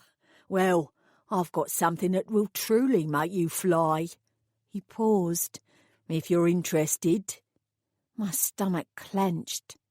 Despite his attempts to be intimidating, he was nothing more than another run-of-the-mill drug dealer. He didn't know anything about fairy godmothers. He wasn't the fucker I was looking for. I'd known all along that it was a long shot, but that didn't mean I hadn't still hoped this was my guy. My disappointment must have shown in my face. "It's not an upper you're after, then?" he inquired. "It's a downer." "I can do that, little fairy. I can bring you right back down to earth." His toothy smile grew. "It won't cost you very much, not this time." I pulled back my shoulders. "Not today. Thanks, though." He leered at me. "What you afraid of? I don't bite." I had the distinct sensation he was lying. I looked him up and down. Actually, now I could see why he'd earned the nickname of Boogeyman. He did possess a particularly menacing air. It wouldn't be wise to get on his wrong side. I shrugged to myself. He might not be the villain I was looking for, but he was someone's villain. Another time, I said. I whirled away, marching to the park's exit as his laughter followed me. I dug out my phone en route and hastily pressed a few numbers. "Hi," I said in a low voice into the receiver. "I'm in St. Clement's Park. There's a man in there who's wearing a trench coat. He just flashed a young kid, in broad daylight. I think he's got a knife, too." "What's your name?" the operator asked. "He's coming towards me," I squeaked. "I think he heard me talking to you. I have to go. Wait, can you—" I hung up. With any luck, that would be enough. I walked out of the park as my stomach grumbled again. Grimacing, I headed across the road and into a small cafe which faced the park. The bell jangled as I entered, and a man wearing an apron looked up from behind the counter. He seemed far too old to still be working, his wrinkled skin loose and flabby-looking. Maybe his love of food was such that he couldn't bear to retire. Or maybe his beady dark eyes, which were fixed sharply on me, meant that he actually had extraordinarily poor vision, and I'd end up with yoghurt on my sandwich instead of mayonnaise. "Can I help you?" he asked. "I'd like a sandwich to take away, please," I said. "Oh, yes. You must work nearby." I pointed vaguely behind us. "Over there. It's my first week, so I'm just getting to know the area. This looks like a good place for a quick lunch, though." He smiled, showing off a set of surprisingly sharp yellow teeth. Ex-smoker, I decided. "Oh, it is that. Are you enjoying your new job?" I wasn't in the mood for small talk. "It's all right," I said in a non-committal manner. I glanced at the ready-made sandwiches he had on offer. Nothing looked very appealing, but I selected one at random anyway. I'd never get through the afternoon if I didn't get some sustenance, even if it was a flaccid cheese sandwich. "Good choice." Judging from the sandwich's appearance, I doubted it. At least I could eat it in peace without any side looks and mutterings, though. Every cloud had a silver lining. Silver lining. Silver lining.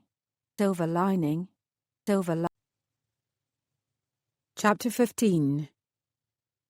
When I walked back out onto the street again, there was already a police car parked on the pavement, its flashing blue lights creating a little dance across the grey stones. Beyond, in the park, 3 police officers had pinned down the boogeyman and were cuffing him. I smiled to myself. It hadn't been an entirely wasted half hour. I began to turn right in order to head to the office. I had plenty of time left before I had to be back, so I didn't have to rush.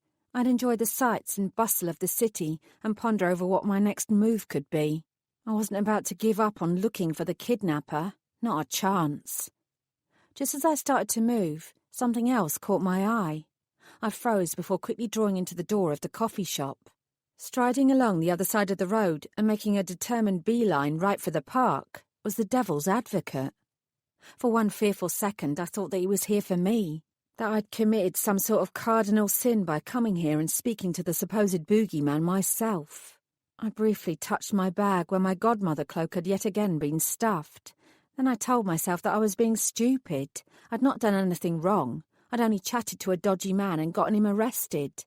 Yes, he'd remember me because I wasn't here on official business, and I'd stated quite categorically that I was a fairy godmother.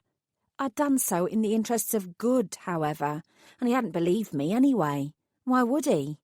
I squared my shoulders. If the devil's advocate was going to admonish me for taking some initiative, then I'd give him a piece of my own mind in return. I was still in that sort of mood. Despite the expression of grim intent etched onto the devil advocate's face, he didn't once glance over in my direction. His head tilted towards the supposed boogeyman as he was unceremoniously dragged towards the waiting police car. Then he politely stepped out of the way to give the police officers more room. He watched the proceedings with little more than vague curiosity, turning his back as soon as the path in front of him was clear enough that he could proceed. I scratched my head and watched him more closely. Maybe it was because he was dressed all in black, but he had far more of a threatening air about him than the boogeyman himself had enjoyed. The question was, however, if he wasn't here for me, then what was he actually up to? At first it appeared that he was heading to the bench I'd previously vacated. Then he swerved past it. Every time he passed one of the other seated people, each of whom had clearly been enjoying the show of the boogeyman's arrest, they got up to their feet and immediately left the entire park. The devil's advocate didn't say anything, and I couldn't spot any surreptitious magical hand signals.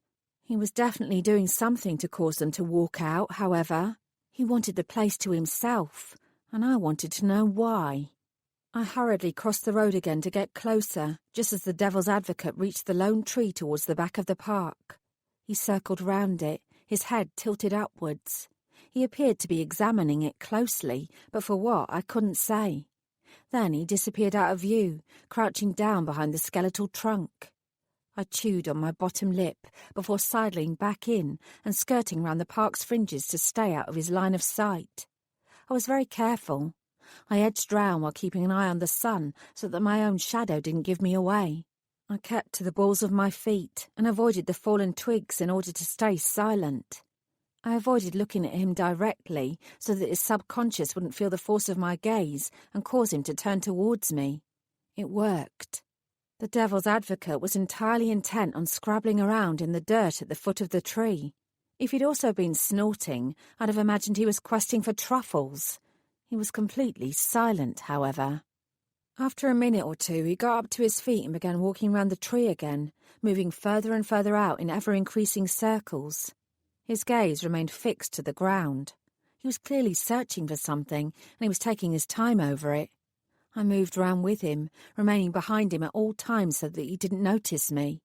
I might not have bothered. The devil's advocate was completely focused on his own task. Eventually, he stopped what he was doing, stepping back, putting his hands into his pockets and frowning. The man didn't crack a smile very often. Without giving anything else away, he abruptly strode off again, obviously in the direction of the park's exit. I waited until I was sure he was far enough away. Then I too walked over to the tree. There was a pile of loose dirt by the patch of ground where he'd been crouching. I knelt down and looked at it. Something was there. Something dark. I reached down and brushed my fingertips against it. They came up sticky. I raised them to my nose and sniffed. I was no forensic expert, but that smelled like blood to me. There wasn't a lot of it, and I'd never have noticed it if the devil's advocate hadn't paused here for so long. I swallowed and stared at it, feeling nauseous. Then I scrambled to my feet and took after the devil's advocate. He was onto something. I had to know what it was and where he was going now. I was worried about the time. After all, I still didn't want to be late getting back to work. I was also slightly worried that he might notice I was following him. I shouldn't have been concerned. It didn't take too long to work out exactly where he was going. Fortunately, it was the exact same place as me. I began to relax. It wouldn't matter if he spotted me now. I was simply returning to work after my lunch hour. That was a perfectly normal thing to be doing. 30 seconds after he entered the Fairy Godmothers building, I strolled in after him. I smiled cheerily at Mrs. Jardine. She managed a tiny smile in return, even though it was clear that the devil's advocate's return was unsettling her. I signed back in and scooted round her desk towards the lift, where the devil's advocate was also waiting, drumming his long fingers against his thigh. "Good afternoon," I chirped. He merely inclined his head in response. That was a bit rude, I decided, given that we'd shared a lame joke or two yesterday. I shrugged to myself and instead cast an appraising eye up and down his body. I wanted to see if there was evidence of any more clues. Alas, I couldn't see even so much as any dirt on his shoes from his park explorations. I couldn't say the same about my own footwear. Billy wouldn't be able to complain about the patent leather now. You could barely tell that my shoes were black, given the layer of dirt and dust that now covered them. The lift arrived, and both the devil's advocate and myself stepped in. He still smelled of cinnamon, which I had to admit was a pleasant change from the other people I'd been spending time with recently. I stepped into the corner and eyed his straight back. "What are you really up to?" I wondered at him. "What took you to St. Clement's Park?" The lift doors slid shut and the same tinny music filled the air. Without turning round, the devil's advocate murmured, "Are you about to begin giggling again, Miss Sawyer?" "I wouldn't say I'm in the giggling mood today," I replied. There was a beat of silence before he spoke again. "That's a shame." All of a sudden, the lift jolted. Instinctively, I put my hand out against the wall to brace myself. I was still knocked forward, however, colliding against the devil's advocate before jumping back. Sorry.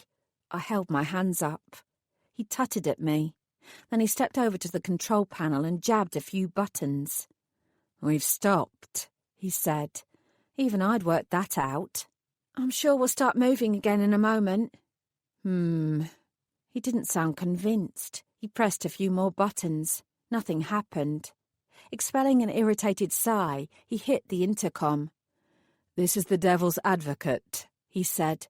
"I'm in the lift with Saffron Sawyer, and it appears to be stuck." I winced internally. I could imagine the expression on Mrs. Jardine's face right now. A moment later, her voice filled the air. "I'm calling an engineer straight away," she said. "My sincerest apologies. We will have you moving again in no time. Are you both all right?"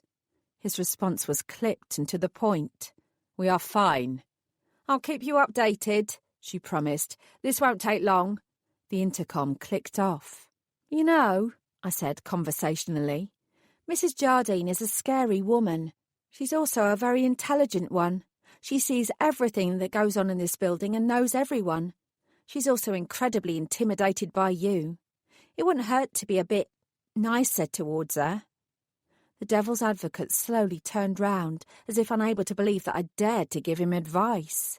"She intimidates other people," he said with a pointed look to me.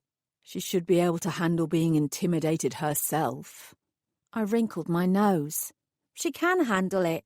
She can probably handle everything. It's just unnecessary for someone in your position to not be a bit kinder." He didn't move. He gazed down at me with dark, unfathomable eyes. "I will take your comments on board," he said, with the sort of air that told me he wouldn't give them a second thought. He cocked his head.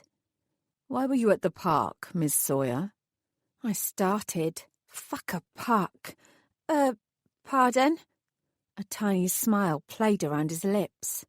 "Why were you at St. Clement's Park?" he repeated. "You weren't following me, not to begin with anyway, because you were there before me." He tilted forward, using his size to loom over me. It was quite unnecessary. I was already feeling claustrophobic and trapped enough in the lift as it was. "So why," he said softly, "were you there at all?" "I was getting some fresh air," I replied, panic forcing me into a daft, unnecessary lie. "It's a pretty park and it's not too far away from here." "You don't really expect me to believe that, do you?" His eyes glittered. Feeling crowded, I crossed my arms. He got the message and stepped away slightly, although his expression didn't change. "Why were you there?" I shot back. "Maybe you were following me." The Devil's Advocate appeared amused by the suggestion. "Why would I do that?" Something snapped. Perhaps it was his humour at my situation. Perhaps it was simply that I'd had enough of this entire thing. Either way, the words came tumbling out of my mouth before I could stop them. "Why wouldn't you? Everyone else is following me after all. You probably can't wait until someone jumps out of the shadows and kidnaps me. It'll make your day." I changed the pitch of my voice. "Let the dope fairy be the one to be kidnapped. Don't tell her that her life's in danger so she can prepare or protect herself, though. She's not that important. She's expendable, and she'll make excellent bait." Judging by the look in his eyes, I genuinely surprised the man. "The director told you why you're here?" "No," I half snarled. "I worked it out for myself, with a little help from the 1 or 2 fairies who work here who aren't complete wankers anyway. In any case, I'm not as stupid as you all seem to think I am." He watched me carefully. "I don't think you're stupid, Miss Sawyer." "Oh, I see," I said with heavy sarcasm. "You only think that my life is less important than anyone else's then. Thanks a lot. Good to know." He hissed under his breath. "That's not what I think." He muttered to himself before meeting my angry gaze. "The plan was not my idea. I counselled against it. I would have forbidden it outright if it hadn't already been in motion before I visited yesterday. There are many things which occur in this office which are against both complicated regulations and simple morals. Why do you think I'm conducting an audit in the first place?" "How the hell should I know? I assumed it might have something to do with the 5 missing fairy godmothers. I drew back my shoulders. I should have known he tried to deny his involvement. Why would anyone admit to such a thing? I'm hardly the go-to person around here for information. You should calm down, Miss Sawyer. Oh, he did not just go there. Calm down. Calm the fuck down. I'm being used as mushroom bait for some bastard who enjoys cutting pieces off fairy godmothers and sending them through the post by special delivery, and you're suggesting I calm down? You patronising tosser. He blinked. I didn't suppose that anyone had ever dared to call the devil's advocate anything like that before. Now that I'd started, however, all my pent-up emotions were bursting out like an uncontrollable steam train. There was no stopping them. My brakes had well and truly gone. Why aren't you out there trying to find the kidnapped fairies? I demanded. Why isn't someone doing something about those poor sods instead of playing around with me? Is this the best you could come up with, offering me up like some sacrificial lamb? Miss Sawyer, the devil's advocate said stiffly. I mean, no one seems to care that Lydia Deschamps is now missing one ear. You're all too busy congratulating yourself on your genius plan. Miss Sawyer, if you would be quiet for one moment and let me speak.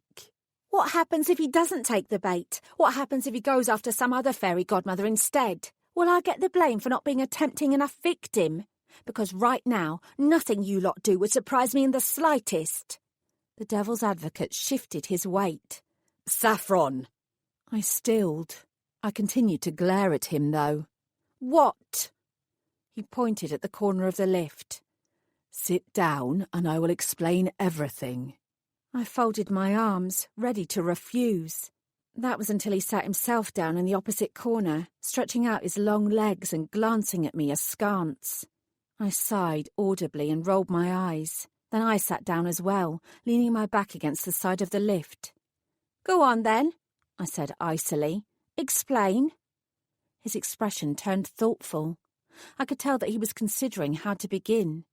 Somehow, despite my seething ire, something told me that it wasn't because he was planning to lie to me or manipulate me in some way. It was because he wanted to be absolutely clear in his explanations without leaving any detail out. A small part of the tension in my stomach uncoiled. The Office of Faery Godmothers has always been held in very high regard. For a long time, this was because it deserved it. In recent years, however, and under various different directorships, standards have been slipping. No one has ever questioned what's been going on because, he offered me a faint smile, they're fairy godmothers. They've rested on their laurels for too long and used their reputation to skate by. He held up his hands. That doesn't mean to say that their intentions aren't still good or that good work isn't being done, just that things could be better. I snorted. That was hardly news to my ears, not after my last couple of days. With that said, however, there have been attempts to improve matters. My predecessor discussed the chance that the office would be placed under special measures. My mouth dropped open. No, really? Only the very worst fairy departments ended up like that. Special measures meant regular inspections, constant target setting and frozen funds until things improved. Unfortunately, the stress of being under special measures usually meant that things actually got a whole lot worse. The devil's advocate nodded. Oh, yes. Since then, there has been a marked improvement across the board.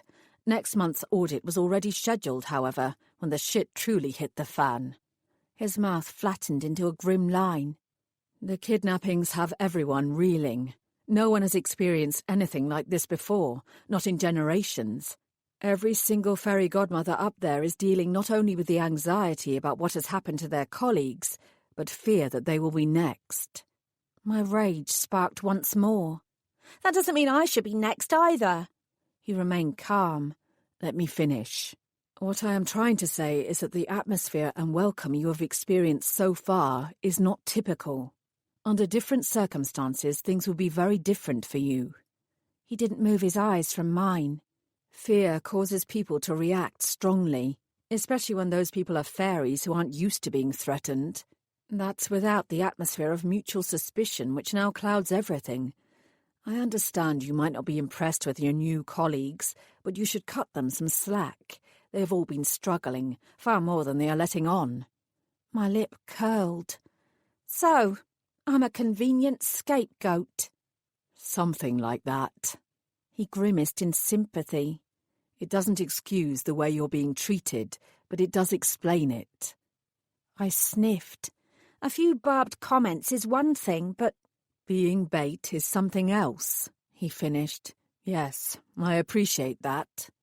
He brought his palms together as if in prayer, before resting his chin on the tips of his fingers. I recommended some time ago that the office diversified itself. Long before the abductions began, I gave the director a list of names of fairies who might be suitable godmothers and who would bring different skill sets. Your name was on that list. Part of me felt a warm glow at being recognised in this manner. Part of me remained disgusted. So, it is your fault that my life is now on the line. The plan to use you as bait was not my idea, and I counselled against it. The director is desperate, however. With every new disappearance, there is more strain to find out what's going on. He gave me a pointed look. I'm sure I don't need to remind you of how important the families of the godmothers are, and how much pressure they are able to bring to bear upon the entire department. That's still no excuse, I said. No, he answered quietly. It's not. I had initially been under the impression that you were aware of the plan and had agreed to it. His jaw tightened. You should have been given that opportunity. They didn't want to give me the chance to back out, I said bitterly. His gaze remained steady. I can tell you that every precaution has been taken to ensure that you will not be in any actual danger. Every time you trigger the metaphora, you are followed, usually within minutes. There is an entire team of fairies who are watching you work on the off chance that you are then targeted. I tilted up my chin. If that's supposed to make me feel better, I said, it doesn't. The devil's advocate exhaled. No, I don't suppose it does.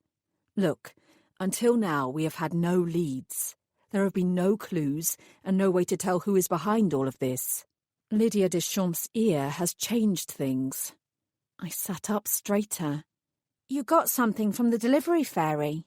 No, he was a dead end. He never met the person who sent the ear. But I've been able to use some old magic to link to her ear and trace Lydia's whereabouts. I can't tell where she currently is, but I can tell where she was. Until we had that ear, such a thing wasn't even remotely possible. Believe me, Saffron, I'm doing everything I can to find the bastard who's behind this without going near you and your work. The park, I said. That's why you were at St. Clement's Park. He nodded. As far as I can tell, she was taken from there. It's not much, but it's a start. I was coming back here to check the records and see if she was at that park for any specific reason. She might have been meeting a client there. Once I can find out who, then I've got more chance of finding more about her actual abduction. His expression turned darkly earnest. I am trying to find the perpetrator before anyone else gets hurt. There was an odd whirring sound. Both the devil's advocate and I looked around, expecting the lift to start moving again. Unfortunately, it just juddered for a moment before the whirring stopped. Saffron, he said, you know you can leave at any time. The dope fairies will have you back with open arms. Your old boss was most reluctant to let you go in the first place. No one will reproach you for returning there. But some other poor bugger will then be drafted into my place, right? Some other expendable fairy will be used as bait. His gaze shifted. Probably, he admitted. If I walk out that door, I told him, I'll never be allowed back in. This is my one and only chance to be a real fairy godmother. I've always dreamed of this. I won't allow one evil bastard or a bunch of conniving godmothers stop me from achieving my dream. The devil's advocate was silent for a moment before speaking. Good for you, he said finally. He dropped his hands and leaned forward. So why were you there? What brought you to St. Clement's Park? I pushed back my hair. I thought that if I could solve the kidnappings, I'd no longer be in danger. I told him about Duncan and his drug-dealing boogeyman. It was always a long shot, but it was worth checking out, even if everyone else thinks the kidnappings are an inside job. He absorbed this. You're sure that this boogeyman has nothing to do with it? I shrugged. Pretty damn sure. He's scum, but he doesn't know anything about fairies. I twiddled with my cuffs. You know, Mr. Devil's Advocate, that no one does. The only people who know fairy godmothers exist are fairies themselves. Whether it's someone from this actual office or not, it still has to be one of our own who's behind all this.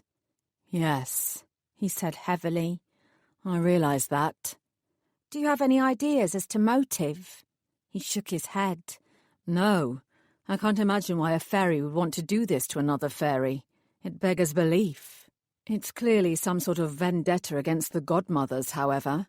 No other department has been involved. Apart from yours, I pointed out, if you could call the one-man band of the Devil's Advocate's office a department. He laughed slightly. Yes, apart from mine. He hesitated and looked at me. It's Jasper, by the way. I stared at him. Pardon? My name is Jasper. After being stuck in a lift together for this long, the least you deserve is my real name. He raised an eyebrow. And if you're serious about finding the bastard behind all of this, why don't we join forces? I'm sure you've got work to do this afternoon. Once I've checked out Lydia's records, I'm going to find out more about St. Clement's Park and then return there. Why don't you join me? Around 5 o'clock? I've been too close to all this shit for too long. A fresh perspective might help. I swallowed. Out of all the things I'd been expecting him to say, this hadn't been one of them. I could hardly say no, however. That depends on whether we both ever get out of this lift, I reminded him. His mouth crooked up. True. He reached one hand out towards me. You have a few crumbs stuck to your chin, he said. Stay still. He gently brushed them away. You could have said something before now, I accused. He grinned. Where would be the fun in that? He glanced down, his smooth brow furrowing. Where's your arm bleeding? I started. What? I followed his gaze, then realised he was staring at the spot where I'd unfortunately gotten myself tattooed with a very ugly cat. It's nothing, I said. It doesn't look like nothing. Did that drug dealer attack you? His eyes glinted with a hard anger that reminded me of who he actually was. No, don't worry about it. Jasper glared some more. Show me. No. Saffron, if you're hiding some sort of wound in order to make yourself look tough in front of me, then your intentions are very misguided. It's not a wound. I sighed, then rolled up my sleeve. It's a tattoo. He did a double take. A tattoo? He peered at my arm. Of what? Is that some sort of dog? He squinted. A raccoon, perhaps? It's a cat, I said stiffly. The last thing I wanted to do was to tell him that it hadn't been an entirely deliberate choice. A stylized cat. Are you sure? Because... I yanked my sleeve down. What I do with my own body is up to me. Of course it is. I'm just surprised, that's all. He fidgeted in a most uncharacteristic fashion. You know, Saffron, he began, We've got it! Mrs. Jardine's tinny voice broke through the intercom. Any second now. I'm sorry about all of this. It's never happened before. The Devil's Advocate, or rather Jasper, pulled back and immediately stood up. You should see to it that it doesn't happen again, he said gruffly for Mrs. Jardine's benefit. There was a jolt, and the lift began to move. I hastily got to my own feet and brushed myself down before the lift doors opened and the main office floor was revealed, along with the large group of wide-eyed fairy godmothers who had clearly been panicking that the Devil's Advocate was stuck in the lift. Well, that was fun, I declared loudly. I turned to Jasper and gave his cheek a kiss. We should spend more time in the lift together, I told him, adding in a saucy wink for the benefit of everyone else. His arm went briefly round my waist, and his mouth found my ear. It wouldn't be the worst thing that could happen, he murmured, before releasing me and striding off in the direction of the director's office. I swallowed hard. No. Surprisingly, it wouldn't be the worst thing at all. Thing at all. Thing at all. Thing at all. Thing at all. Thing at all. Thing at... Chapter 16. It turned out that all I had to do in order to gain myself some office friends was to get stuck in a lift with the devil's advocate for half an hour. By the time I got back to my desk, I'd garnered myself all sorts of hangers-on. I always said, sighed Figgy, blinking her enormous eyelashes in my direction, that if I was going to get myself stuck in a lift with anyone, it would be the devil's advocate. You didn't snog him, did you? Rupert asked me with a dark edge. Clearly sex was the only thing on his mind, ever. Alicia snorted in derision. He wouldn't kiss her. She tossed her head and stomped off to her desk, muttering to herself about the important work she had to complete. Billy wasted no time in getting himself involved. There is to be no crowding around cubicles, he said in a high-pitched complaint. It's a fire hazard. He gave me a long look, apparently as curious to know what had happened as everyone else was. Delilah ignored everyone and leaned across to me. "You'll tell me all about it once everyone's gone," she said, her tone suggesting a command rather than a mere request. Not everyone was impressed. Adeline appeared, again as if out of nowhere. She put her hands on her hips and glowered at the small crowd. Almost immediately, they all melted away. "I trust there are no ill side effects from your little misadventure, Saffron?" she inquired. "No." I shook my head. "I'm fine." I managed a fake smile. "Thank you so much for asking, though." She looked at me, seemingly convinced that I had ulterior motives and had engineered the lift's failure just so I could have some time alone with the devil's advocate. "How are your clients coming along? How many have you completed?" She seemed to have forgotten that this was still only my second day and that I'd had no training whatsoever. None." Adeline stared at me, her foot beginning to tap the floor. "How many have you visited?" "One." She folded her arms. "Luke Wells." She arched her eyebrows. "And you've not yet granted him another proper wish?" "I haven't finished investigating him yet." Her expression grew more stony. "I gave you 8 clients to work through by the end of the week." I stood my ground. I'd had enough of being treated like dirt. "I will do my best to get through them all," I answered evenly. "But I want to do my best by my clients as well. That takes time."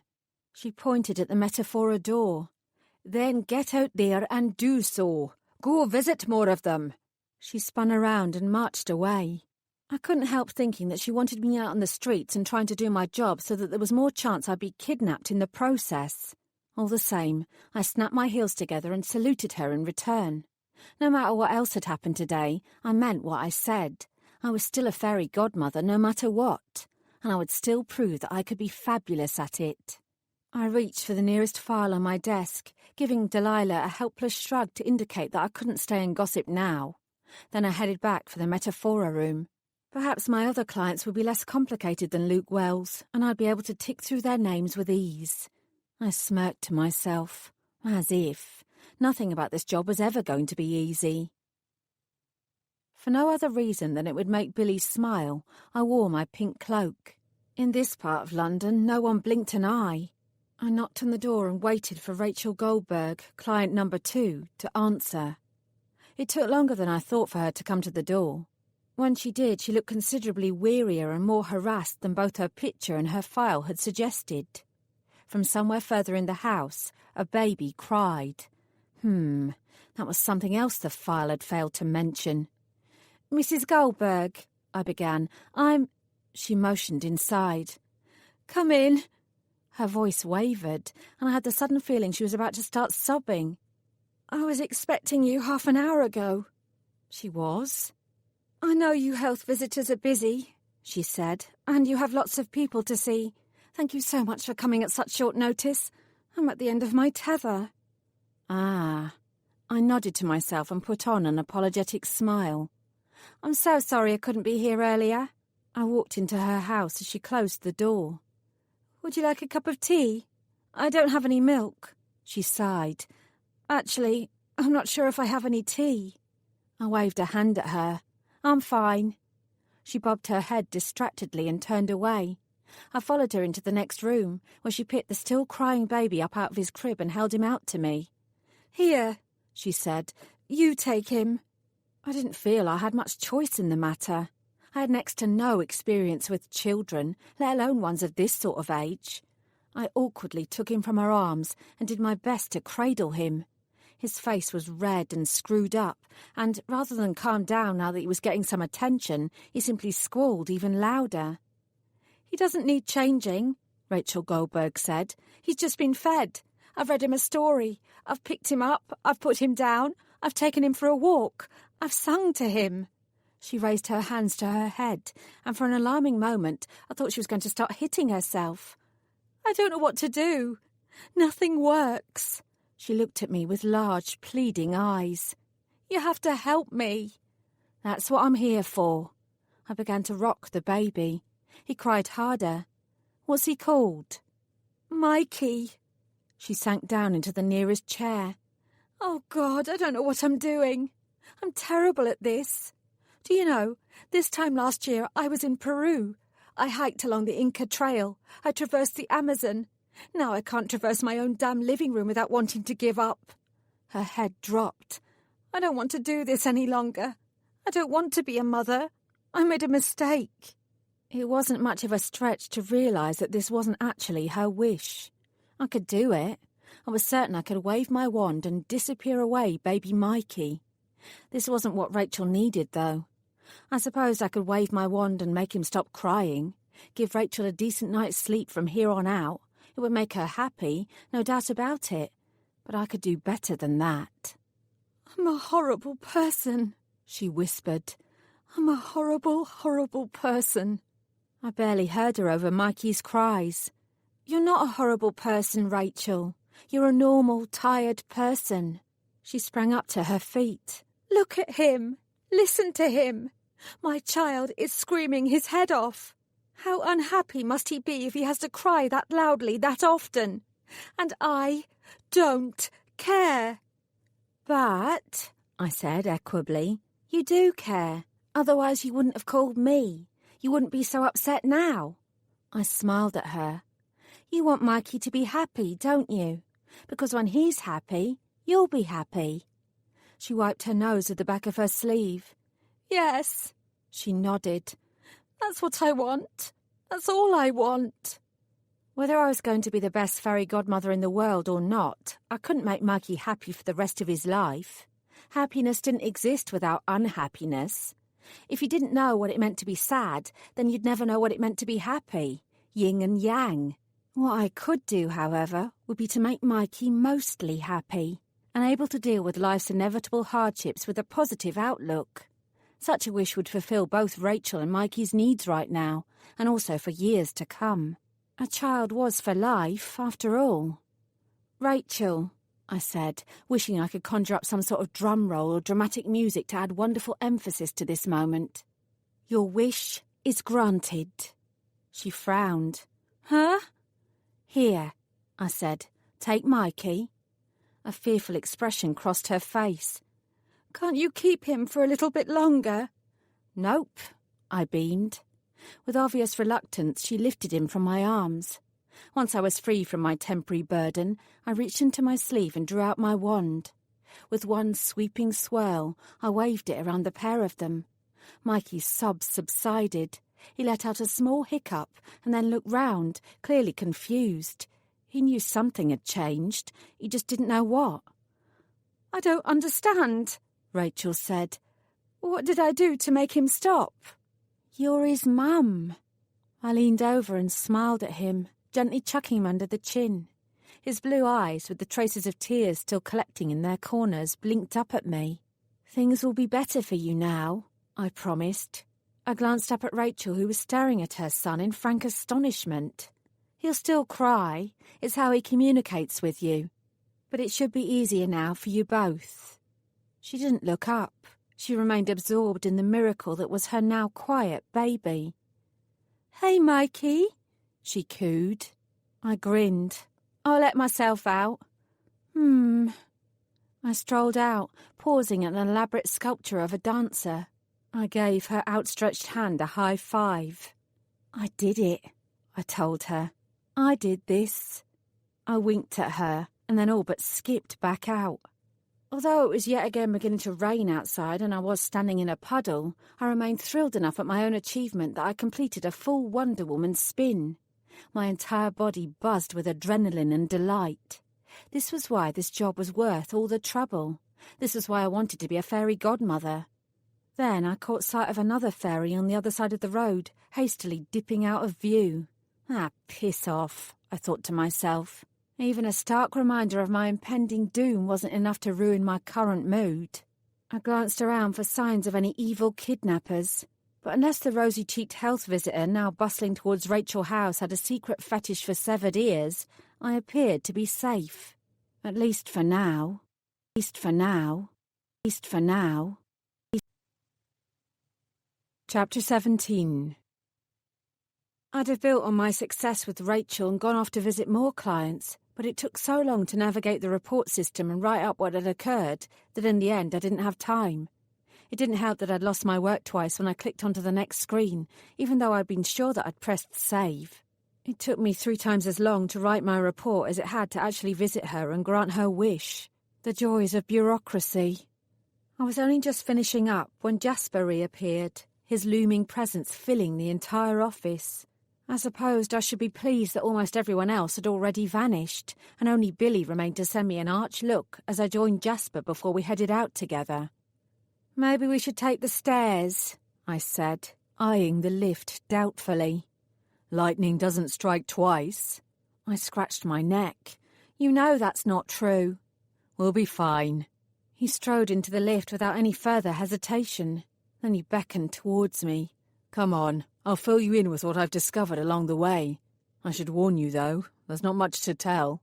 I followed him in, pretending to myself that I wasn't holding my breath all the way down. Strange that I hadn't felt nervous when the lift had actually broken, but that now the thought of doing the same again made me anxious. Anticipation, I decided. It could either be the most delicious thing in the world or the most terrifying. In any case, we made it down to the ground floor without incident. Mrs. Jardine, who was in the process of packing her own stuff up, looked up as we exited. I thought I detected a glimmer of disapproval in her eyes, but whether it was directed at Jasper or me, I couldn't have said. "None of Lydia's recent clients," Jasper told me, "had anything to do with St. Clement's Park. None of them live even remotely in the vicinity. In fact, she's not had a client in this city for some time. There's no documented reason why she would have been there at all. But the blood I found there is definitely hers. I'm convinced it's where she was abducted from. If we can find out why she was in the park, then we might be able to discover who she was meeting and then who took her." "Maybe she went out there for lunch," I said, thinking aloud. "You know, to take in the fresh air and have a change of scene." Jasper shot me a wry glance. "You did see the same park I did, right? It's hardly a picturesque, peaceful haven of nature." "True. And I could also attest to the fact that the one and only sandwich shop in the vicinity was not worth travelling any distance for. My cheese and pickle had been repeating on me all afternoon as an unpleasant reminder that I should stick to the staff canteen." "In any case," Jasper continued, "if Lydia Duchamp wasn't actually visiting a client when she was taken, then the memory magic wouldn't have worked. Anyone who witnessed her abduction would remember it. And there have been no reports made to the police, no remarks on social media. There's nothing to suggest she was ever there at all." "Apart from her blood?" His mouth flattened. "Apart from that." I considered his words. "So," I said, "you reckon she was there at night time? She wandered into that dodgy park under cover of darkness, and then she was kidnapped. Unless she was looking for illicit drugs from the boogeyman, someone else lured her there." I breathed out. "That means that you can stop pointing fingers at everyone in the Fairy Godmother's office. It's not an inside job after all." "That's highly likely. Whoever is behind all this wanted us to blame each other." He continued to watch me. "Until now, we believed that Lydia had vanished sometime late afternoon while meeting a client in Oxford. We believed the same of the others who've gone missing, that they all disappeared when out working. But if that was part of the kidnapper's plan and each victim was lured out instead of being abducted while on the job, then he also wanted to spread considerable dissension in the ranks. He wanted us to think that it had to be another fairy godmother who was responsible." Which is why I'm being followed whenever I go out to nearby locations, I interrupted, unable to help myself. If the others were supposedly taken while they were working, then the same will happen to me. If I'm actually targeted at all, that is. He gave me a curt nod. Regardless of what happened to the other fairy godmothers, there's no trace of Lydia at the location of her last job, and her client's wish wasn't granted. Luke Wells, you mean? At Jasper's glance, I raised my shoulders. He's one of my clients now, too. Jasper hissed through his teeth. For some reason, that pleased me. In any case, this new evidence from St. Clement's Park doesn't support the theory that she was abducted while at work. No one saw her after lunch on the day she disappeared. Perhaps that was deliberate on the part of the kidnapper to mislead us. Everything I've found indicates Lydia Duchamp was taken violently from that park. I sighed. Except you don't want us to go to the park, do you? You want us to go and talk to the boogeyman. He might not have had anything to do with her actual disappearance, but he might have been the reason why she was there in the first place. If he wasn't, then we know to look harder for who might have arranged to meet her there. Jasper smiled. You really are smarter than you've been given credit for. If your boogeyman spends as much time as he seems to in that park, he might have seen Lydia getting kidnapped. Given his proclivities, he wouldn't want to report what he saw either to the police. It did make some sense. A brief thrill ran through me. Maybe we were onto something. Jasper sensed my excitement. Ready to play detective, Saffron? His fingers twitched in my direction. I grinned at him. Suit me up. The Devil's Advocate was no ordinary fairy. Whereas I could rarely perform a glamour upon myself, even with the magical boost I was granted when I was on duty, he managed to conjure one up for the pair of us with ease. It wouldn't fool another fairy. No glamour could manage that. It would, however, be more than anything to serve our purposes in getting past the local human police so we could talk to the boogeyman. I don't know his real name, I cautioned, but he'll definitely have been taken to the Goddard Street station. It's the main police station for this area and has a large number of cells where people are held. Jasper crooked up an eyebrow. Dare I ask why you know so much about local incarceration tactics? I know a lot about national incarceration tactics, I told him. I was a dope fairy, remember? I could tell you about most of the different police headquarters up and down the country. I paused, my thoughts darkening. We work all across the United Kingdom. All fairies do. It can't be a coincidence that Lydia went missing right on our own doorstep. No, he agreed grimly. It can't. Whoever is behind all this snatched her from under our noses for the same reason that they sent us her ear. They're taunting us. His lip curled. Showing off. Well, I said, let's hope that makes them more likely to trip up and make a mistake. We exchanged glances, then in focused silence headed for Goddard Street, marching abreast and causing various passerbys to scoot out of our way. Under other circumstances, I'd probably have enjoyed myself. It wasn't every day you got to pound the pavements with the Devil's Advocate by your side. I checked my surroundings, part of me hoping that I was being followed so that the spy fairies could take note of my new companion and be suitably admiring. Alas, however, the coast seemed clear. I was no longer officially at work, and therefore no longer at supposed risk. Then I told myself that 5 fairy godmothers were either dead or in dire peril, and the last thing I should be worried about was how I looked to others. I grimaced and pushed those sorts of self-involved thoughts away. There were far more important matters in hand. The station on Goddard Street was a large, rambling sort of place. From the outside it appeared almost poky, but once you entered it, it was a labyrinthine maze of corridors and rooms. To reach that inner sanctum, however, you first had to get past the front desk. With Jasper's glamour in place, I didn't think it would be a problem. "Good evening," I said to the uniformed officer scribbling at something on a clipboard from behind the glass at the front desk. "I'm Detective Inspector Sawyer, and this is my colleague PC Advocate. We are here to speak to a gentleman who was arrested earlier today at St. Clement's Park." "Name?" "I don't know his name," I answered honestly. "We've not been given that information. It's possible, however, that he may have knowledge of another case we are investigating. It's imperative we speak to him as quickly as possible." The police officer, whose blonde hair had been gelled to within an inch of its life, looked from me to Jasper and back again. You got ID? Of course. I pulled out my wallet and showed him my gym membership card. He peered at it for a long moment before nodding. Let me check the records. He turned away and began to tap at a nearby computer. I nudged Jasper. Look at that, I marvelled. Your glamour held up. Of course it held up, he muttered. Tell me, why do you get to be the DI while I'm the lowly PC? I smirked. Vincent Hamilton, the police officer said. He's in the holding cells before his court appearance tomorrow morning. I'll buzz you through. Thank you. No problem. I dipped my head at him and waited for the door to be opened. Then Jasper and I strolled through. It was as easy as that.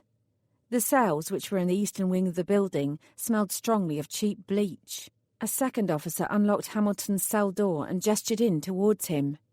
Hamilton, you're up. This way. There was a muffled grunt, then the boogeyman himself shuffled out, an expression of bored disgust on his face. Then he caught sight of me waiting at the end of the corridor, and his mouth twisted into something far uglier. You, he spat. I knew this was down to you all along. What are you, some kind of undercover pig chick? I raised my voice. Let's save it for the interview room, Mr. Hamilton. He rolled his eyes. Bitch. Yeah. If he thought I was a bitch, he should come and meet more fairy godmothers. I reckoned I was remarkably sweet by comparison. He grumbled all the way behind us and then grumbled some more when he was deposited in a chair in the drab interview room. Jasper and I took our seats opposite him. I want a lawyer. I ain't saying nothing until I've seen my lawyer. He's on his way, Mr. Hamilton. He glared at me. My lawyer's a woman. I cursed inwardly. It was galling when even I made sexist assumptions. I'm glad to hear you're an equal opportunities drug dealer. Hamilton's nostrils flared. Yeah, I got female lawyers, female customers, female pigs. He leaned forward. I also help out the odd female fairy. Beside me, Jasper stiffened. I didn't miss a beat. You're a helpful sort, Vincent. So why don't you help us out again now? Why the fuck would I want to do that? You help us, we help you, Jasper said. Vincent Hamilton jerked his chin sharply upwards. You'll get me out of here?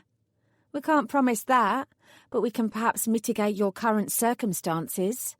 He narrowed his eyes in suspicion. How? I smiled. I'll forget that you tried to sell me some of your wares. You can argue they were for personal use only rather than possession with intent to supply. Considering how much his pockets had been bulging, I very much doubted that sort of argument would wash with anyone. Mr. Hamilton was going away for a very long time. He didn't need to know that, though. I had too much on me, he sneered. I'm going down no matter what, unless you do for me. Fuck a puck. I'd underestimated his knowledge of the system. I flicked a side glance at Jasper. Will he remember this? I asked, or will your magic cover us? He wouldn't have remembered a thing, Jasper said tightly.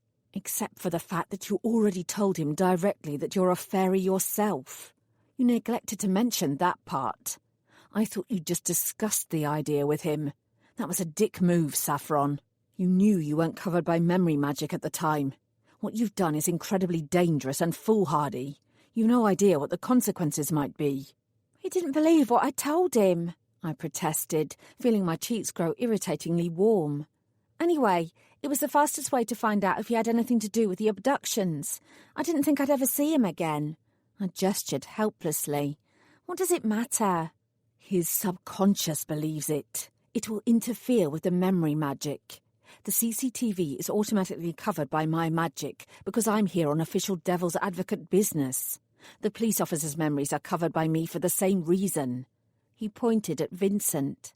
But because you already told him you're a fairy, you've blown away any chance that he'll forget about this. You've also blown any chance we had to manipulate this situation to our favour. Oh, my shoulders sagged slightly. I didn't know that was a thing. It had never come up before. Let's face it, I'd never introduced myself as a fairy to a human before unless I was working. Why would I? It simply wasn't the done thing. Any human I told would have thought I was loony. Vincent was staring at both of us as if we were crazy. What the fuck are you two on about? If I'd known about this beforehand, Jasper muttered under his breath, you'd have stayed outside. He shook his head, unable to believe how stupid I'd been, and raised his voice. My colleague here is a fairy godmother. She will grant you a wish in return for your cooperation in answering a few questions with full and honest detail. Vincent laughed derisively and folded his arms. Yeah. I didn't believe her the first time around. Why would I believe you? Because you want to, Jasper said simply. Vincent's mouth curved into a mocking smile. Sure. Well then, I wish to be released without charge. Do that, and I'll answer any questions you've got. I glared at Jasper. I'm not granting him any wishes. Certainly not that one. I'm not even on the job right now. The magic probably won't work. It'll work. You've got your wand, don't you? And unless you have a better plan as to how to get him to talk, this is how it's got to happen.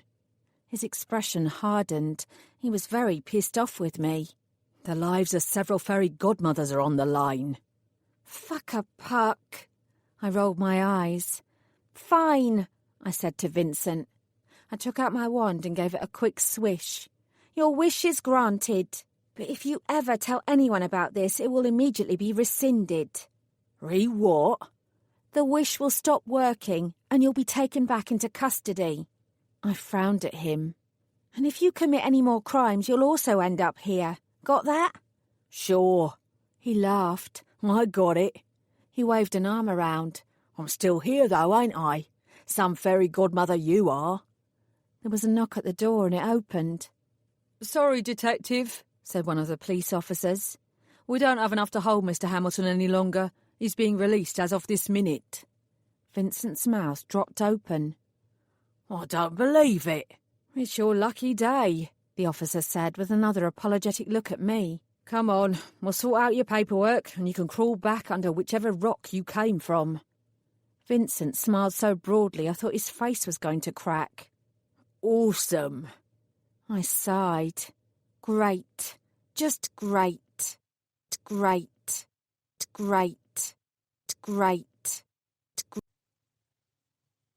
Chapter 18. Look, I said to Jasper, as we waited outside for Vincent Hamilton to exit the police station. That memory business was an honest mistake to make. He pressed his lips together. I didn't know it was a thing. It's not like I usually go around introducing myself as a fairy whenever I chat to humans. It's the most basic rule of first impressions. You can't overwrite them. We might be magic, Saffron, but we're not God. I didn't know. He sent me a dark look. You should have.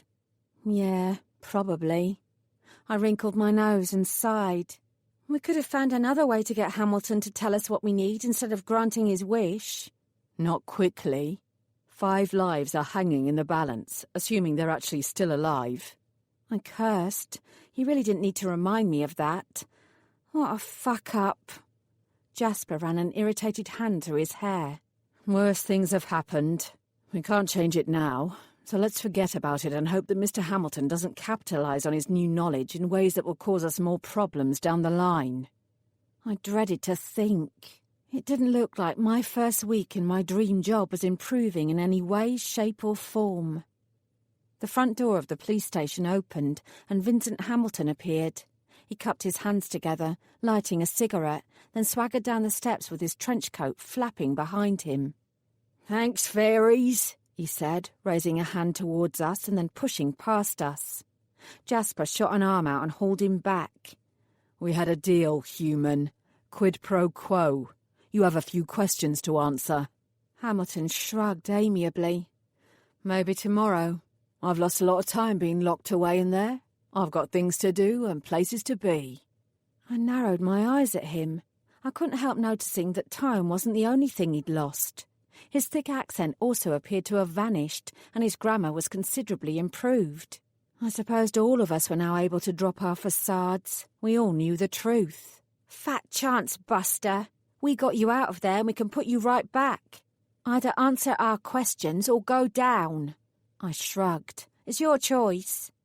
Hamilton huffed loudly to emphasise that all this was a terrible inconvenience to him. "Fine," he eventually said. He gestured towards us. "Ask away." Jasper stepped towards him. He was at least a foot taller than the drug dealer and managed to cast an impressively threatening presence. "We will know," he said, "if you lie." "And if you do," I added, "it won't go well for you." Hamilton held up his hands, palms stretched outwards. "I won't lie." He offered us a toothy grin.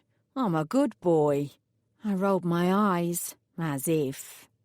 Jasper reached into his inside pocket and drew out a photo of Lydia. From the background, it looked like it was also her office ID, although her picture was considerably more aesthetically pleasing than mine was. "Have you ever seen this woman?" Hamilton barely glanced at it. "No?" "Look again," Jasper growled.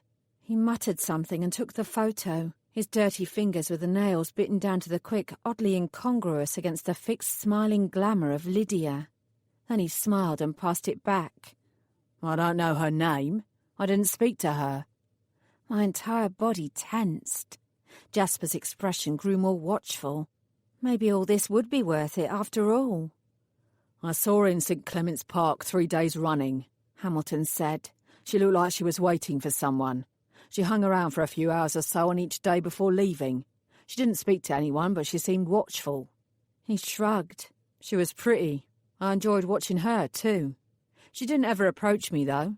It wasn't me she was interested in." "What days were these?" Hamilton raised his eyes up as he tried to think. "Not last week, but the week before. Wednesday, Thursday and Friday. I remember that Friday was the last day because on that day I almost got knocked out by some prick who was trying to muscle in on my turf. He thought that he could set up shop here. Here! I've been selling on this spot for 2 years. Ratty bastard thought he could steal my space and—" "Let's stay focused on this woman, shall we?" I said.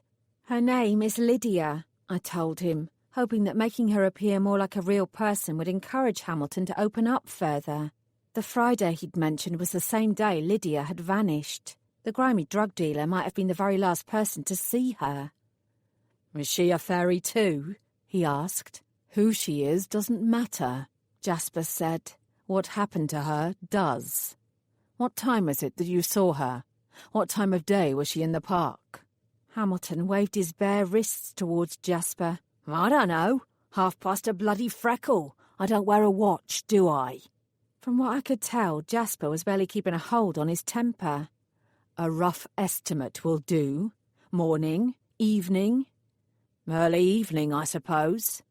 "So not dark yet, then?" I frowned. Given the blood that Jasper had discovered, there had clearly been a struggle of some sort. That was bold. As dodgy as this park was, there were still enough passers-by that someone would have noticed. Some good Samaritan would have intervened. Jasper took out some more photos. "What about these people?" he asked. "Have you seen any of them?" Hamilton rifled through the pictures of the other missing fairies. "Yeah, I might have." Tension clawed at me. "Where?" I demanded. "In the park, too?" Hamilton was starting to pout. "Just how many questions are you going to ask?" "As many as we need," Jasper told him, with such a dangerous undertone that the drug dealer stopped whining and yielded to the inevitable. "Yes," he said, "in the fucking park. And no, I didn't see what happened to them." He pulled out one of the photos and held it up. "This one spoke to me. He asked if I was Bernard." "That's Boris, right?" I murmured to Jasper. He nodded. "What did you say to him, Vincent?" "The truth. I don't know anyone called Bernard. I'd have pulled a fast one on him, but I thought it might be some grinder date thing, so I said I didn't know him." He leered at me. "I like women, not men. Don't go getting any ideas, though, darling. I don't go for women with hair like yours. Yours is a bit messy." I stared at him.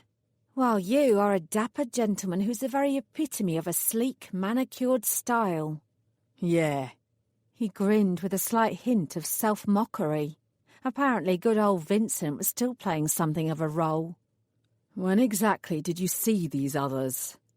He splayed out his arms in a massive shrug. I don't know. It was a while back. I didn't see them together. They were always alone. They were always waiting for someone. They'd be there for 3 days on the trot, then I wouldn't see them again. Who else have you seen loitering around the park, Vincent? Jasper's voice was softer now, more coaxing. We were getting somewhere. We had a name, if nothing else. Bernard. I savoured it in my mouth. Watch out, Bernard. We were coming for you. I'm not telling you about my customers. I don't grass on them and they don't grass on me. I don't care who you are or what you've done for me. I didn't think it was Vincent Hamilton's customers we were after. Not them, I said. Tell us about the others. He scratched his groin absently. The ratty bastard, for one. The one I told you about already. Middle-aged woman who works at the accountancy firm across the street. She comes and sits here most evenings. There's also some old biddy who walks a Yorkshire Terrier. She's been coming here for years. It's why there's no decent plants left in this place. Her dog pisses over them all, kills them stone dead. Yeah. Anyone else? A few teenagers. I'd try and sell them some stuff. A starter pack, if you like. I don't do kids, though. I nodded. Because you're a man of principles. That I am. He put his hands in his pockets. That I am. The ratty bastard. What does he look like? White guy. Big ears. He jerked his chin at Jasper. About the same height as you. He's better looking than you, though. Jasper didn't smile. I did. Are we done here? Hamilton asked. Can I go? Jasper took hold of the lapels of Hamilton's trench coat. Sure, he said. If you want to go, you can go. Just a little warning first, though, Vincent. A teeny tiny one, I said. Don't go telling all your friends about us, Jasper told him. If you do, the wish will stop working. You'll be picked up by the police again, and no amount of wishing will put you back on the streets. And, I said, no more drug dealing. Find yourself a proper job, one that's legal and above board. If I see you in that park again, I might wave my wand once more and you'll end up in a cell. Finally, Jasper said, you've never heard of fairies. You don't believe in fairy godmothers. If I hear otherwise, then... He tightened his grip. What do you think will happen, Vincent? I'll be arrested again, Hamilton answered sourly. I've got it. He looked at us both. For what it's worth, I don't believe in fairies. Good, I said. Now scat. Jasper released his hold. Hamilton smoothed down his trench coat and smiled congenially at both of us. Then he began to cross the street. About halfway over, he glanced over his shoulder. When he realised we weren't following him, he started to sprint, his legs moving faster than they probably ever had before. Within moments, Vincent Hamilton had disappeared. Jasper looked at me. We don't make a bad team. It was a shaky start, I agreed, but we got there. Do you think he'll keep his mouth shut? Actually, he said, I do. Not because he's afraid of the consequences if he blabs, but because he recognises we've got power. Power that he might want to make use of again. I snorted. Blackmail, you mean? His continued cooperation for more wishes granted? That won't work. No. Jasper's mouth crooked up. It won't stop him trying, though. Don't worry about it. I'll keep an eye on him. Besides, he did give us a lot to work with. There are still plenty of unanswered questions, though. He glanced at me. Why don't we grab a drink somewhere and talk it all through? A drink? I asked. Like a real drink? An alcoholic drink? The high and mighty devil's advocate resorts to alcohol. I didn't think a man like you would have any such vices. Jasper's eyes darkened to a smoky green. You'd be surprised, Saffron. I'm no saint. I smiled. I'm pleased to hear it. I took him to the Stagger Inn. It was a popular fairy hangout, not to mention my local, so it would have been rude not to.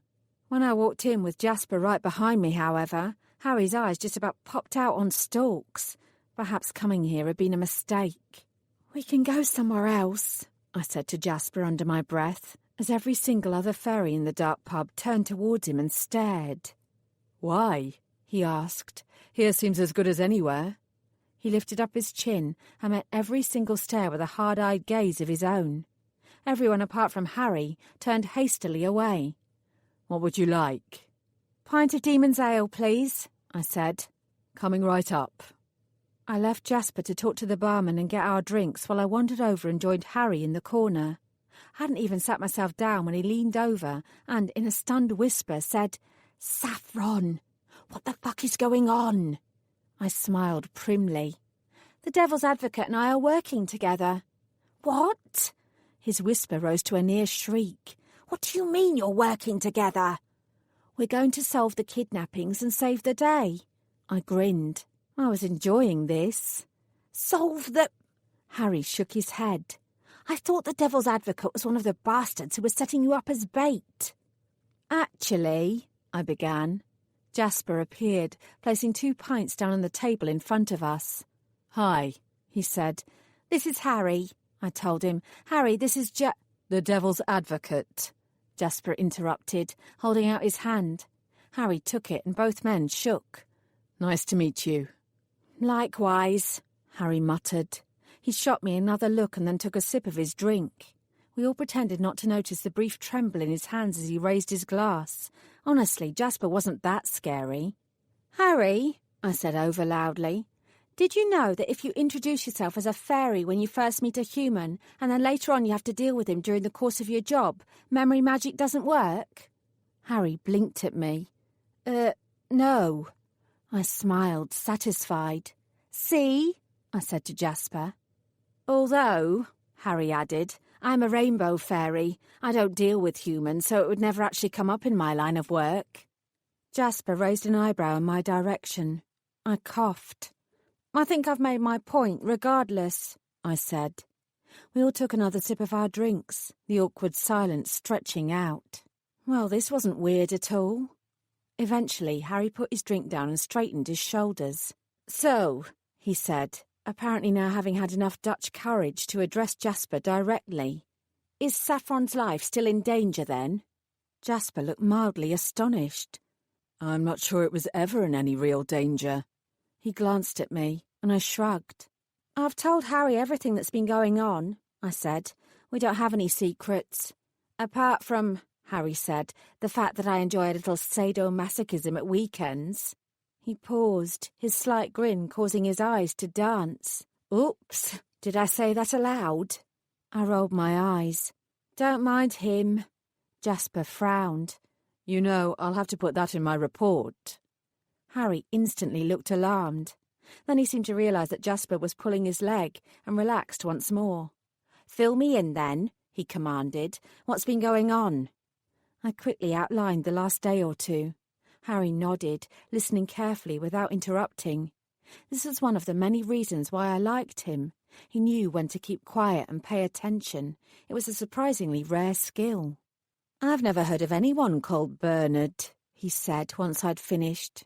Jasper took another drink. "There's Bernard Wallace, a tooth fairy who comes from Wales. He's about 60, however, and as thin as a rake. Even Saffron here would manage to best him in a fight." "Oi!" I punched him lightly in the arm. Harry looked horrified, but I reckoned that Jasper was secretly delighted. He didn't smite me on the spot anyway, so I'd count that as delighted. "There's also Bernard Moss," he continued. "But he's 15 years old and more concerned with girls than with anything else, including studying for his luck fairy exams." "He probably doesn't need to study," I mused, considering he's about to become a luck fairy. Jasper gave me a look. "Everyone needs to study. Luck magic only extends to humans." "I was making a joke," I told him. He snorted. "Not a very funny one." I'd give him that. "So, what's our next move, then?" "I'll check out both Bernards, just in case. I think it's highly unlikely that either one of them is our man, but it's worth being sure, even though our kidnapper must be using an alias." He tapped his long fingers on the tabletop. "What we really need to work out is how each victim was lured to St. Clement's Park in the first place. If we knew that, then we'd be some way closer to finding out who's behind all this and rescuing those godmothers before anything worse happens to them." Harry glanced at us both. "I've been thinking about that." "Go on." He fidgeted. When did the first disappearance happen? 3 months ago, Jasper answered, without missing a beat. And in all that time, there's been no communication from the kidnapper, no ransom notes, no letters. The ear that arrived this week has been the only thing. He nodded. Yes. So why now? Harry asked. Why send a body part now after all this time? It's obviously some kind of message, I said. Maybe a ransom note is about to follow. Harry scratched his head. How many kidnappers do you know who wait 3 months looking after their abductees for all that time without getting in touch? I don't know any kidnappers, Harry. You know what I mean. Jasper's expression was grim. Lydia was the last one taken. It could be that the others are already dead and he's changed tactics with her because killing is no longer enough. We all thought about that for a second. Up until now, I'd allowed myself to believe that the others were still alive, as Lydia had been at least up until the point her ear was sliced off. Jasper was right, however. It was perfectly plausible that the other fairy godmothers were dead. It was even logical. I drew back my shoulders. Whether they are still breathing or not, Harry makes a very good point. It doesn't make sense for the kidnapper to get in touch now. Unless... My voice trailed off. I bit my lip. Unless, Jasper finished for me. He's sending us a message because he's escalating matters. It doesn't bode well, Harry said. No, it really didn't. I sighed heavily. I'll go back to the park tomorrow, I said. We know that Lydia hung around for 3 days running before she was taken. Maybe I need to loiter there for longer before I'm approached. You mean, Jasper said, put yourself out there as bait? I thought that was the very thing which enraged you. I'm choosing to do it this time, I said. That's entirely different from being forced unknowingly into the same position. He inclined his head in brief acknowledgement. Harry looked highly entertained. I'll ask around the office too, I declared, keen to change the subject. Maybe one of the missing godmothers mentions something to someone else that can give us a clue as to why they went to St. Clement's Park in the first place. Good plan, Jasper agreed. I didn't argue. It wasn't a good plan, but it was the best we had for now. Now that we know godmothers aren't being attacked when they're out on jobs, I'll get the director to release you from your other clients. We should put our full attention towards this investigation. I started. You want us to work together full time? He turned his green eyes to mine. It makes sense. His tone dropped a notch. Until you got yourself involved, we've been spinning around in circles. Now we're actually getting somewhere. Most of that was purely by coincidence. I decided not to bother pointing that out, however. The thing is, I began. What? I raised my shoulders awkwardly. I don't want to abandon my fairy godmother duties entirely. I still want to be a fairy godmother. Harry smiled. The best damn fairy godmother in the world. Amen. I smiled back. If I abandon that work and we solve the case, then it's entirely possible that I'll then be turfed out of my ear for not doing my real job properly. Jasper's expression darkened. That wouldn't happen. I wouldn't let it. Where there was a will, there was a way. I knew how most of my colleagues felt about me, not to mention the overly nice way the director spoke to me, which suggested she actually despised me underneath her smiling mask. Adeline's snarky attitude towards me was actually far more trustworthy than the director's. It was honest. All the same, I said, I think I can do both. It's still possible that someone from in the office is involved. If I alter what I'm doing too obviously, then it might alert them to the fact that we're getting closer. Not to mention that I've still got Lydia's old client, Luke, to worry about. Then, Jasper said, continue working with him alone.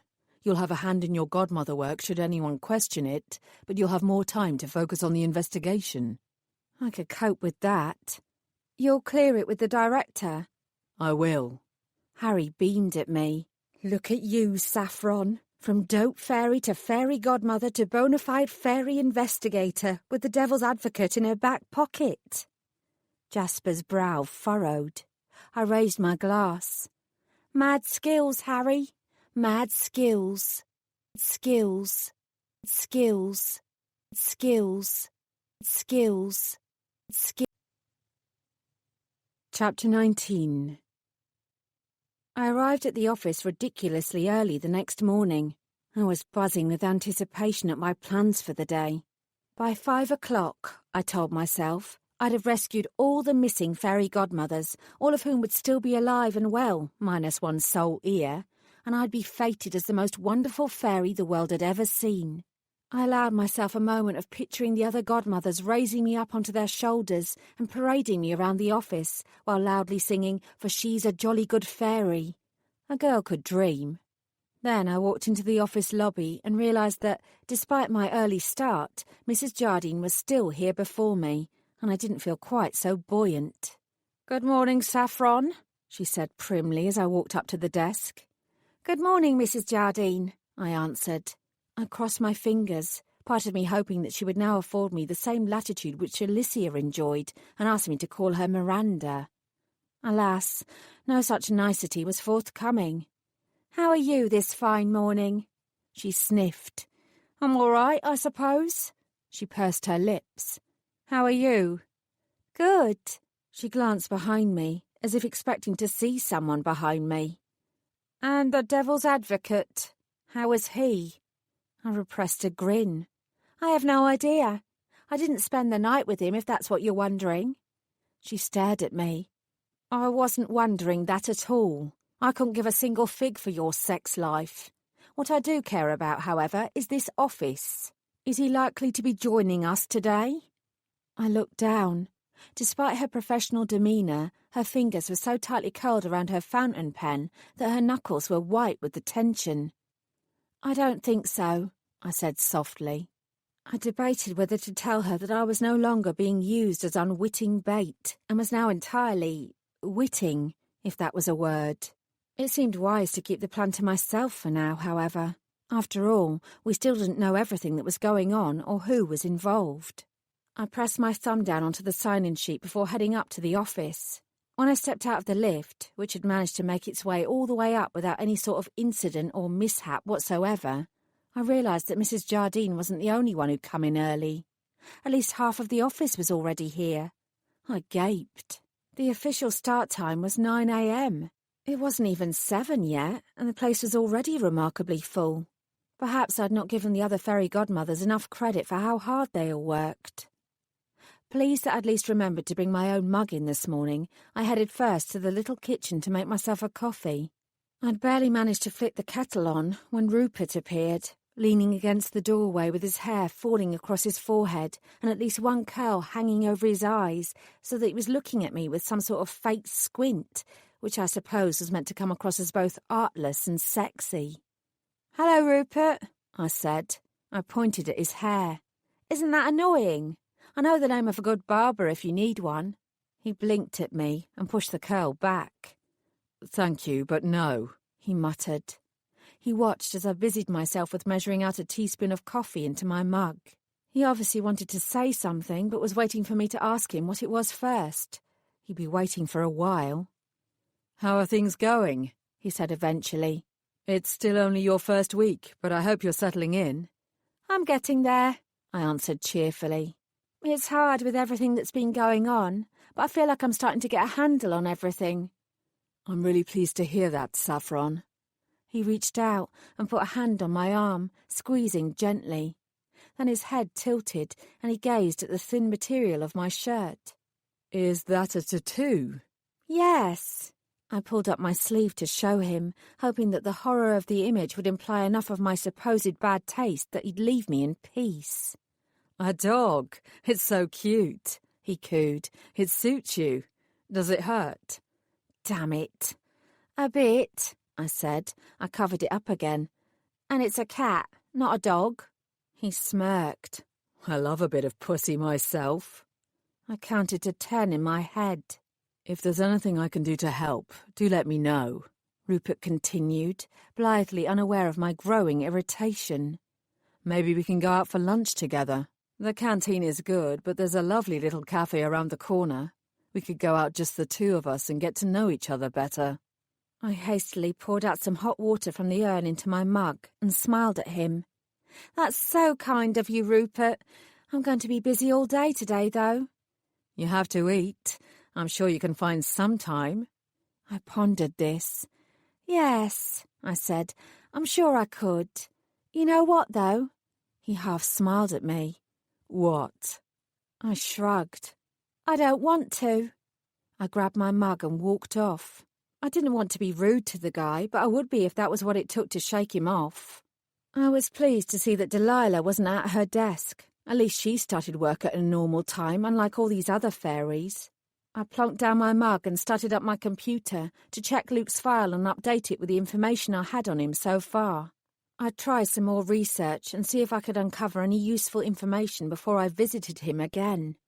If I could sort him out this morning, then I'd be free to concentrate on the missing Godmother investigation for the rest of the day.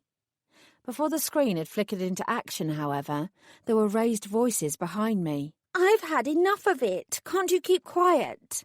I'm humming, Sarah. It's only humming. I'm allowed to hum. You're doing it deliberately to annoy me. I know you are. The fact of my humming has nothing to do with you. I glanced round and spotted two fairy godmothers squaring off against each other. Honestly, it looked to me as if they were about to descend into fisticuffs at any moment. I gulped down my coffee and grabbed my bag. It would be safer to get out of the office as quickly as possible. The Metaphora room transported me directly outside Luke's flat, a small student-type affair that he shared with 5 others. Unfortunately, while I might be up and about and raring to go, I'd temporarily forgotten that he was still a university student. He'd be fast asleep for the next few hours at least. It was the way students rolled. I gazed at the closed door for a moment. Just because he was sleeping didn't mean I couldn't still be working on his case. I tried the door, but sensibly it was locked. Flicking my fingers towards it, I used a swirl of fairy magic to jiggle the mechanism. A moment later I was in, carefully closing the door behind me so as not to wake up any of the flat's occupants. The flat seemed surprisingly well kept. I knew from Luke's file that the parents of one of his flatmates owned it and rented rooms out to the others at reasonable rates. Perhaps that was the reason why it was so neat and tidy. I peered at the handwritten rota which had been pinned up onto a wall in the kitchen. The chores had been divided up equally between all of them. I tapped thoughtfully at Wednesdays. It was Luke's job to take the rubbish out on that day. It should have been done yesterday. I strolled over to the bin and flipped the lid open. It was brimming full with squashed packages and empty takeaway cartons. Luke's flatmates might be conscientious when it came to housekeeping, but it appeared that Luke himself was slipping.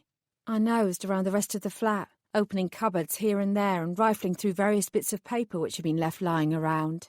As pleasing as it might have been that these students looked after their home, temporary though it may be, it didn't make it easy for me to find any clues as to what Luke really wanted.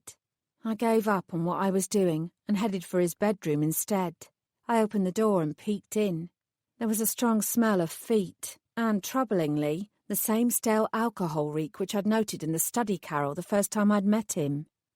Luke himself was curled up in a fetal-like position, his thumb in his mouth. I considered waking him up, but from what I'd seen of him yesterday, and the gaunt look to his face which was visible even through his repose, I decided to leave him be. I could wait for an hour or two, at least to see if he would wake up. Ambling back to the living room, I sat myself down on a comfy chair. There was no doubt in my mind that Luke's wish would have something to do with his demands at the tattoo shop. He was tracking something, or rather someone, down. The question was, who? His file hadn't indicated anything helpful when I'd looked through it. I crossed my legs as I tried to sift through the information in my mind. Just then, however, the living room door opened and a young woman wearing a fluffy purple dressing gown appeared. I stiffened, but she merely offered a vague, sleepy smile in my direction and curled up in the chair opposite. "Hey," she said. I licked my lips. "Hey." I was taken aback by her lack of reaction at a stranger in her flat. She might not remember this encounter given that I was officially on the clock, but I'd have expected more wariness from her. "I'm Lucy," she said. "I take it you're one of Luke's friends." There was a faint emphasis on her last word. Ah, now I understood. "Yeah," I said. I woke up before him, so I thought I'd come through here and wait. That was sort of true. She tutted to herself and threw me a look filled with little but sympathy. He does this a lot, you know, she said gently. He has a lot of friends. I searched for a way to keep her talking. He and I have a connection, I said finally. But I'm under no illusions. I'm here to help him. I don't know that anyone can help him at the moment. You're welcome to wait until he wakes up, though. She sighed and reached for the remote control, turning on the television and effectively barricading any further attempts at conversation. I watched her for a moment as she flicked through various channels and programs before settling on some sort of horrific chat show which seemed to involve a lot of yelling and cushion throwing and very little else. Then I arced my wrist and cut the power. The television flicked off and Lucy cursed. She got up and began fiddling with the plug. I let her try for a moment or two and then tried again. Luke told me about his search, I said, testing the water. She paused briefly in her attempts to restart the television and glanced round at me. He did. He won't say very much about it to any of us. He's getting close. Lucy's mouth tightened. I'm not sure that's necessarily a good thing. Why not? She tugged at her ponytail. Sometimes you have to be careful what you wish for. And then some. I nodded wisely. True. I ploughed on. But I don't think Luke's wish is all that unreasonable. She frowned. He hasn't seen his real dad since he was 5 years old. I don't think any parent who walks out on their child at that age is someone who deserves attention. Even if Luke finds him, I think he'll end up regretting it. His stepdad has been more of a father to him than his real dad ever was. Bingo. I resisted springing up to my feet and doing a little jig at finally discovering what Luke wanted. The file I had on Luke suggested that both parents were still at home. But if Luke's mum had remarried and they'd all taken on his stepdad's name, then everything made sense. All Luke wanted was to find his real father. And with one snap of my fingers, I could achieve that for him. It's been lovely meeting you, Lucy, I said. I think I'll head home and get a shower. I'll catch up with Luke later. I flicked my fingers and the television sprang into life, forestalling her from questioning my sudden decision to leave. Huh. She frowned at the screen. That's weird. I slipped out of the door. She'd already forgotten who I was. I grinned to myself. Now all I had to do was find out whether Luke's father was someone worth knowing, and I'd have achieved success. In this, at least. At least. At least. At least. Chapter 20. Armed with my new information on Luke, I was able to narrow down my research once I was back at my computer. Fortunately, the bickering from earlier had come to a halt, and the office itself was reasonably quiet.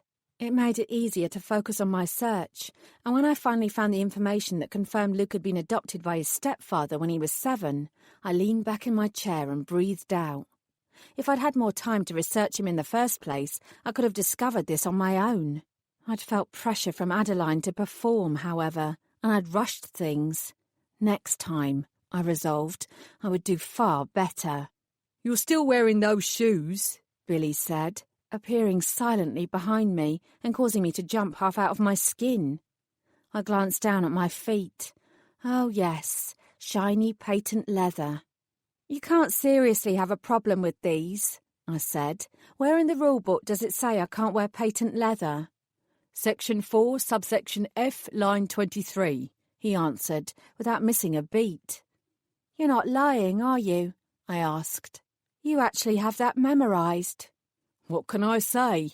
He shrugged. I have a lot of time on my hands. So what's the issue with patent leather? He grinned. Who the hell knows? It was probably some director in years gone past who had a weird aversion to it. Honestly, most of the rules in there are completely nuts. He arched an eyebrow towards me. Haven't you read through them all yet? I know that HR gave you a copy. I haven't had time. He bent down towards me. That's the beauty of it, he said. No one ever has time. Frankly, I could make any old shit up and people would believe it's a rule. Not that I need to, he added, There's so much daft crap in there that I doubt even my imagination can match the reality. Well, I murmured, it's good that we have you on hand to keep us all on the straight and narrow then. He chuckled. Indeed. Then his expression sobered up. How are things with you really, Saffron? You're spending a lot of time with the devil's advocate. If he's bothering you, I'm sure I could find a rule that would help your situation. Actually, he's all right. At Billy's disbelieving look, I laughed. Honest. In fact, it's far better spending time with him than staying here. I get that everyone is on edge because of the kidnappings, but you could cut the atmosphere in this office with a knife. Billy's mouth downturned further. It's been like that here for a long time. The kidnappings are the icing on the proverbial cake. I chewed on my lip. Those godmothers who went missing, Lydia, Boris, Alistair, Edwina and Jane. What about them? I picked up a pen and began twirling it in my fingers. Were they feeling the pressure too? He sighed. And then some. Jane burst into tears on the morning she vanished when she spilt a cup of tea all over her keyboard and got bawled out by Adeline. I caught Alistair actually sleeping here so that he didn't have to worry about the time he lost commuting. They were all under a great deal of stress. He waved a hand around, and I noted several heads quickly duck behind their cubicles to avoid Billy's notice. Everyone's under a great deal of stress. I squinted at him. Don't you think your stickler for the rules attitude adds to that stress? Actually, he said, for a while it was quite the opposite. I was the perfect stress release. Most offices need a scapegoat. You know, someone to despise and vent about. Sometimes complaining about others can be a useful pressure valve. Grumbling about a shared enemy can bring a place together. Of course, that shared enemy used to be me. Now it's you. I grimaced. Gee, thanks. He shrugged. Think of yourself as providing a valuable service to others. If their unhappiness is focused on you, then they're not thinking about how utterly shite everything else about their job is. The pen in my fingers snapped in half. I cursed and threw it onto the desk. One half of it rolled off and landed onto the floor with a soft plop. This is supposed to be the best job a fairy can have. I know, he said sadly. It sucks, doesn't it? He patted me on the shoulder. If there's anything I can do to help you, let me know. I nodded and watched him wander off. Then I bent over to pick up the fallen half of the pen. It was just out of reach. I scowled and stretched my hand out further, finally managing to scoop it up. I tossed it in the wastepaper basket and started to straighten up. As I did, however, something caught my eye. No wonder the chair I'd purloined was a bit wonky. There was something stuck in one of the wheels. Frowning, I hunkered down further and used the tips of my fingers to try and yank it out. I tugged at it, but when that didn't work, I grabbed a pair of scissors instead and poked at the thing. With enough frantic jabbing, I managed to free it. I picked it up and held it up to the light. It was a little twist of brown paper. My stomach tightened. I opened it up to see if there was anything written on it or if there was anything clinging to the paper itself. It was clean. I could still hear my blood roaring in my ears, however. Unfortunately, that sound was quickly replaced by the panicked murmur of my colleagues around me. I hastily pulled myself up to my feet.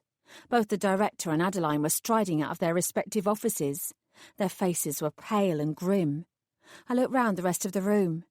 Figgy was clutching Rupert's arm. Angela and the other HR fairies were staring out from the doorway that separated them from the rest of us. Even Alicia looked worried, one bejewelled hand wrapped around her own throat. What did they all know that I didn't? I spotted Delilah over by the kitchenette and quickly walked over to join her. She looked as unsettled as everyone else. "What's going on?" I asked. "Miranda called up from downstairs," she whispered. "There's another delivery." The blood drained from my face. "You mean—" Delilah nodded. "I think so." Just then the lift dinged and the doors slid open. The mutterings immediately silenced, and a grim hush descended across the office as we all waited to see what happened next. Mrs. Jardine was there, holding a package in her outstretched hands as if it were some kind of bomb. An unhappy-looking delivery fairy was standing next to her. He might have been wearing the same sort of spandex as the last guy, but he was considerably older. All I did was pick it up, he said. You can't pin this on me. Nobody paid him any attention. Everyone was wholly focused on the package. It looked to be almost the same as the one which had transported Lydia's ear, although it was slightly thinner and longer. The director, who for the first time looked genuinely upset, reached out and took the box. She turned to take it to her office. I realised she wasn't going to open it here. She was prepared to leave the rest of us in the dark, wondering just what gruesomeness the package contained. For a few moments, everyone watched her go. Then I felt my feet propelling me forwards. No! My voice rang out, booming around the room, and rather louder than I'd intended. The director stopped moving, her head snapping in my direction. I'd started, so I'd finish. If that's what we think it is, I said, my voice trembling ever so slightly, then we have the right to see it too. This affects all of us. Adeline stiffened. You've been here for 3 days, Saffron. This hardly affects you. I raised up my chin. The last thing I'd ever intended to be was a troublemaker. They had to see that hiding away whatever grim delivery had been made would only make matters worse for everyone, though. The trouble that hours of morbid speculation would create would be far worse than the truth. It feels like it's been a lot longer than 3 days, I said, and it does affect me. You made sure of that. I gave both Adeline and the director heavy, pointed looks designed to tell them that I knew exactly what my role here was supposed to be. Adeline looked guilty. The director actually looked annoyed. We all work here, I reiterated. We should all see what's in that box. That's not for you to decide, the director said. Her brows were drawn together and she was paler than before. I understood the anxious stress she was under. She wasn't the only one feeling that way, though. When another voice spoke up to support me, I almost fell backwards in shock. She is right, Alicia said. She glanced across the office at me, and while her gaze was not warm, I recognised a flicker of kindred spirit in her eyes. You can't keep us in the dark over this. You almost had a breakdown the last time, Adeline muttered. Only from the shock, Alicia returned. Whatever is in that box could belong to one of our friends. We should see what it is. Delilah moved up towards me and reached out, grasping my hand in hers and squeezing it so tightly she almost cut off all the circulation to my fingers. I don't need to see what is in that box, she whispered to me. She was unable to drag her eyes away from it. But I want to know what it is. You don't have to look, I said, trying to reassure her. What if it's a heart? She shuddered. A heart would fit inside that box. Her hand squeezed mine even more, and I let out a pained gasp. What if it's 2 hearts? What if it's 5 hearts? Delilah, I said in a strained voice, please let go of my hand. She didn't seem to hear me. How many of you feel like Alicia and... The director turned to me. Saffron. Slowly, bit by bit, hands went up all over the room. Thankfully, Delilah let go of me and also put her hand up. The director pursed her lips, and I thought I detected a flicker of sadness on her face. Very well, she said. She shifted the package to one hand and used her other to open it. She stared at the contents. Several of us shuffled towards her to get a quick look. I hoped I wasn't going to regret this. I craned my neck, catching a glimpse of the bloody contents before dropping back. What is it? Delilah asked. What's in the box? She had her hand over her eyes, but she was peeking out from under her fingers. It's not a heart, I said, and it's good news. Delilah's hand dropped. Really? She asked hopefully. It's not body parts? I grimaced. It is body parts. But unless the kidnapper has been keeping 5 fairy corpses in a freezer, then I think he's telling us that his captives are all still alive. He sent us fingers. There are 10 little fingers in that box. Little... Her hand moved to cover her mouth while she gasped. Pinkies, I said grimly. 10 pinkies. In the far corner of the room, someone began to retch noisily.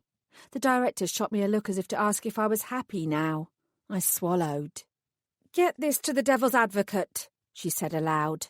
She closed the box and passed it back to the delivery fairy, who tried to shrink away from the task, but faltered under the weight of her gaze. "Saffron Sawyer," she called. "My office, now." Fuck a puck. Somehow I didn't think I was about to get a commendation for speaking up. I squared my shoulders. It was okay, though. I was in the right, and she'd be able to see that. She was an intelligent fairy. I nodded to myself. I could do this. "Don't bother sitting down," the director said, taking her own chair behind her massive mahogany desk. "This won't take long." I drew in a breath and moved to the centre of the room to face her properly. I didn't drop my head, though. I wasn't cowed. I didn't think I'd done anything wrong. I'd take my lumps and then I'd get myself back out there. "The devil's advocate has been in touch," she said to me. "He has informed me that his investigations have uncovered the fact that the missing godmothers were not abducted while working for this office. Their kidnappings occurred out with their jobs." My mouth felt inexplicably dry. "Yes," she sniffed. "Clearly you are now aware of the real reason why you were employed. It was not because we thought your skills as a dope fairy would enhance our office. It was because we thought you might help us uncover the kidnapper and draw him out." "I was bait," I said flatly. "You put my life in danger and didn't tell me." She drummed her fingers irritably on her desk. "Your life was never in danger. You had a team of fairies following you at all times. I would never allow any of my fairies to be put in danger." I pointed towards the door. The box might have left with the delivery fairy, but its existence still sat ominously between us, making the atmosphere in the room even heavier. "I rather think you have had evidence of that which is entirely to the contrary." Her expression hardened. "Do not get clever with me." She glared. "You might have believed that getting close to the devil's advocate and spending time with him would insulate you. I can assure you that this is still my office, no matter what he or you may think." "I don't think that—" I began. "On reflection," she interrupted, "this is not the right place for you. We no longer require the ruse of your presence, and it's obvious that you are not fitting in. It is time for you to return to your previous employment. It's far more suitable for you." "Oh, no." "That's not true," I protested. "I'm making inroads here. I've started to get along with some of my other colleagues. I've made headway with my clients." The director raised a single manicured eyebrow. "Adeline informed me that you granted your first client a wish." She paused for dramatic effect. "You gave him a cup of coffee." "That was a mistake. I'm correcting it. I found out that he's looking for his father who abandoned him when—" "Miss Sawyer," the director said, "nobody cares. And as for your colleagues, you manipulated Rupert into taking you into the Adventus room, did you not?" I shuffled my feet. "Didn't you do that?" "I did," I said, "but I had very good reasons for it." "It was not your place to go there," she said coldly. "Access is restricted to the Adventus room for good reason." "But," I said, still seemingly unable to prevent myself from digging a massive hole from which there would be no escape, "shouldn't we all spend more time in there? If we can learn from previous wishes and from the deeds of fairy godmothers in times gone past, then won't we become better ourselves?" "The Adventus room is not for the likes of you." "Geez." "Fine," I muttered. "It won't happen again." She didn't blink. "I know. Now, give me your wand and your ID and clear out your things." "I think I'm onto something with the kidnapper," I said quickly. "I found something in my chair and—" "Your wand and your identification." She held out her palm. My head was beginning to throb, a pulsating pain from behind my eyes. No tears threatened, however. I was too stunned for anything like that. "I'm sorry I spoke up out there," I said. "I wasn't trying to cause trouble. I made a mistake. It's just that everyone is stressed, and there's nothing like the fear of the unknown to make people feel even worse. I knew what was in that box would be gruesome, but you have to see that our imaginations were capable of conjuring up far worse than what was really in there." The director's expression didn't change. Her hand remained outstretched. I stared at it. I hadn't messed up that badly, had I? I walked up to her desk, drawing out my wand and unhooking my lanyard from around my neck. I dropped both into her hand. "Thank you," the director said. "I wish you the best of luck in your future endeavours." She dropped her head and began to read the papers which were in front of her. For a moment I remained where I was, staring at her as she pretended to do some work. I couldn't stay forever, though. Eventually, I turned on my heel and left. Adeline was waiting outside the director's office. She took one look at my face and her expression dropped. "I'll escort you to your desk," she said. "You can collect your things before leaving." I looked at her. "You know this isn't fair, right?" "We're all under a lot of pressure," she said stiffly. "The director is no exception." "That's not my fault." Her response was quiet. "I know." I half snorted. "That might be the kindest thing you've said to me." I brushed her off. "I can collect my things on my own," I said. "I don't need a damn escort." The office itself was as quiet now as it had been when the box had arrived. Every single pair of eyes watched my walk of shame. I held my head up high all the way to my desk. Delilah stared at me as I reached for my bag and began to scoop up the few things that were personal to me. "Have you actually been sacked?" she breathed. "It would appear that way." I stuffed my mug into the top of my bag and tried to zip it up. The zip jammed and I cursed, trying to unsnag it. Eventually I gave up and left it as it was. Angela appeared from HR, unable to conceal her glee. "I'll have all the relevant paperwork sent to your home," she said. "We don't want you hanging around here for longer than is necessary." "Heavens forbid," I muttered. I pushed past her, shouldering my bag and heading directly for the lift. Billy was already there. "Here to wave me off?" I asked. He frowned at me, clearly unhappy. "Welcome to the club." "I wasn't expecting that to happen," he said. "The director isn't usually so petty. She's under a lot of pressure," I said for him. "I keep hearing so much about that. It's beginning to sound a lot like a poor excuse." The bitterness in my tone landed between us like acid. "I'll try and speak to her on your behalf," he said. "There are rules about this sort of thing." "I was on probation," I told him. "Anything goes." I forced a smile that wouldn't have fooled a blind person. "Don't worry about me. I'll be fine." I turned and looked round at the office, my gaze meeting that of Alicia's. Her mouth tightened momentarily, then she gave a shrug to indicate that she didn't care. I raised my voice. "It's the people who are staying here who have to worry." Billy winced. "Saffron." "Nice knowing you," I told him. The lift opened and I stepped in. He said something else, but I didn't quite catch it. The doors closed, and finally I was on my own. When I reached the ground floor, I was expecting Mrs. Jardine to be there to add further useless homilies. It appeared, however, that she'd made herself scarce. I shrugged to myself and pretended I didn't care about any of this. I didn't want to be a stupid fairy godmother anyway. The anyway.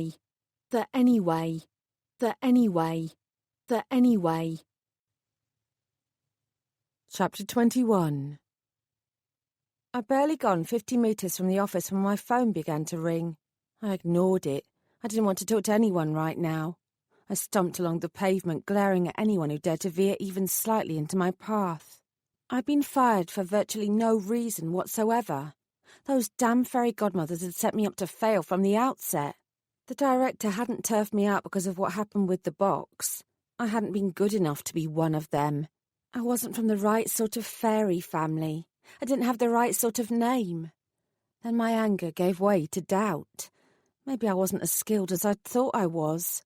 Maybe I'd been kidding myself all along that I could ever make a go of this.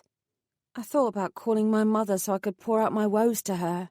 Yes, I was an adult. Yes, I still wanted my mum. She was away for the day with her friends, though. I didn't want to interrupt her fun with my tears. Harry would be working, his head filled with ways to improve his lot in the rainbow fairy world. I couldn't bother him with this either. I was, to all intents and purposes, on my own. I supposed I should check in with Jasper. except I couldn't face him. The thought of trudging home to sit alone on my sofa didn't appeal very much either. "You are good enough," I whispered to myself, startling a woman who walked past me and who quickly steered herself away from me. I paid her no attention. "You did the very best that you could." Luke Wells' face flashed into my mind. I was the second fairy godmother he'd supposedly had, and the second one who'd failed him. He hadn't presented himself as a nice guy, but if he'd had his wish granted, then perhaps he'd have been able to sort himself out and get onto the straight and narrow. That would probably never happen now. I walked along for a few more steps. Then I stopped. The last person any of this was fair on was Luke. The least I could do was to help him out. Without my wand, I might no longer have the full bounty of magic invested in me as a fairy godmother at my fingertips. I wasn't entirely useless, though. I gritted my teeth.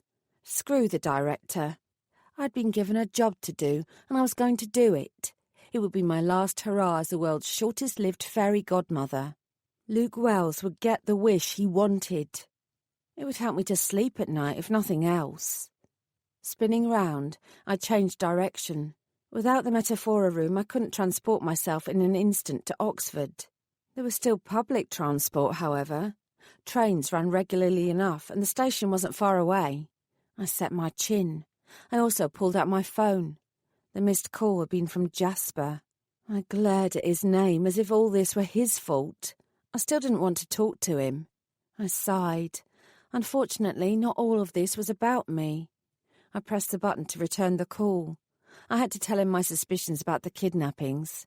5 pinkyless fairy godmothers couldn't be blamed for my current woes. The call went straight to voicemail. I reminded myself that he was now occupied with 10 little fingers and another traumatised delivery fairy. I calculated travel times in my head, along with how long it might take me to sort out Luke, and left Jasper a message, telling him to meet me in St. Clement's Park later in the evening. I didn't mention my firing. If I didn't say it out loud, then I could pretend for a little longer that it didn't happen. Almost. It was almost 2 o'clock in the afternoon by the time I arrived in Oxford. I'd spent most of the train journey in a state of furious anticipation, my mind churning over what had happened. I had the distinct feeling that if I'd not spoken up about the second gruesome delivery, I'd still have ended up in this very same place. I questioned myself over and over about what I could have done differently to achieve a more optimum outcome. Unfortunately, the answer I kept arriving at was nothing. My fate had been sealed before I'd even stepped through those fairy godmother doors a mere 4 days before. I kept telling myself that I should be grateful I was still free and still in possession of all of my fingers. It wasn't much of a comfort, but it worked for a while. Rather than seek out Luke, who I was certain would be actually out of bed by this hour, regardless of his university timetable, I strode out of the train station and made a beeline for the tattoo parlour. He'd been certain they had the information he'd needed, so that was where I'd return also. This time, I told myself, I definitely wasn't going to get another tattoo. One dodgy cat emblazoned on my arm for the rest of my life was bad enough. If anything, the tattoo parlour looked grimier and more desperate than it had on my first visit. I didn't waste any time in loitering around outside it. I pushed open the door with dramatic purpose and strode in. The tattoo artist who had created the supposed art which I now displayed on my skin was already in the front room, fiddling with some of the photos, as if their arrangement would make the tattoos they advertised appear more desirable. When he caught sight of my face, he didn't smile or greet me in any way which might suggest some form of decent customer service. In fact, I could swear the sound that emitted from his throat was actually some sort of growl. He was more bear than human then. It accounted for his clumsy fingers, I supposed. "Want a tattoo?" he asked. Somewhat belatedly, I realised that he wouldn't have any memory of my previous visit because I'd officially been on the job at the time. Thanks a bunch, memory magic. It didn't work when I needed it to, and when I needed it not to work, it did. That about summed up my life right now. I rolled up my sleeve and showed him my misshapen cat. He squinted at it, obviously recognising his own work. His gaze snapped to my face, then back at the cat, and I could see him struggling to remember. He frowned and scratched his head. Then he shrugged. The tattoo was obviously fresh and still healing. Perhaps he decided he had been drunk at the time, and that was why he couldn't remember. It would certainly account for the state of the tattoo, I supposed. No refunds, he said. If you're not happy with your art, then it's tough shit for you. From the manner of his speech and his words, I could only presume that his customers often returned unhappy. I tilted my head and smiled, although my own mood meant that I was physically unable to take off the unpleasant edge which I knew was visible in my eyes. "Actually," I said, "I'm here to get a matching tattoo for my other arm." The artist stared at me, his nose wrinkling in disbelief. Really? "No, not really. In fact," I said, getting up closer to him, "I strongly suggest you seek out a new career. I'm not convinced that being a tattoo artist is your destiny." He snarled at me, his muscles bunching up. I could see, however, that there was the faintest glimmer of hurt in his face.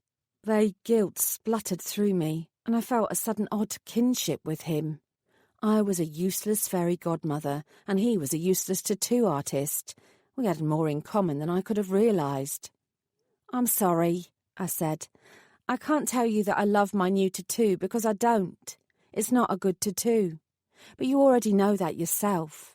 It's not my place to tread on your dreams, mate. Maybe you just need more practice. Ask your boss for more support and training, and who knows what might happen."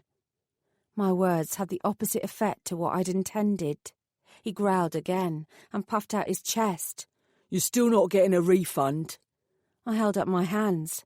"I don't want a refund. I want information." His eyes narrowed suspiciously. "What?" "When I was here before, there was another guy here. Youngish. He was trying to trace your records relating to an old tattoo. He was speaking to your—" I took a stab in the dark based on what I'd earlier surmised. "Brother about it." "And?" I smiled again, more genuinely this time. "I'd like to see those records." I paused. "Please?" He looked me up and down. For a brief moment I thought he was going to manhandle me back out of the door. For some reason, however, he decided otherwise. "Wait here." He turned round and walked through to the back. I breathed out. Maybe I'd get what I wanted without using any magic whatsoever. That would indeed be a bonus.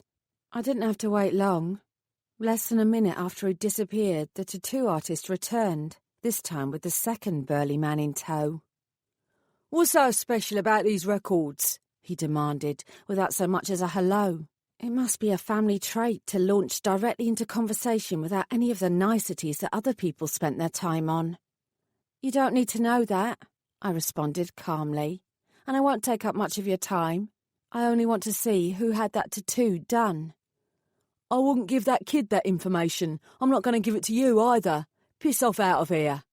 On comparison, the brother who'd done my tattoo was by far the more congenial of the two. "There's no need to be obstructive," I said. "It's an old tattoo, right? What does it really matter?" "You the police?" "No." He raised his massive shoulders. "Then you don't get to see the records. We don't go back that far anyway. I don't know who had that tattoo done." He pointed behind me. "Now piss off. I won't say it again." I hissed through my teeth in irritation. He was lying. I was certain of it. Once Luke Wells had visited, this man would have looked through his records and found what Luke was after. He knew exactly what I was talking about. I'd lay money on it. I quickly debated my options. I could continue trying to wheedle my way into getting what I needed, or I could take a shortcut. All right, perhaps I did need some of that magic after all. I raised my hands and drew on my own personal magic. While both brothers glared at me, I snapped my fingers. They froze. An instant later, I gasped and bent double. Bloody hell. No wonder fairies didn't tend to use much magic when they weren't working, and no wonder our wands were so vital to proceedings. My head swam, and the burst of energy it had taken me to bespell the pair of them left my whole body trembling. I tried to catch my breath, grimacing all the while. Then I slowly stood up straight again and examined the hapless duo. Now that I had time to examine the pair of them together, it was obvious that they were closely related. It wasn't just their similar features. They held themselves in the same way, each one dropping their left shoulder enough to be noticeable. Both of them had almost comical expressions on their face, mouths half open and nostrils flaring. I poked the nearest one. He didn't move. I knew I didn't have long before the magic wore off, though. Tick-tock, Saffron. On legs that still felt like jelly, I wobbled through the inner door and towards the back. I ignored the 2-to-2 cubicles, especially the one where I'd been given the daft cat tattoo, and instead walked towards the third door, which I presumed led to some sort of office. I wasn't disappointed. Although it was even darker and shabbier than the rest of the tattoo parlour, I definitely found the tattoo jackpot. Filing cabinets lined the walls, several of them with their drawers half open thanks to the many overflowing files which had been jammed in. There was a single desk sitting against the wall, although it had 2 chairs beside it. Clearly, both brothers shared it. I sat down on the nearest chair and spared a thought for what Adeline would think about the mess. She complained about the boxes and files on my desk. That had been nothing compared to this, however. Every inch of the surface was covered. I shuffled around some papers, uncovering a small silver photo frame which had been hidden by a brown envelope. I picked it up and peered at it. Younger versions of both boys grinned out at me. In between them was another man, whose face also looked similar. Dad, no doubt. I examined the sign above all 3 of their heads. It was this same tattoo parlour. So, it was a family business. Their father had run the shop and they'd taken it on after him. That probably explained a lot. I lifted up various other envelopes. A lot of them displayed scarlet words and capitalised fonts.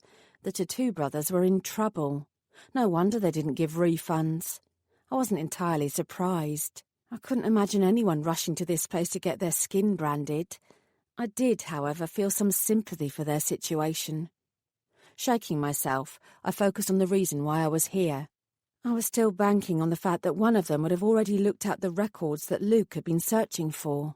Without any clue as to when the tattoo in question might have been completed, or the name of the person who had it done, the last thing I wanted to have to do was to start flicking through the overflowing filing cabinets. I cursed to myself and hastily scoured the other bits of paper, praying there was something here that wasn't a final demand. I was about to give up hope when I came across a single sheet of A4 with an old Polaroid photo clipped to the front of it. The photo was faded and its edges were curling up. There was no doubt that it was what I was looking for, however. It displayed an elaborate tattoo of an insignia, the same insignia which Luke Wells had been doodling in his study carrel. Buoyed by my success, I scanned the details. The recipient of the tattoo was Mark Countman. It had been inked by A.G. in May 2005. Presumably A.G. was the tattoo brother's father. The tattoo itself was far too neat and well designed to have been created by either of the boys themselves. I squinted at the faded words. There was an old address there. Bantam Road. I checked my phone. It was only a few streets away from here. Mark Countman had to be Luke's dad. It was who he was searching for. I committed the address to memory. Maybe I'd get lucky and he'd still be living in the place, or someone in the area would remember him. Either way, I smiled to myself in grim delight. Take that, fairy godmothers. I could still get the job done without the power of the office behind me. I got up to my feet, leaving the little room behind as I'd found it. Out in the front, the brothers were still frozen in the same position. I took a deep breath and snapped my fingers once more. Almost immediately they shifted, changing from unmoving statues to living, breathing humans who were fully aware of their surroundings, and of me. I felt another wave of nausea assail me. Fuck a puck. That magic was hard going. "Go on, I'm not saying it again," the second brother said. "Get the fuck out of here." I refrained from pointing out that he had indeed said it again, and started to shuffle towards the door. Fine, I'm going." I felt both their eyes on my back. I put my hand on the doorknob and then looked round. "Actually," I said, "before I go, there's just one other thing." I hesitated. Without my wand, this would be nigh on impossible. It would definitely make me sick as a dog. I reckoned it might be worth it, though. "You both took this shop on after your father died, didn't you? He was a great tattoo artist." I noted the brief identical spasm of pain on both their faces. "Yeah, So what? I reached down inside myself and raised my hands one final time, twirling my fingers in the air, one hand for the brother on the right and one for the brother on the left. "Now," I said, "you're as good as he was. Your skills match his." My vision was blurring, but I managed a small smile. "It's up to you what you do with that." Then I turned again and lurched out of the door, seconds before I started throwing up. Throwing up. Throwing up. Throwing up. Throwing... Chapter 22. I wasn't sure what happened to ex-fairy godmothers who granted wishes off the books. I'd never heard of anyone performing such a feat. I had certainly learned why that was the case. I doubted very few had ever tried it before. I might have felt dizzy earlier after causing time to halt for both brothers. Now, however, I had the definite feeling that I was dying. My head pounded, and my vision was no longer just blurry. It had narrowed to tiny pinpricks of light. I stumbled away from my pile of vomit, staggering along the street and rounding the corner. I barely made it before my knees gave way, and I felt, rather than saw, the pavement rushing up towards me. It was very cold and very hard. I closed my eyes, moaning slightly. Then I felt a pair of hands at my waist and someone hauling me back upright. My eyelids fluttered. "What?" "For fuck's sake, Saffron!" Jasper snapped. "What the hell have you done?" I blinked and tried to focus. "What we're..." I frowned. That didn't make any sense. "What are you doing here? Damn it." "I might ask you the same question. Have you been performing magic?" he demanded roughly. "Did you grant a bloody wish without your wand?" I tried to answer, but my stomach heaved and I began to retch once more. I felt Jasper's hands reach for my head, gently pulling my hair out of the way. I was dimly aware of my own bile splattering the pavement. He lifted me up to face him and placed his hand against my forehead, muttering something under his breath. My body jerked as a buzz of warmth spread across my skin. A moment later, my equilibrium started to return, slightly. Jasper's face swam into view. His expression was dark and angry. "It appears," he said icily, "that breaking rules is something you regularly do." I pulled away from him, regretting the sudden motion, and smoothed back my hair. I still felt shaky, but I was definitely better than before. "It was worth it," I said weakly. "Besides, what's the worst that can happen? I've already been fired." Jasper cursed. "So I heard. That wasn't supposed to happen." "Tell me about it," I muttered. "I only gave the director the most basic information about what we'd uncovered. I thought if I held some details back, she'd avoid doing anything rash, including where you were concerned. Clearly I was wrong. The woman seems to think she is above reproach." He continued to glower. "Not that it's any excuse for what you just did. What are you even doing here?" "My job." "The job you've been fired from?" I shrugged. "There's no other." "I can sort that out for you and get the director to take you back," he bit out.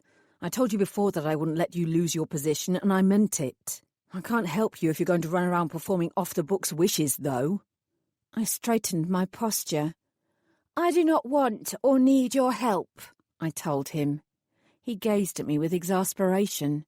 "A moment ago you couldn't stand up without my help." "Everyone's a critic." I met his eyes. "I mean it. I can handle this on my own. I don't know why you've come here anyway. I told you that I'd meet you later." His expression darkened further. "I wanted to make sure you were all right. It's as well that I did." "I am fine." "You won't be if you do any more Godmother magic." "Then," I said rather huffily, "I won't do any more magic." He folded his arms. "Good. I'll get you to Colchester. You can tell me about this new information that you've found about the kidnappings. I presume that your moonlighting means that you are still happy to work with me on the investigation." "Of course I am. I'm not going back yet, though." Jasper stared at me. "Why on earth not?" "Because," I answered calmly, "I've not finished here yet." He took a step towards me, his heady cinnamon scent swirling round me. Goodness, I must still be feeling light-headed. I told you, no more magic. Your body can't take it without the protections afforded to you by your job. I don't need to use magic for what I've got to do. I hoped. What do you have to do? Is this related to the disappearances? I shook my head. No. I raised my chin. This is about professional pride. I started something, so I will fucking finish it. I won't leave my client in the lurch. I'm not forgetting about the kidnappings, but I'm not forgetting about my client either. He desperately wants to find his long-lost father. That's his wish, and I'll grant it for him. Several beats passed. A tiny muscle throbbed in Jasper's cheek. I can get behind that, he said finally. Will it take long? Honestly, I said, I have no idea. He sighed. Then we'd better get a move on. I looked at him. We? He rolled his eyes. Clearly you need a lot of help. Actually, I didn't, but it would be nice to have him around. I smiled slightly and pointed down the street. Down there. He gestured to me. Lead the way. Then he added, I really hope I won't regret this. You don't have to come.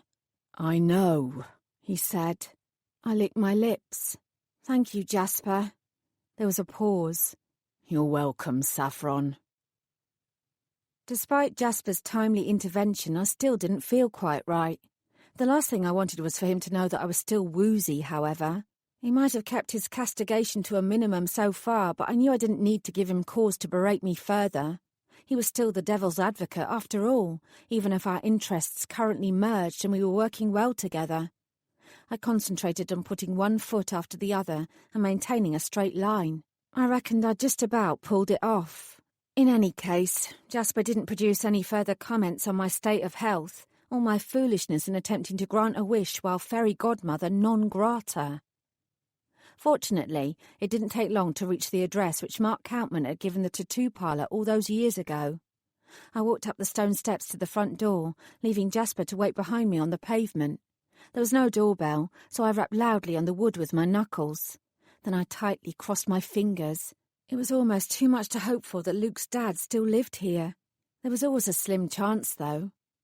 When the door opened and the wizened face of an older gentleman appeared, my heart sank. He was too old to be Luke's dad, and there wasn't the slightest resemblance to my client. I kept my expression friendly, however, and ignored the continuing churn in my stomach. I did not feel sick. I did not feel sick. I did not feel sick. "Hi," I said. Hello? The man blinked at me. Can I help you? I'm not interested in buying anything, and I already donate to charity. And if you're a Jehovah's Witness... I'm not, I said hastily. I'm actually looking for someone, a former occupant of this address. I've lived here for 18 years. He held himself away from me as if he was still unsure about my intentions. So I don't know who you could be looking for. Mark Countman, I told him. I'm looking for a man called Mark Countman. He's probably in his 40s or thereabouts. It's really important that I find him. What do you want with Mark? He's not in trouble again, is he? Hope flared in my chest. No, I said quickly. No trouble. He's an old friend of the family and I'm trying to locate him. I put on my best harmless young woman expression. That might have worked if Jasper wasn't looming behind me. If you give me your details, the old man said, I'll pass them along to Mark, and then he can choose whether to get in touch with you or not himself.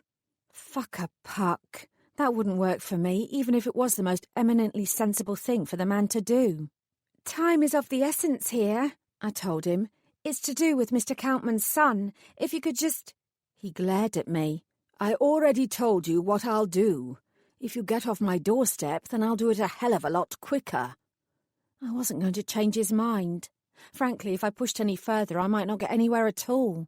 Ever. I gritted my teeth in irritation and then reeled off my phone number. The old man made a note of it and then all but shut the door in my face. Well, that sucked. All I could do now was hope that he kept his promise and did contact Mark. I turned round. Jasper was watching me, his hands in pockets and a slight smile on his face. He should smile more often. It made him look far less intimidating. Humans are a lot more suspicious of strangers than they used to be, he said. I'm sure our jobs would have been far easier a few 100 years ago. I met his eyes. I appreciate what you're trying to do, I said, but I don't need you to make me feel better. I'm perfectly fine. I raised my eyebrows meaningfully. I'm not defeated yet either. I wouldn't dare to suggest you were. He took his hands out of his pockets and straightened his broad shoulders. Let's head back to Colchester and... I shook my head, interrupting him. No, give me another hour first. Hour? To do what exactly? Good point. 90 minutes then. I jogged down the steps and tugged at his arm. He glanced down at my hand with a curious expression on his face, but he didn't pull away. Nothing is going to happen with Bernard, our evil kidnapper, for a few hours yet, anyway. I tugged again. Come on. This time he allowed himself to be moved. Part of me wished I was still being followed. I'd have loved for other fairies to witness me leading the devil's advocate around the streets of Oxford. I pulled him across the street and then ducked down behind a car, which was parked not too far from the old man's house. Jasper remained standing. Saffron, he said, what are you doing?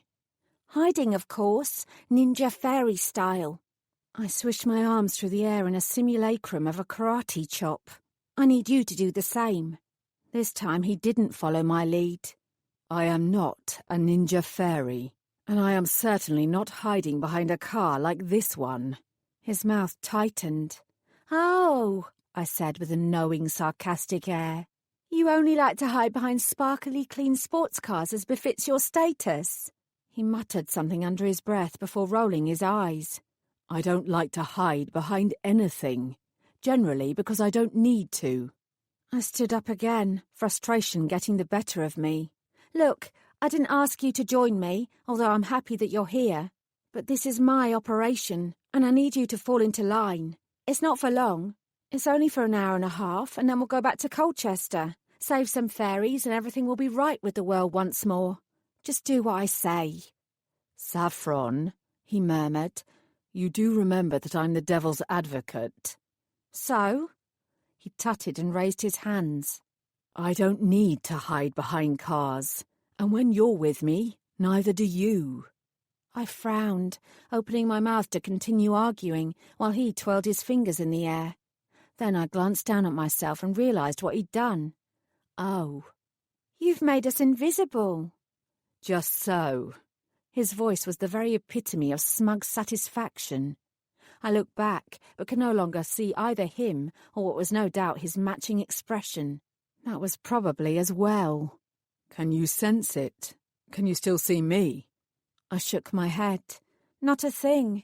Ah. I thought I detected a trace of disappointment. Some fairies can. Not this one. I can't either, he admitted, but it's important for me to remember that no magic is foolproof. I began to nod before remembering that he couldn't see me, so it was a pointless gesture. Then another realisation hit me. Wait, I said slowly. You didn't use a wand. You didn't use one for the glamour last time either. I'm the devil's advocate. I sighed. You know, you can keep saying that over and over again, but it still doesn't make it any more of an explanation. Well, his disembodied voice said somewhere over my head. I could stand here and tell you more about it, or we could follow your old man and hope he will lead us to your client's dad. I whipped round. He was right. The old man had already exited his house and was fumbling with the key as he locked up. My fists clenched in sudden anticipation. He really was going to tell Mark Countman about our visit as he promised. Without saying another word to Jasper, I took off. The old man might be moving with a slow, shuffling gait, but I wasn't taking any chances. I wanted to be absolutely sure that I didn't lose him. For all I knew, he was about to start sprinting down the narrow street and out of sight. Then, however, he halted at the very next house down. I came to a skidding halt in the middle of the road, almost toppling over in the process and planting my face onto the tarmac just as the old man pressed the doorbell. When the door opened, my breath caught. The face that looked out was the exact same as Luke's, only about 20 years older. He lived right next door. Maybe he always had, and the details at the tattoo parlour had been written down wrong. Either way, I'd found the man I'd been looking for. I rocked back on my heels and breathed out. Bingo. With less haste this time, and remaining on the balls of my feet so that the sounds of my own footsteps didn't alert Mark Countman or his elderly neighbour to anything out of the ordinary, I drew closer to try and hear what they were saying. I didn't get very far when Mark beckoned the older man inside. I threw myself forward, sneaking in behind them in the split second before he closed the door behind them. Damn, but this invisibility shit was handy. "It was a young woman," the old man quavered, "with crazy brown hair that didn't look like it had been brushed in the last year." I scrunched up my face in his direction. That was a bit uncalled for, wasn't it? "There was a man with her," he continued. "Dangerous-looking sort, not the type you'd want to meet in a dark alley. He was more interested in the woman than in anything else, though. He was staring at her arse with a sort of expression that suggested he could barely hold himself back from lunging forward and grabbing it." I blinked. He should put on his glasses before he answered any knocks at his door. Mark Countman scratched his head. "She said it was to do with my son." "Yes, she was mightily desperate to talk to you." He handed over a crumpled piece of paper. "Here's her number if you want to call it. It's up to you." The old neighbour shrugged. "I've got to get home. I'm in the middle of my favourite programme." I smiled to myself. Antiques Roadshow. Betcha. "The Dark Demon is about to take down the Guardian, and I don't want to miss the fight. Last time he ripped out a hunk of his hair and broke his nose. There was blood everywhere." "Okay, then." The old man smiled. "I'll see myself out." Mark Countman mumbled a farewell. He was still staring down at the piece of paper. Fuck a puck. If he called me right now, then things could get incredibly awkward. He wasn't reaching for his phone, however. He wasn't doing very much at all. After a few moments of frozen inactivity, he stumbled through to his living room and then sat heavily down on a chair, still gazing at my scribbled number. I followed him in and stood staring at him, my arms folded. Did he even care that his son was desperately searching for him? He seemed like he did, but if he was that bothered, then why hadn't he contacted Luke himself? I didn't think that I was mistaking the expression of guilt on his face. I peered more closely. That wasn't just guilt, I decided. That was also fear. Mark Countman rubbed his hand across his forehead and sighed, making a sound that was so heavy it filled the tiny room. Then he reached down the side of the chair and pulled up a small wooden chest. It was plain and unvarnished, but from the way that he held it, it was also as heavy as the sigh he'd emitted. He flipped it open and stared inside at the contents for a moment. I bit my lip and stepped forward, trying to peek in myself. Before I could, however, he dropped the scrap of paper inside and snapped the lid shut again. He returned the chest to its original position and leaned back in his chair, taking a remote control from the side and flicking on the television. My mouth dropped open. What the hell was he doing? This wasn't the time for television, no matter what the dark demon was up to. "Pick up your fucking phone," I wanted to scream. It was no use, however. Whatever moment had just been had passed entirely. I ground my teeth in bitter frustration. Then I quietly let myself out of the house. The house. The house. The house. The house. Chapter 23. Unable to see Jasper out in the street as a result of his own invisibility magic that still affected us both, I was forced to shout to try and locate him. "Jasper!" I yelled. "Where are you?" A tabby cat sitting on top of a red brick wall next to Mark Countman's house freaked out completely, its fur standing on end as it tried to locate the source of the noise. I ignored it and opened my mouth to shout again. "I'm right here," Jasper murmured quietly in my ear. I jumped. "Can you remove the magic?" The cat began to growl as my skin prickled and Jasper came into view. I looked down. My body was still there. I still had hands and feet and a slightly protruding belly. I breathed out. The cat was less impressed, however, and drew back on its haunches, preparing to pounce. Jasper turned his head and looked at it. A moment later, the cat backed down and began to groom itself. "Huh." "What happened?" he asked, looking at me. I took out my phone and waved its still darkened screen in his direction. "Nothing happened. He's got my phone number.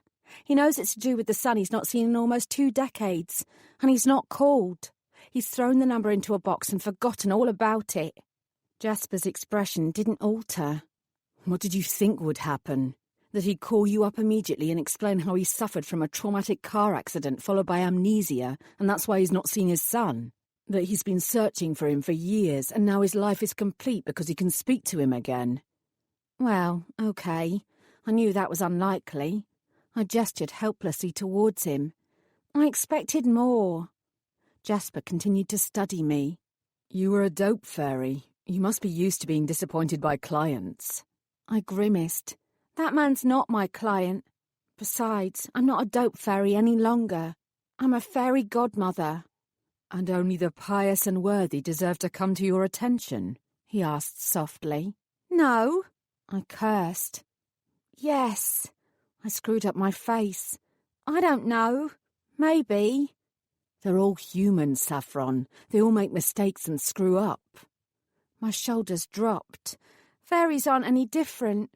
No, he agreed. We're not. He waited for a beat. What now? Will you tell your client where his father is?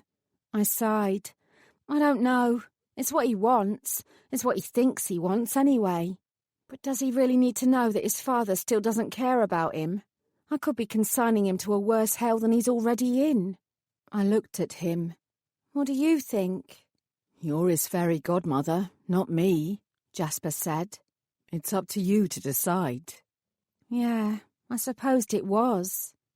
Thank you, I said quietly. He quirked up an eyebrow. For what? I shrugged. For not giving me an easy way out or telling me what to do. That's not my job. He continued to watch me closely. Growing uncomfortable with the intensity of his green-eyed stare, I shook myself and stepped away. Come on, I said finally. Let's head back to Colchester and St. Clement's Park. I think I have a good idea about how those godmothers have been lured out there. If I'm right, it'll make our plan to use me as bait more likely to succeed. His gaze darkened. I'm no longer sure that's such a good idea. I smiled slightly. Actually, when you hear what I've discovered, you'll change your mind. I might even have the inside track. I hoped so, anyway. It would certainly make a damned change. With Jasper's devil's advocate powers in play, there was no need to hang around waiting for crowded trains. Being whisked to the park in the blink of an eye made me realise how much I both missed and relied upon fairy magic. It made the pain of losing my job and all the power that went with it that much harder to deal with. I tried not to think about it, or Luke, or the 5 godmothers who may or may not still be alive. I could only deal with one problem at a time. I found something, I told Jasper, as we walked through the now almost empty park. Back at the office. I could sense his sudden tension. Go on. I reached into my pocket and pulled out the twist of brown paper which had been caught in the wheels of my office chair. Here, I said grimly. Jasper took it from me, his fingers brushing against mine as he did so.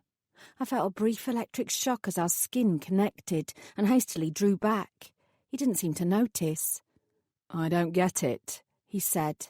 He frowned at the paper, holding it up and examining it. What is it? You've never audited the Dope Fairy's office, have you? I twisted my mouth. Sometimes our clients get their drugs in plastic baggies. Sometimes they get them in little twists, just like this one. Jasper's brow furrowed further. You mean... I nodded. All I kept hearing in the godmother's office was how much pressure everyone was under. There's the targets to be met, the threat of special measures, the reputation to uphold. I snuck him a side glance, not to mention the upcoming audit. Go on. I swallowed. I was certain I was right, but I still felt like I was treading on dangerous ground here. I saw it for my own eyes. The atmosphere in there isn't what you'd call friendly. You even commented on it yourself the first time we met. His expression was growing darker. Indeed. Humans make mistakes and screw up, I reminded him gently. And so do fairies, especially when they have long hours and lots of pressures at work. One way that they could improve their situation, or at least think they could improve it, is by taking some sort of substance that could buoy them up, increase efficiency, decrease the need for sleep, make them feel happier. I shrugged. Whatever. If I wanted to lure a fairy godmother out so I could kidnap them, I'd get them away from their office with the promise of something that would make them feel better.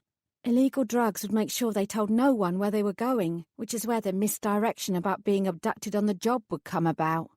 We already know Lydia sneaked out and hung around the park for 3 days. We also know from Vincent Hamilton that some other drug dealer was muscling in on his turf at the same time. Bernard, Jasper bit out. I nodded. Bernard. I fiddled with my cuffs. It's not a pretty explanation, but it does fit. Jasper ran a hand through his hair and looked away. Yes, he admitted. It does indeed fit. So, I said, pretending as I were making light of the situation, I really am the perfect fit. Drug dealing is the world that I understand. If we stick to the same plan where I set myself up as bait, then we can catch the bastard who's behind the abductions. Assuming, he said, that Bernard the bastard doesn't already know you've been fired. It's only been a few hours since I was given the shove, I said. I reckon I can still get away with it. Jasper bunched his hands into fists. Or I can get you reinstated and— No! On that point, I was adamant. If you intervene, it'll make me miserable, make the other godmothers miserable, and solve no actual problems. I have to deal with the issue of my job all on my own, even if it meant I never got another chance at being a fairy godmother. Frankly, at the moment, that might not be a bad thing. Fine. His mouth flattened. You have to be careful, though. The last thing I need is for you to be abducted. I held my hands up and wiggled my fingers. I like all my digits where they already are, thank you very much. Besides, that's why you're here. I smiled. It helps that I've already been loitering around here. If anyone's been watching, then they'll think that I'm like the others and looking for a quick hit of something to perk me up. If anyone's been watching, he pointed out, they'll have seen me with you as well. That first time we both ended up here by default. I wasn't following you and you weren't following me. I smiled confidently. I reckon I can explain it away if need be. I doubt anyone is watching this place 24/7, however. The abductions will all happen around the end of the working day when the park is almost empty. Like now. I bobbed my head. Like now. I gave him a little nudge. But we can't have you scaring off our target. There's a little cafe across the road. You get a good view of the park from in there so you can come running if need be. It's better not to use your invisibility magic. We still don't know what kind of fairy we're dealing with here, and they might still sense your presence even if I can't. If they're watching now, we want them to see you walking off anyway.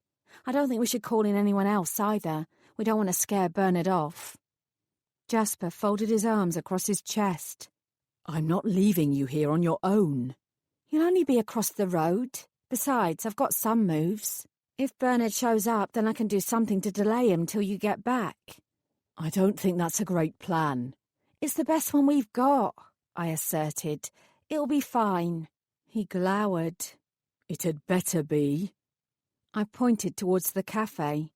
Go on, they're open until 8 and they do a great cheese sandwich. I'll wait on the bench and keep my fingers crossed this works. And that you don't die in the process. Something, I said with a straight face, I always aim for. Jasper clenched his jaw and then reached for my hands, squeezing them tightly in his own. Bernard could be watching us now, he said. He could be wondering why we're together in this park, why we're alone. We'd better give him a reason just in case. Then I'll leave and double back for the cafe. It's better to be safe than sorry. If you think that's a good idea, I said with a shrug, then sure. But why would we be alone in this park together? He leaned towards me. Oh, okay. That was as good a reason as any, I supposed. I shivered. Jasper dropped my hands, his arms going round my back. He pulled me in more closely so that my body was pressed against his. You really do smell very nice, I told him. Good. He smiled at me, then his mouth descended on mine, gently at first, then more insistent. I pushed myself up on my tiptoes, my knees going strangely weak at the same time. Then my hands were in his hair, and I was groaning, pulling him towards me even more closely. Part of me had been expecting him to taste dark and spicy, like a fiery chili sauce. Instead, however, along with the faint tang of mint, he tasted more like deep dark chocolate. I wanted more. I could feel his hands at my waist, then his teeth nipping at my bottom lip. Fuck a puck. Forget those abducted fairy godmothers. This was all I actually wanted. Then I winced and gently pulled away. Jasper's chest was rising and falling faster than normal. He wasn't the only one who felt like that. His fingers reached for his mouth, brushing against his lips. He shook himself and dropped his hand. "Hopefully that worked," he murmured. I met his eyes. It certainly worked for me. I shivered again and looked away. It'll be a real coup for Bernard if he thinks he can abduct the devil's advocate's latest squeeze. I avoided looking at him directly again. You should go. "Yes." He reached one last time, his hand briefly taking mine. "Don't get kidnapped," he said. I nodded. A moment later, he turned and walked away. I watched him go. Say what you like about the man, I mused. He could definitely kiss. And he still walked like he owned the world. He was the devil's advocate, though. He virtually did. I sighed. I could still taste him in my mouth. I supposed at least the kiss would give me something to think about if this did all go pear-shaped. I licked my lips and strolled towards the nearest bench, sitting myself down and avoiding the splatter of bird poo at the far end. Come on then, Bernard. Let's be having you. Let's be having you. Let's be having you. Let's be having you. Chapter 24. An hour later, I decided that this was the most stupid plan anyone could ever have come up with. I was freezing cold, and the damp from the wooden bench was seeping through my trousers. The windows of the cafe were all steamed up, so it was doubtful Jasper would be able to see anything from there, no matter how hard he was looking. I wrinkled my nose. There wasn't anything interesting to look at. A family had trundled through about 20 minutes earlier, but since then, the park had been empty other than me. At this point, I'd even welcomed good old Vincent Hamilton back into the fray. At least it would give me something to do. I was on the verge of giving up completely when I spotted a figure edging hesitantly towards the main park gates from the other side of the road. Whoever it was, they were coming from the direction of the Fairy Godmother offices. I squinted. This had better be Bernard, I decided. I'd much rather get all this shit out of the way now than have to come back again and try tomorrow evening as well. Then the figure drew closer, and my breath caught. No way. For a brief flailing moment, my mind went entirely blank. I didn't know what to do. My entire body was tense, as if it couldn't decide whether to run and hide or stand and fight. One thing was certain. The plan to throw myself out as bait was no longer going to work. Not now. So much for the mysterious Bernard. I managed to spring into action in the nick of time, throwing myself towards the single tree in the entire park to use as a shield. At least it was growing a bit darker now. It was barely dusk, but anything was better than full sunshine. With luck, she wouldn't glance over, and I'd be able to stay concealed. Not that it appeared luck was on my side. I crouched down, attempting to make my body as small as possible so that there was less chance the director would spot me. I didn't take my eyes off of her, though, tracking her every movement as she walked slowly through the park. Had she already seen me? Had I already screwed all this up? I knew she was a good actress from the way she treated me in the office, pretending to be sugar-sweetly nice while waiting for the right excuse to throw me out on the streets where I'd come from. I was still finding it hard to believe that she was the one responsible for the kidnappings. I suppose, in a way, it made a sort of sickly, nefarious sense, however. It would draw attention away from the other fairy godmother failings of her office. It would garner her sympathy in droves. Or maybe she was just an evil bitch who took joy in the misery of others. She didn't once glance in my direction. Her posture was stiff, but I didn't get the sensation that she knew she was being watched.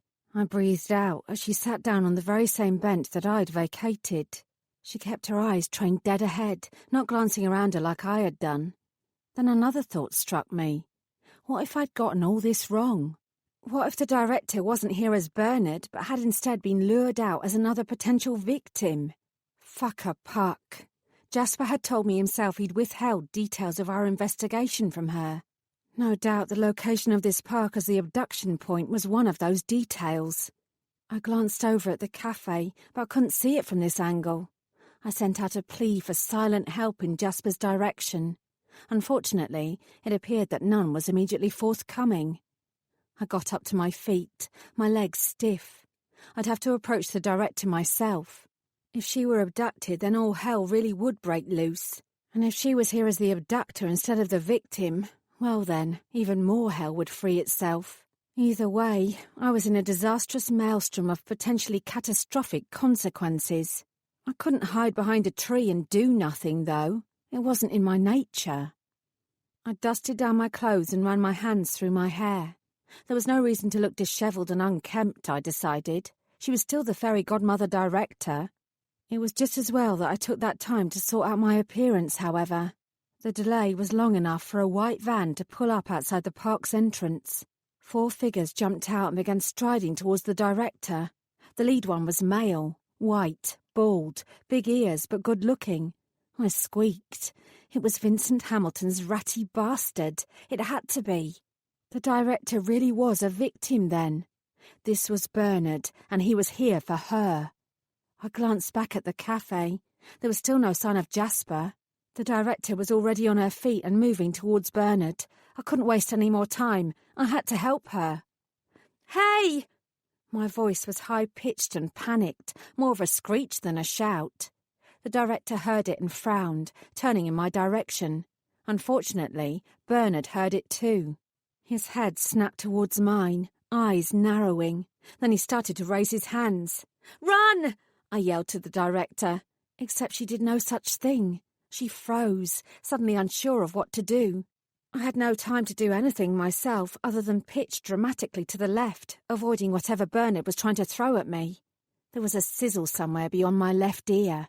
I hissed and looked round, registering the smouldering patch of weeds where I'd been standing moments earlier. I shook my head in dismay. What the hell had that been? The other 3 ran at the director. She finally seemed to realise the gravity of the situation and began to move, racing to join me, her face a white mask of fear and determination. She was too late, however. She was still at least 30 metres from me when the fastest of the bastards lunged for her, bringing her body slamming down to the ground in a vicious rugby tackle. The director spun, her hands scrabbling in her pockets for her wand. I sprang up to my feet and began sprinting forward once more, zigzagging to avoid any more magical incineration bolts. The wanker who had a hold of the director hauled her up to her feet, one hand encircling tightly round her wrist and forcing her to drop her wand with a sharp cry of pain. The other hand held a gleaming curved dagger to her throat. He allowed the blade to slice into her skin, beads of blood forming across her pale neck. I skidded to a halt, my heart hammering against my chest. "Come any closer," Bernard called out in a chillingly calm voice, "and we'll slit her throat and be done with this." I swallowed. My mouth felt painfully dry and my hands were shaky. I stared from Bernard to the bastard holding the director to the other 2 women who were staring at me with a mixture of morbid glee and undisguised hatred. They weren't fairies. I didn't need to get up close and personal with them to be able to tell that. But they weren't human either. They had an indefinable, ethereal quality about them. I couldn't pinpoint it exactly, but it was definitely there. What the fuck was going on here? And where was Jasper? "You don't have to do this." My words came out more as a croaked whisper than an assured command. "You can let her go, and we'll forget all about this." Bernard threw his head back and laughed.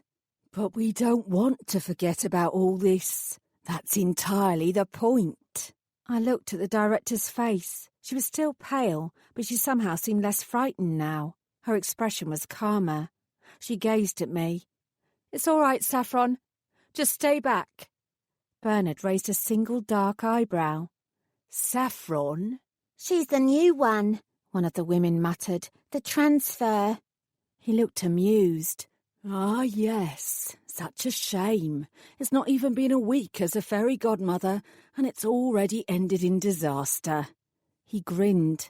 "That should put off any other fairies from rushing to join the godmother ranks." "Can we kill her?" the woman asked, clearly hopeful that I was about to meet my maker. Bernard tapped his mouth thoughtfully. I've not made up my mind. Her presence is rather unexpected. There had to be a way out of this. I just wasn't seeing it yet. The best thing I could do would be to keep the bastard busy. Any extra seconds I could scrape up might give Jasper enough time to put his own plan into action. Because surely he had a plan. He was the devil's advocate, after all. We might not have been expecting this many adversaries, or the director herself, but we could still adapt, couldn't we? "Why are you doing this?" I asked, my voice stronger this time. It was a daft question. He was doing it because he was a psychotic bastard. If I could get him talking, however, I could perhaps delay matters enough for Jasper to join us and use his powers to save the day. Bernard grinned. That's the £1,000,000 question, sweetheart. "You've kidnapped 5 godmothers," I said, "and you've not asked for any ransom." He pointed at the director. 6 godmothers, he said. Don't forget about your boss. He hadn't taken her just yet. I nodded my head, however, pretending to concede the point. 6 then. Why? Bernard strolled nonchalantly over to his goon, taking hold of the director's right hand. He began to stroke it. Even from here I could see her shudder. Don't you know who I am? No, I said. I don't. He looked at me. You're telling the truth, he said softly. You don't know. He flicked his eyes at the director. You must know who I am. She didn't say anything. All she did was press her mouth into a stubborn line and resolutely refused to meet his gaze. Bernard's expression didn't change. He simply pulled her hand up to his mouth. Then, without taking his eyes off of mine, he bit down hard on her pinky. The director screamed. She yanked her hand back, blood everywhere. Bernard chewed thoughtfully more a moment and then spat out the tiny digit. It bounced off the ground, coming to lie between us, the bastard's teeth marks visible across its length. I fought against my own rising nausea. Was this really happening? Who am I? Bernard asked her, his barely accented voice so soft it was almost a caress. A caress of pure evil. For a moment she didn't respond. He shrugged to himself and reached over to take hold of her other hand. The director licked her lips. You're a troll, she whispered. Bernard beamed from ear to ear. You do know. He released his grip on her unharmed hand and began to clap. I knew you were old enough to know of our kind. He gestured towards his grim companions. We're all trolls. I stared at him. I thought all trolls were dead, that they'd all been killed in a single freak accident decades ago. How on earth could they possibly exist now? He laughed at the look on my face. You see what we're fighting against here, folks, he said. This one didn't think we were real. That's how low we have fallen. His eyes gleamed. It won't be long before every fairy in the land knows of our kind and knows that we still survive despite their best efforts to the contrary. We are the stuff of fairy godmother nightmares. He bared his teeth. We won't kill her. It's time to let them all know. Our anonymity has served its purpose in creating an appropriate climate of fear. Now it's time to draw back the curtain. With the director of the esteemed fairy godmothers in our grasp, the terror our very names can unleash will do enough to strike fear into every fairy heart. The reign of fairy is almost over. The reign of troll is about to begin. It won't be long before there isn't a single fairy left on this planet who will dare to be a godmother or to grant any wishes. Your entire organization is on its last legs, thanks to us. The man was mad, utterly stark raving crazy. I gaped, shuffling over to the left ever so slightly as I did so. Not far from the director's severed finger lay her dropped wand. If I could grab it, then there might still be a chance. There was no doubt in my mind that it was a powerful instrument. In my hands, it could become the lethal weapon we needed. You will spread the word, Bernard told me. Make sure everyone knows what has happened here. Make sure every fairy godmother knows what's coming for them. It won't merely be a few disappearances they have to worry about now. I still don't understand, I said, finally getting the toe of my shoe to touch the edge of the director's wand. Why do you have it in for fairy godmothers? He snarled. You all think you're heroes. You don't understand that you're the villains. You always have been. I moved my feet, dragging the wand a few inches towards me. You're right. I don't understand. Bernard's mouth downturned. No, I don't suppose you do. You will, though. He said this last part ominously. I had no idea what he was referring to. For now, you might not have the knowledge, but you have the resources, the magic, the manpower. You fairies think you're in control of this world. He spat on the ground, some of the director's blood still in his saliva. Not for much longer. Humans have revered you and despised us for too long. We will change all that. The director's gaze momentarily flicked downwards, and her head moved imperceptibly. I didn't waste any further time. I lunged down, grabbing her wand up in one swift movement before thrusting it out towards the group of trolls. I didn't have a conscious thought about what I was doing. I just wanted to get the director free and attack the bastards who were attacking us. There was a loud roar, and pounding the ground from directly behind me, the large green monster who terrified Duncan and my dope fairy trainees appeared. It thundered towards Bernard and the other trolls, rage reverberating through its body. Get the director into the van, Bernard shouted. I jerked forward, trying to reach for the director and pull her back out of harm's way. My fingers brushed against her arm before she was abruptly dragged away towards the still waiting vehicle. Jasper! I shrieked. Jasper! Where the fuck was he? I ran towards the trio of trolls, desperate to protect the director in any way that I could, while the green monster roared at Bernard. It raised one massive, quivering thigh, then kicked him smack bang in the chest. He went flying backwards. As he fell, however, he flung his arms upwards. My monster choked, coming to an abrupt halt with its massive hairy paws reaching for its chest. I didn't look back to see what happened. I just continued to pelt for the other trolls. Then something hit me from the side, slamming into my skull. I toppled to the ground, agony tearing through me. I blinked, managing to see the director as she was bundled into the back of the van. Then I screeched in pain as a hand grabbed a hank of my hair and lifted up my head for me. It felt like my scalp was being ripped out. Neat trick, Bernard said, his face looming over mine. A trickle of blood ran from the corner of his mouth, and a large bruise was already forming down one side of his face. It wasn't enough to stop him, however, and I couldn't tell what had happened to my own monstrous conjuration. I wouldn't have expected a fairy godmother to be capable of such a clever feat. It doesn't matter, though. He shrugged. I still win. He leaned in even more closely. Interesting that you were calling for the devil's advocate. He won't help you now any more than your director will. He bared his teeth in a smile and dropped me. Then he aimed a sharp kick towards my stomach, and more pain screamed through me. I curled up into a fetal position in a weak bid to protect myself. Bernard just laughed. Don't forget to tell all your little fairy friends that the trolls are coming. He aimed another kick at my side as if for good measure. Toodle pip, sweetheart, sweetheart, sweetheart, sweetheart, sweetheart. Chapter 25. I didn't know how long I stayed there on that cold, hard ground. There was little coherent thought in my head. In truth, I couldn't think beyond the agonizing pain that had all but shattered my body. I drifted in and out of consciousness several times, my breath ragged as I wheezed through several broken ribs.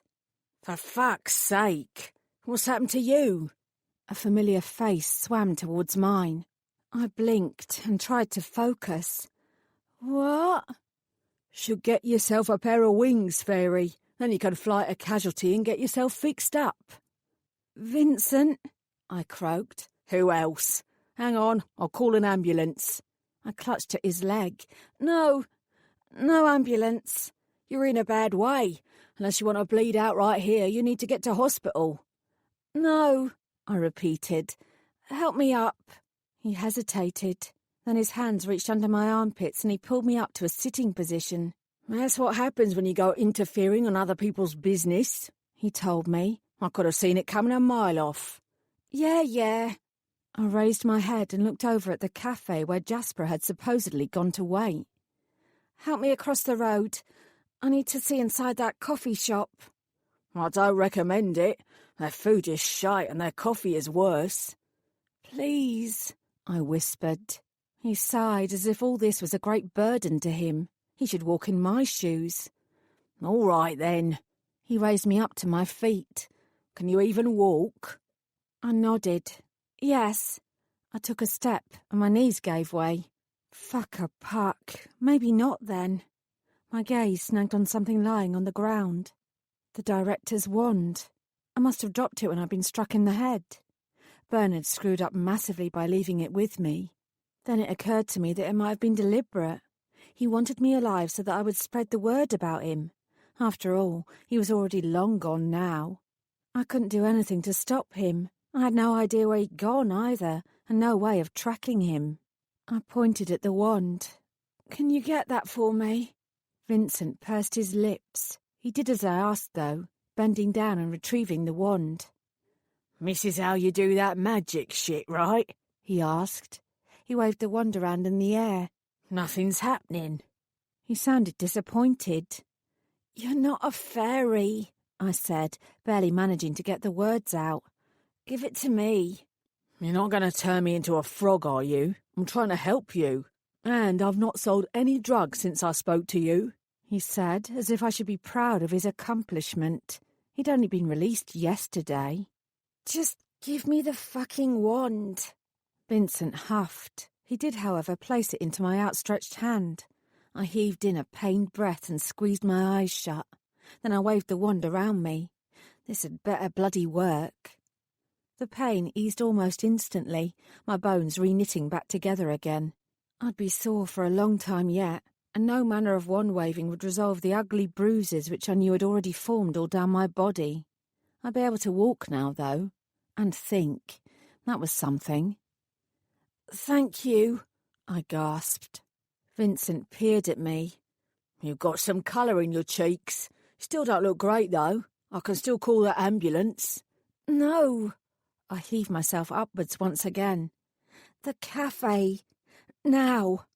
Honestly, he said as I began to stagger out of the park and towards the orange glow of the coffee shop. This place is not worth it. You don't need food poisoning to deal with on top of everything else. He meant well. I couldn't prevent myself from turning towards him and snarling, however. He stepped back and held up his palms. Fuck you, then. He turned on his heel and began to walk away. I scowled. Damn it. Vincent, I called. Please don't go. I'm sorry. I'm just still hurting. Something very bad has happened, and I'm worried. Can you help me out?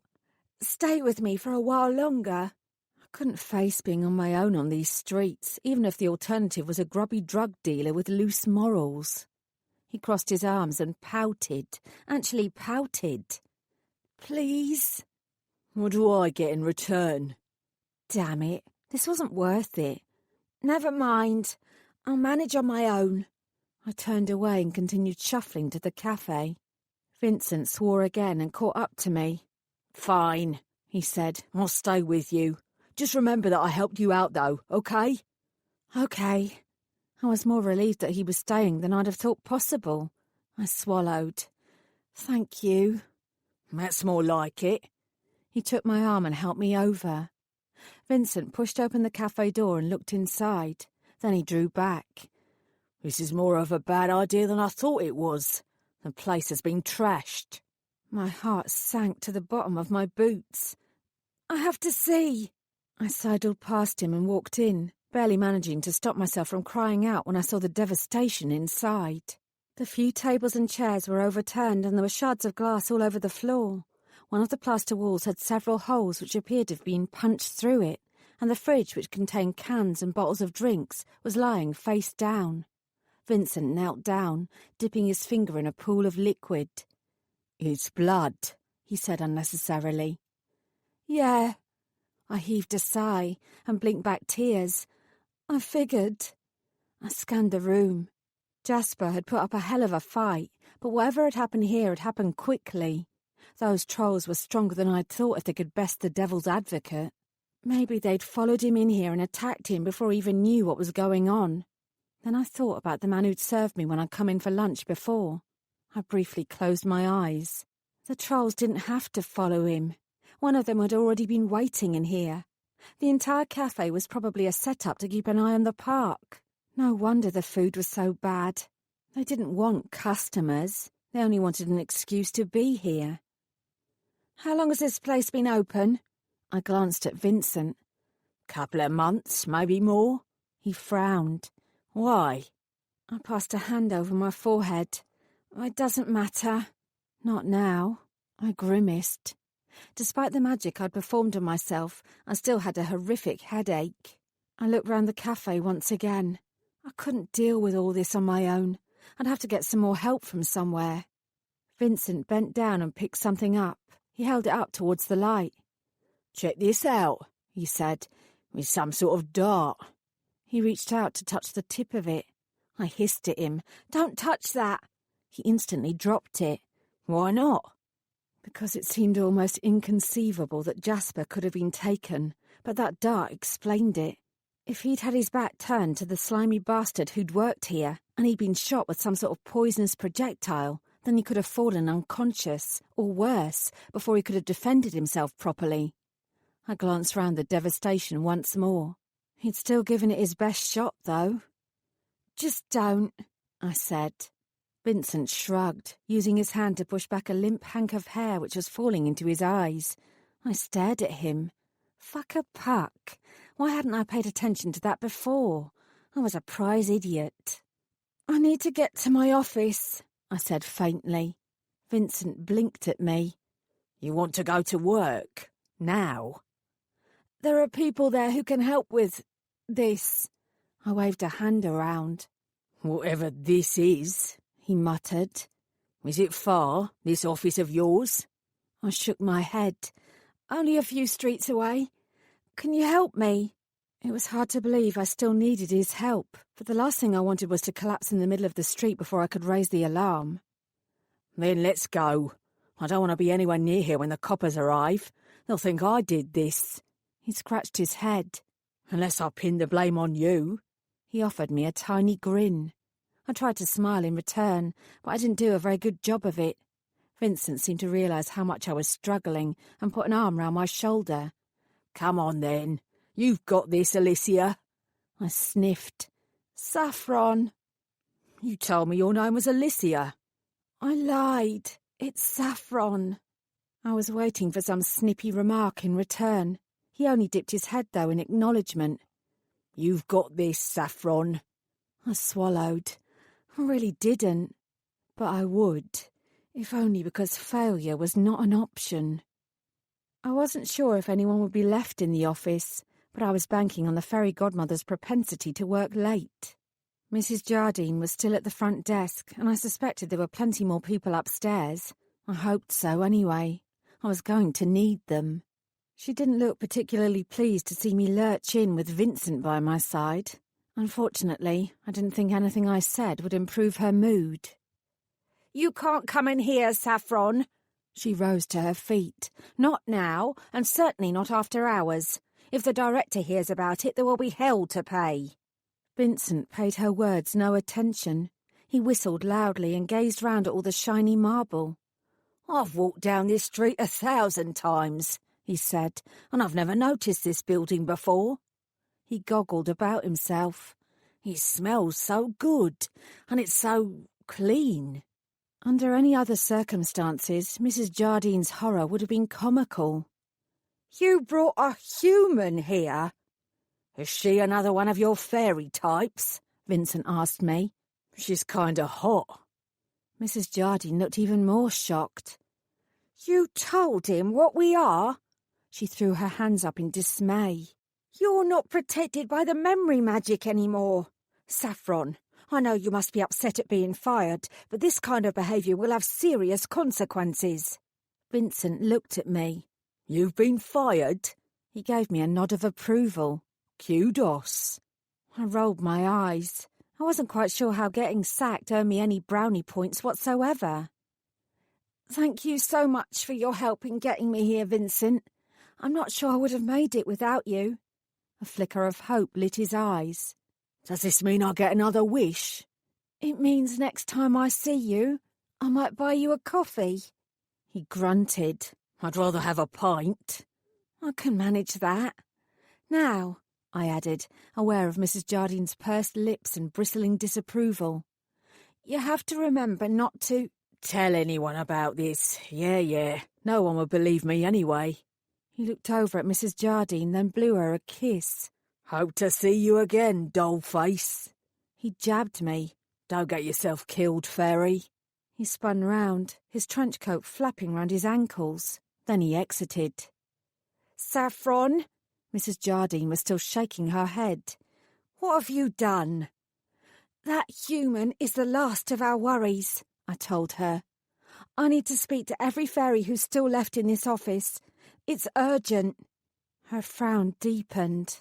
"You know that's not going to happen. And before you suggest it, I can't even ask the director if it's okay. She's already left for the night." "I know," I said grimly. "But unless we do something now, she won't be coming back." "What on earth—" She took another look at my face and sank down in her chair. "Oh, no." "Oh, yes." I set my jaw. "Get everyone down here." It didn't take long. When Mrs. Jardine wanted something done, it happened quickly. She made the wise decision not to inform the other fairies as to why she was requesting their presence in the lobby. When the small group of around 10 fairies exited the lift and caught sight of me, their expressions pretty much said it all. Before they could start throwing their magical toys out of the pram, I hastily spoke up. "The director has been abducted by the same wankers who took the others. There's not just one kidnapper. There are several of them." My mouth flattened. "I think they've got the devil's advocate as well." For one long moment, everyone stared at me. Then there was an explosion of noise. "What the fuck? No way, that wouldn't happen. What the hell are we going to do now?" I held up my palms in a bid to silence them. Unbelievably, it worked. Even Alicia stopped talking. "I saw it all happen," I said. "I tried to stop it, but I was attacked in the process." I reached into my pocket and took out the director's wand. There was another collective gasp of horror. "She was lured out there, and she was taken, thrown into a van and driven off.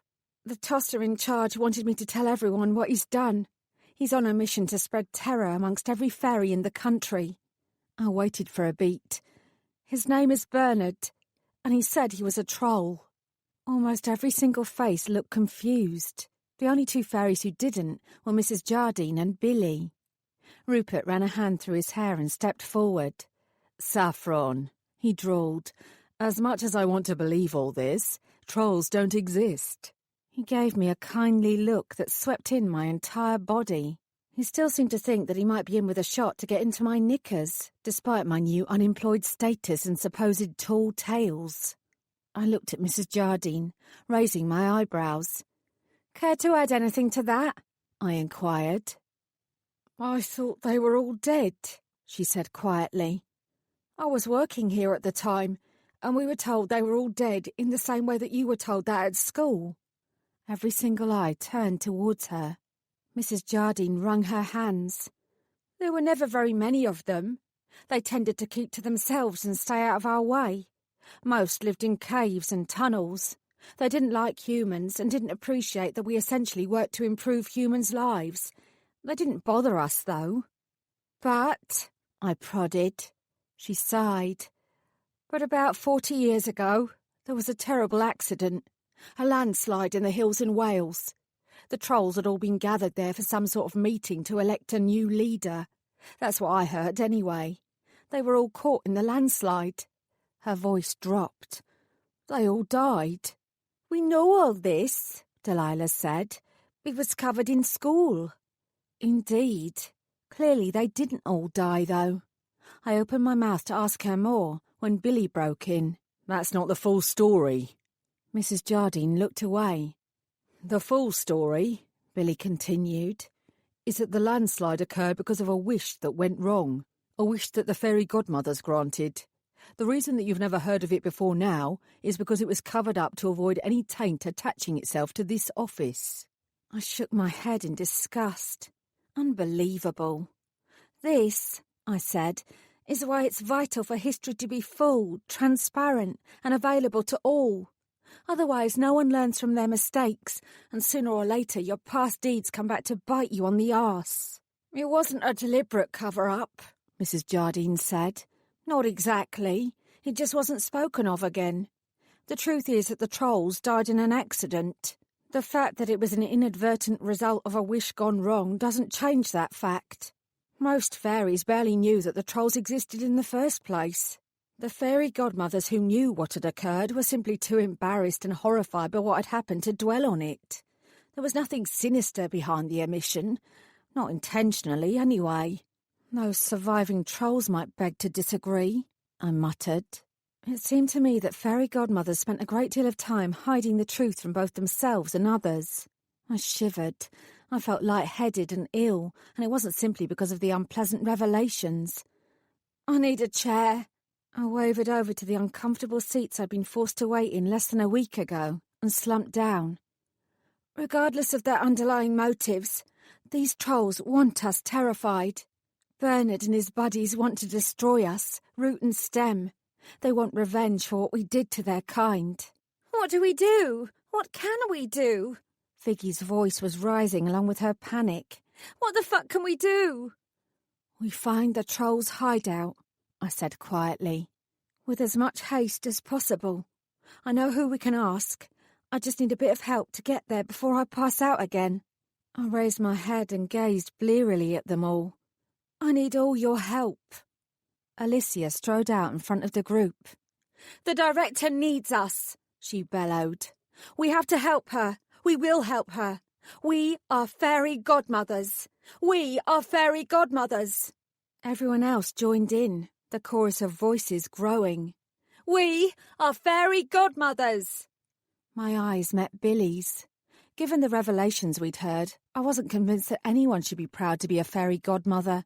However, if Alicia's rallying cry meant that we could work together to save the director, the other fairies and Jasper, then I guessed it would be worth it. It will be worth it. It will be worth it. It will be worth it. It will be worth it. Chapter 26. One small group went with Rupert to the Adventus Room to scour the archives for any historical mention of trolls which might help us. One small group went with Mrs. Jardine to investigate both St. Clement's Park and the cafe for any clues I might have missed. The rest of us went to see Duncan. It would be an education for Alicia, Delilah, and even Billy, if nothing else. Are you feeling any better? Billy asked me in a low voice when we pulled up to Duncan's building. I don't feel like I'm about to faint anymore, so I suppose so, I said. I tried to smile cheerfully at him, but we both knew I didn't really mean it. I don't understand, Alicia said with a disgusted expression on her face. Why are we coming to see a drug addict again? Because, I answered calmly, I think he might know where we can find the trolls. Even if he does know anything, won't he be too off his face to tell us anything? I shrugged. He tends to stick to shrooms and avoid harder substances. He takes drugs, Alicia sneered. I opened my mouth to tell her that the director herself was probably lured out to her own abduction on the promise of some drugs. Then I thought better of it. Duncan is an intelligent guy. I laughed humorlessly. Frankly, if I was as smart as him, I'd have spoken to him again before now, and we might have avoided all of this. Alicia snorted. Well, she said, frankly, we all wish that you were smarter. If only I spent more time thinking about hair, then maybe I would be. She glared at me and tossed her head, apparently thinking I was making some sort of dig at her shiny golden locks. What on earth does that mean? I sighed. Never mind. I rang Duncan's buzzer. Come on, I prayed. Please be in. Last time I'd spoken to him, I'd not officially been working, so there would be no memory magic to block his mind. He would remember me from that encounter. It was something I was counting on. "Who is it?" his voice asked, trembling through the speaker.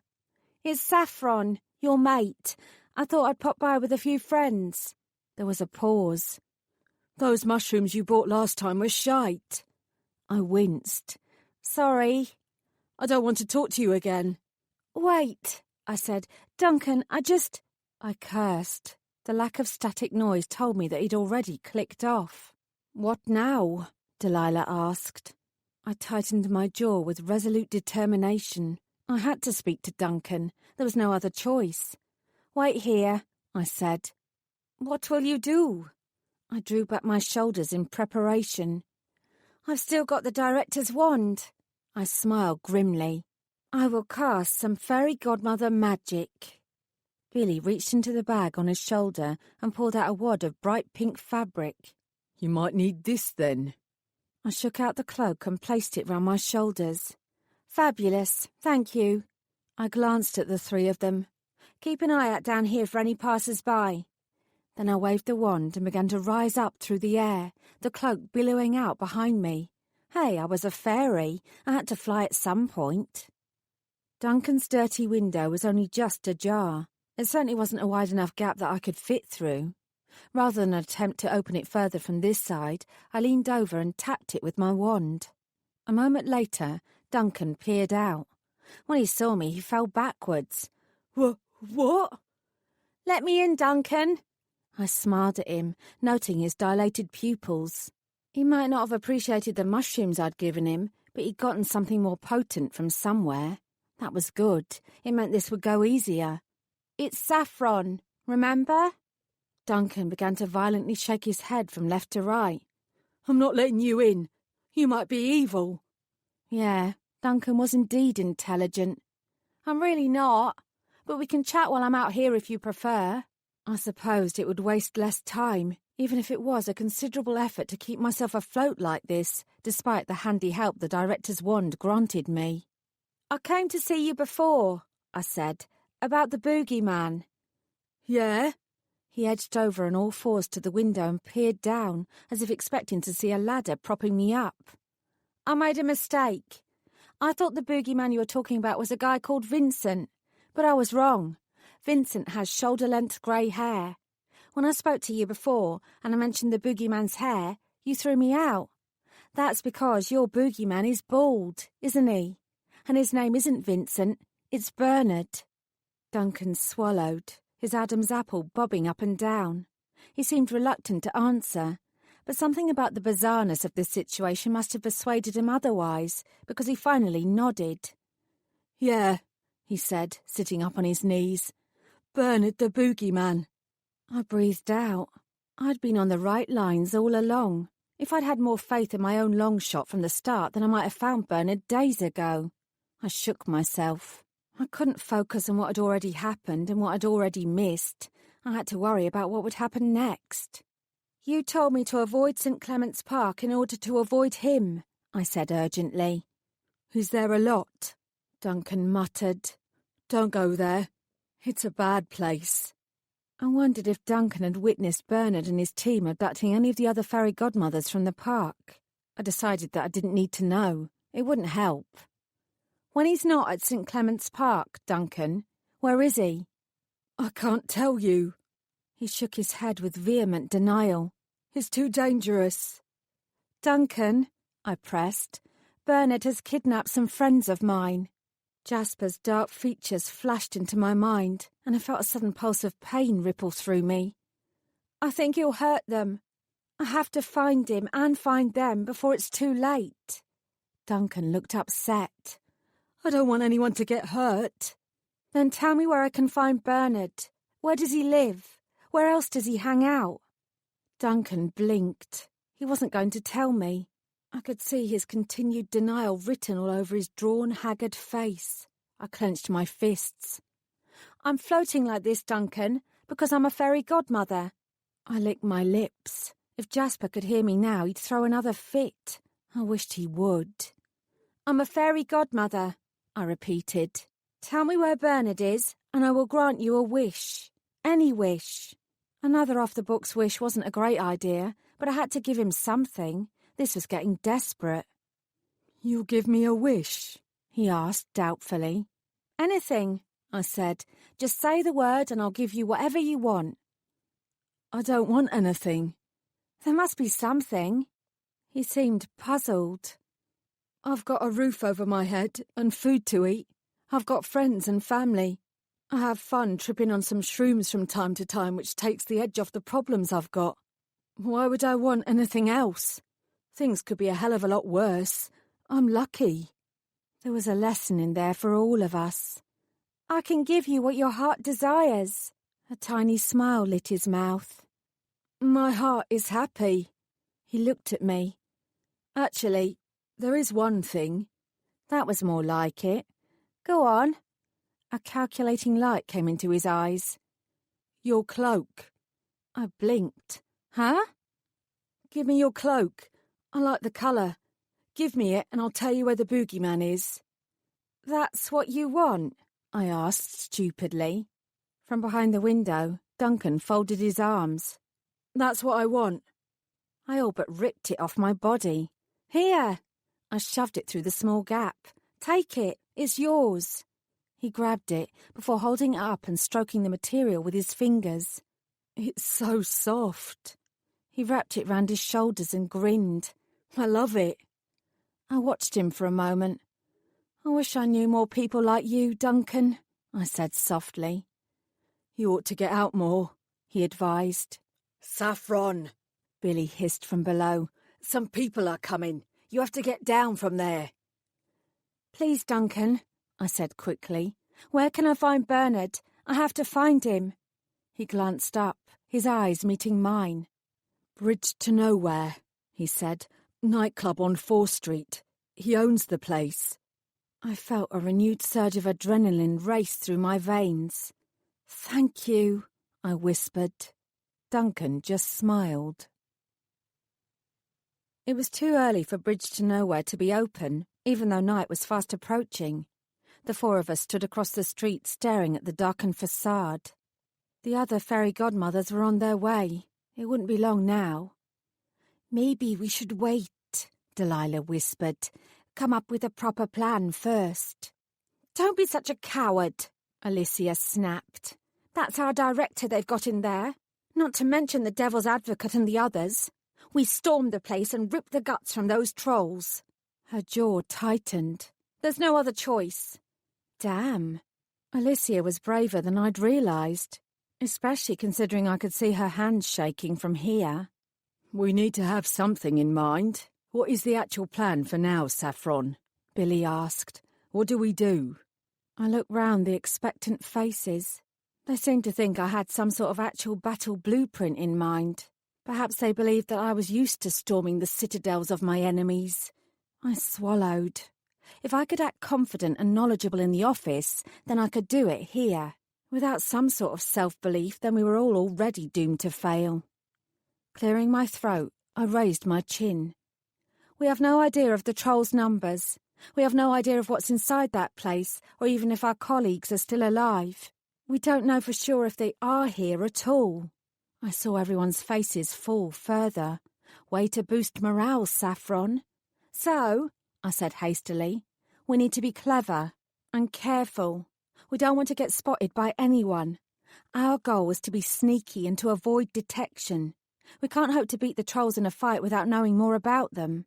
We're going to find our people and get out of here without spilling any blood or losing any body parts. Okay. Yes. Delilah nodded. That makes sense. She hesitated. So, do we go through the front door? I shook my head. Definitely not. There must be a back entrance. We're not stupid enough to waltz in through the front door. Let's head round the back and find another way in. 5 minutes later, we were at the front again. There was no handy staff door round the rear of the club. There were a few windows, but they were blackened out and sealed shut and didn't seem like any sort of appealing entrance point. So, I said cheerfully, the front door it is then. Alicia, Billy and Delilah stared at me. I shrugged. It was either that or go home, and we all knew that wasn't an option. Maybe we should wait for everyone else, Delilah hedged again. We'll only be more likely to be detected. You three are welcome to stay out here and wait for the cavalry if you want, however. No. Billy was adamant. I'm coming in with you. Alicia tossed her head.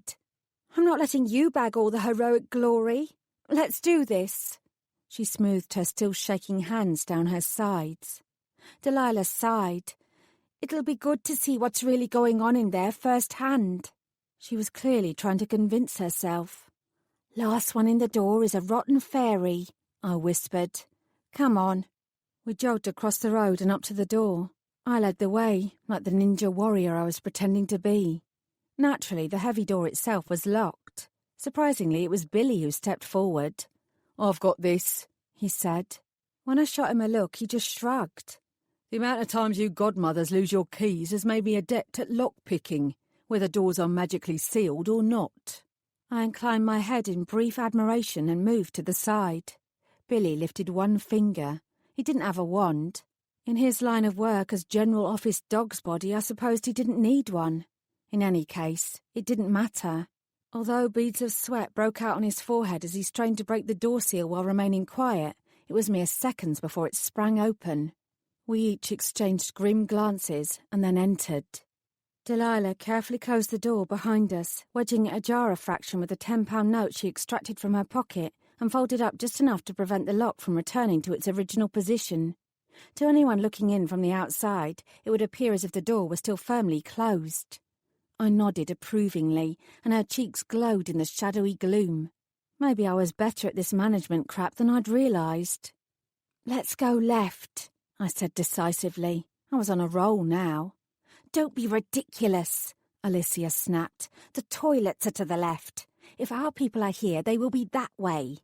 She pointed to the right, and the interior door marked staff only. Ah, yes, that did make more sense. I gestured her to go ahead and take the lead. She shook her head. Alicia was no fool. There was only one fairy around here who was stupid enough to take the lead as potential cannon fodder, and I guessed that was me. With my heart in my mouth, I sucked in a breath. Then I tiptoed through the door. If I'd been expecting blood dripping from the walls and various body parts pinned to the notice board, I was sadly mistaken. The staff quarters we found ourselves in were no different to any others around the world. Curling health and safety posters which no one ever read were tacked up to the right, and the beige paint gave the long corridor in front of us a depressing air. If anyone ever wondered what hell was like, I knew deep down that it would definitely involve beige. I strode ahead, glancing in the different rooms leading off from the main corridor itself. There was a reasonably large staff room with some chairs, dirty cups and old magazines. There was also several little offices, apparently used by the nightclub's own management team. There was no glowing neon sign marked dungeon, however. We investigated every nook and cranny, moving silently and swiftly through the darkness, but still coming up short. I hissed through my teeth. Perhaps I'd been right the first time, and there was indeed a secret entrance leading from the restrooms. Then, however, Billy trod on something, and there was a dull thud. Something about that had sounded off. Beckoning to the others and indicating to Billy to step aside, I carefully lifted up the threadbare carpet. A trapdoor. This had to be it. Without wasting any more time, in case I lost my bottle entirely, I crouched down and flipped it open. A ladder led straight down. If I'd thought the nightclub had been dark and gloomy before, it was nothing compared to the yawning chasm which lay in front of us now. We need light, Delilah whispered. She took hold of her wand and flicked it through the air. All at once there was a bright white flash. Not like that, I whispered urgently, shielding my eyes. Sorry, she muttered, waving her wand once more and reducing the brilliant shine to a much softer glow. I bit my lip. I hoped no one outside had seen that spasm of light. It was just as well the windows were darkened after all. Checking below me and registering nothing, I began to lower myself down the ladder's rungs, 1 foot after the other. I descended a good 20 feet before I found solid ground again. Instead of roughly hewn stone walls and a damp, mouldy atmosphere, I was gazing round a large, opulent room with soft red carpet, elaborate antique paintings and gilt edging. It was about as far removed from the bare staff rooms over our heads as it was possible to get. This was definitely the Troll's lair. I prayed that it was also definitely where Jasper and the others were being held. I beckoned to the others to join me. One by one, they lowered themselves down the ladder, gaping when they hit the floor and saw what I did. Nice, Alicia whistled. She pointed at one of the paintings. I swear that's by Van Gogh. She walked over and began to prise it off the wall. Leave it. She turned round and gave me an irritated look. They're trolls. They can't possibly appreciate this level of art. Alicia. She rolled her eyes. Fine. There was only one door in the entire room, a panelled mahogany affair that looked incredibly solid. I edged over and opened it slightly, peering out. Another corridor stretched out. It all but mirrored the staff one above our heads. The interior decorator for this section of the building had again done a far better job down here, though. Shuffling out and staying as quiet as I possibly could, I strained my ears for any sound of any sort. It was just as well no expense had been spared. The rich, luxuriant carpet helped mask my own footsteps. I sneaked along. I didn't know what I was looking for, but I reckoned I'd know it when I found it. At every closed door I paused and listened. The only sound which rebounded was the hum of silence. "There are too many doors," Billy said behind me in a low voice. "This place is a maze." I opened my mouth to answer him when I saw Alicia's eyes flare in sudden alarm. She gestured frantically. A moment later, I heard something too. From the other end of the corridor, someone was coming. We didn't waste any time. Delilah flung open the nearest door and threw herself in. The rest of us followed, squashing ourselves into a tiny space filled with brooms and mops and overflowing hanging shelves. I grabbed the door and closed it, but the size of the cupboard and the size of our bodies meant that it no longer shut properly. I was forced to keep hold of the handle to avoid the door from springing back open and giving us away. Alicia was standing on my feet, and my head appeared to be rammed into Delilah's armpit. I could already feel the panic of claustrophobia setting in. 2 sets of footsteps could be faintly heard plodding towards us. "We're going to have to kill them.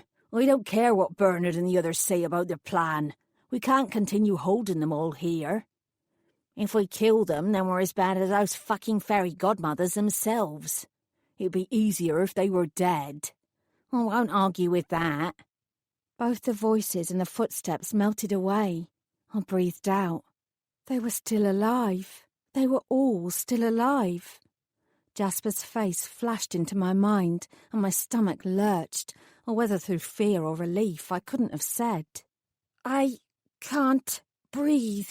Delilah's words were muffled. Alicia sniffed. "This is closer than I ever wanted to get to any of you." Ditto. I released my hold on the door handle. Then I pointed down the corridor in the direction the trolls had come from. "They're down there," I said quietly. "They have to be." I clenched my teeth. "Let's go save our friends. Our friends. Our friends. Our friends. Our friends." Chapter 27. The last door at the end of the hallway was unmarked. I couldn't fail to notice the scratches in the woodwork frame, however, almost like someone had dug their nails in to prevent themselves from being thrown inside. With a painfully dry mouth, I turned the handle, steeling myself from whatever horrors might lie inside. There were 6 mattresses. Each one was occupied by a body. Even with the aid of Delilah's light magic, I couldn't see any facial features. "What now?" a female voice muttered from the closest mattress. "Haven't you already bothered us enough today?" "Lydia," Alicia called. "Is that you?" It seemed as if everyone in the room, captives and rescuers all, held their breath. Then a tiny voice spoke back. "Alicia?" Thank fuck. All the tension in my body was released in a whoosh. We'd found them. We'd done it.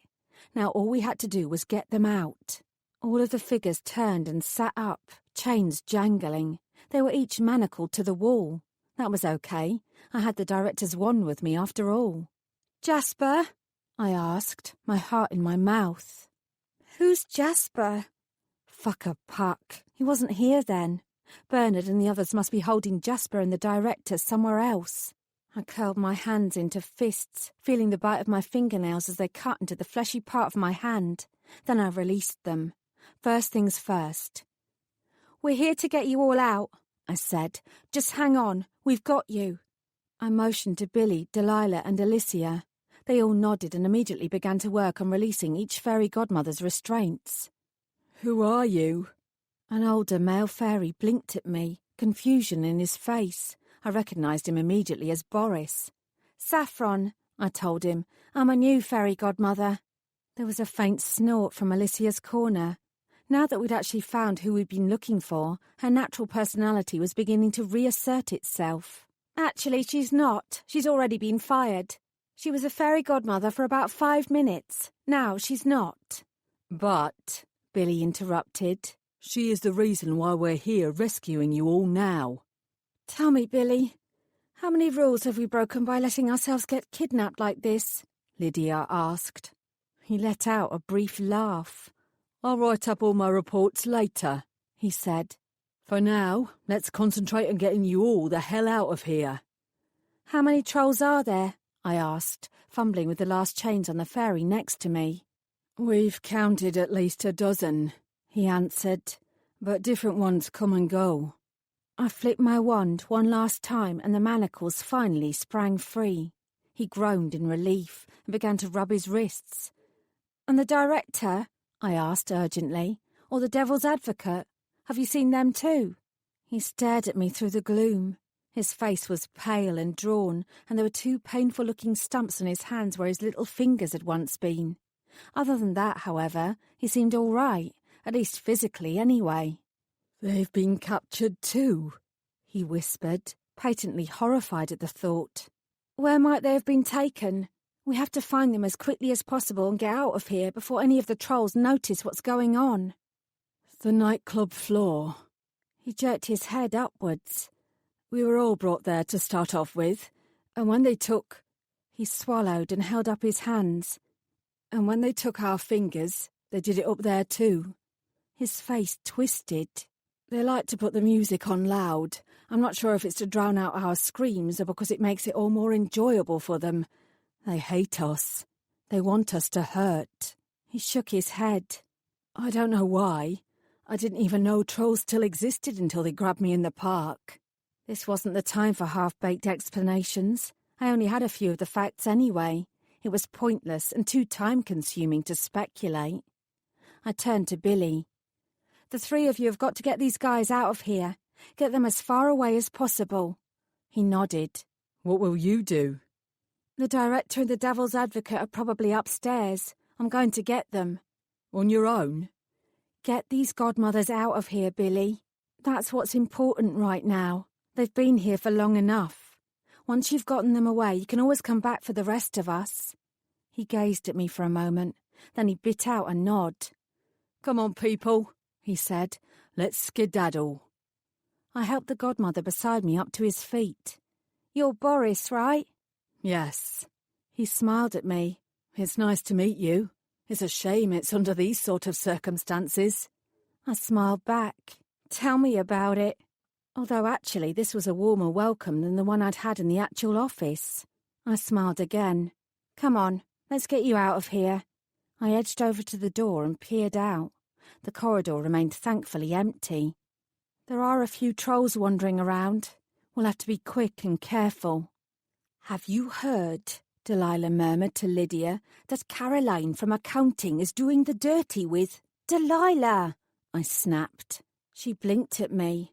What? I'm trying to keep everyone's mind off the fact that we're still in mortal danger.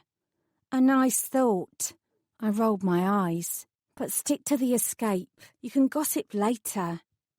Alicia took the front this time, leading everyone in single file down the corridor and to the ladder. Just before she began to ascend it, she glanced back, her eyes meeting mine. Then she nodded once and turned away. One by one, each fairy godmother disappeared upwards. I tightly crossed my fingers. All they had to do was make it out of the building without being detected. Freedom was only a few breaths away. By the time I hauled myself up to the staff corridor, Billy, who was taking up the rear, was already slipping out of the door. I caught up, watching as they all sidled out of the main entrance and into the cool night air. 5 captives gone, only 2 more to go. I cracked my knuckles before drawing out the director's wand once again and holding it in front of me like the weapon it had the potential to be. I was ready, or at least as ready as I'd ever be. I tiptoed through the main hallway, past the empty cloakroom and desk. 2 saloon-style doors covered in silver glitter lay just up ahead. There was no scream-covering music thumping out, which I presumed could only be a good thing. I pressed forward before I peered over the doors. The public part of the nightclub was smaller than I'd expected. A bar had been built along one side, its back mirror lit up and displaying all manners of gins and vodkas and whiskies. There was an emergency exit to the other side, and a smattering of tables and built-in benches. Some sort of mezzanine floor hung over half of the space, where I presumed the VIP area and the DJ's booth were located. Other than the 2 slumped-over figures in the middle of the dance floor, who appeared to still be breathing, I couldn't detect anyone else in the vicinity. I knew that there were still at least 2 trolls in the building, however, but I didn't know where they'd gone. It was a gamble whether to run towards the director and Jasper and free them, or to be more cautious. The longer I waited, I decided, the more peril I was putting us all in. There was no point in wasting any more time. I pushed open the doors and ran forward, kneeling down first by Jasper. His nose had been broken, and there was a considerable amount of bruising all over his face. His right arm was lying at an awkward angle. As far as I could tell, however, he still retained all of his body parts. Be thankful for small mercies. "Jasper," I whispered. He groaned. "Jasper, I need you to wake up. I can't carry you out of here on my own." I poked him. "Come on, buddy." His eyelids fluttered open, dull green irises filled with pain fixing onto me. His pupils flared and his body jerked. "Saffron?" "The one and only." I grabbed his uninjured arm and tried to pull him up. "Let's go." "When I kissed you before," he croaked, "in the park, it wasn't because I thought anyone was watching. It was because I wanted to kiss you. I just wanted you to know that." "I already knew that, you daft bugger." I glared at him. "Stop with the dying declaration. I'm getting you out of here." "No." He shook his head. "Her first." "I'll get the director right after you." "She's lost a lot of blood, and," he added weakly, "she's the one they really want to hurt. Get her out of here." "But I'm the devil's advocate. You have to do what I say." I glared at him. "I really don't." "Please." I sighed. Arguing wouldn't help matters. "I'll only be a minute." I scooted round. The director was barely conscious. I felt for her pulse. Jasper was right. It was weak and thready. She needed urgent medical help. I could use her own wand to repair some of the superficial damage, but I couldn't do very much about blood loss. "I want you to remember," I whispered in her ear, "that I'm saving you right now. Me, Saffron Sawyer." She moaned. I pointed the tip of the wand at her, allowing a gentle surge of magic to leap forth and encircle her. That would have to do for now. I bent over and scooped her up in a fireman's lift, staggering up to my feet. Ex-employee of the year, that was me. I began moving back towards the saloon doors, albeit considerably more slowly now. I didn't get very far. The sound of footsteps and voices drifted over. I threw myself and the director towards the nearest cushioned benches. A moment later, Bernard, flanked by 2 other trolls, strode through the door. "I'm back," he called out. "Did you miss me? I do hope so. We'll get started now. In fact," he faltered. "Why is there only one fairy in the middle of my dance floor?" He whipped round, immediately catching sight of me. To be fair, it wasn't much of a hiding place. His eyes narrowed. "You again." I left the director where she was and pulled myself up to my feet. I made a show of dusting myself off and then gave him a disarming smile. Me. Hello again. I was feeling a little left out that you didn't want me, so I thought I'd come and join the party anyway. Bernard's head snapped to the side. Check on the other godmothers. They were all there half an hour ago. Check them, he roared. Now! The troll to his right scuttled off. Call the others, he commanded the other one. This time his minion didn't wait. He sprang to order, sprinting out of the room. Uh-oh. I know what you're thinking, little fairy, Bernard said, taking a step towards me. But you can't beat us. You can't beat me. I'll crush you into the ground before you can lift that wand even an inch. I raised my head and met his eyes. You don't really think I'm here on my own, do you? I managed to inject a note of amusement into my voice. Every fairy godmother in the country is converging on this building. We're a team. We support each other and work together. We aren't fairy godmothers so we can be average. The only real competition we have is when we look into the mirror and see ourselves. I tutted. If you're not willing to learn any of that, Bernard, then no one can help you. He stared at me. What the fuck are you on about? There's no I in team. No, he agreed, but there is in dimwit. You have to look through the rain to see the rainbow. Bernard put his hand on his hips. All right, that's quite enough of that. He glared at me. You're stalling. Oh, yes. Yes, I was. I changed tack. Motivational phrases would probably only add to his fury. They certainly never helped me in the slightest.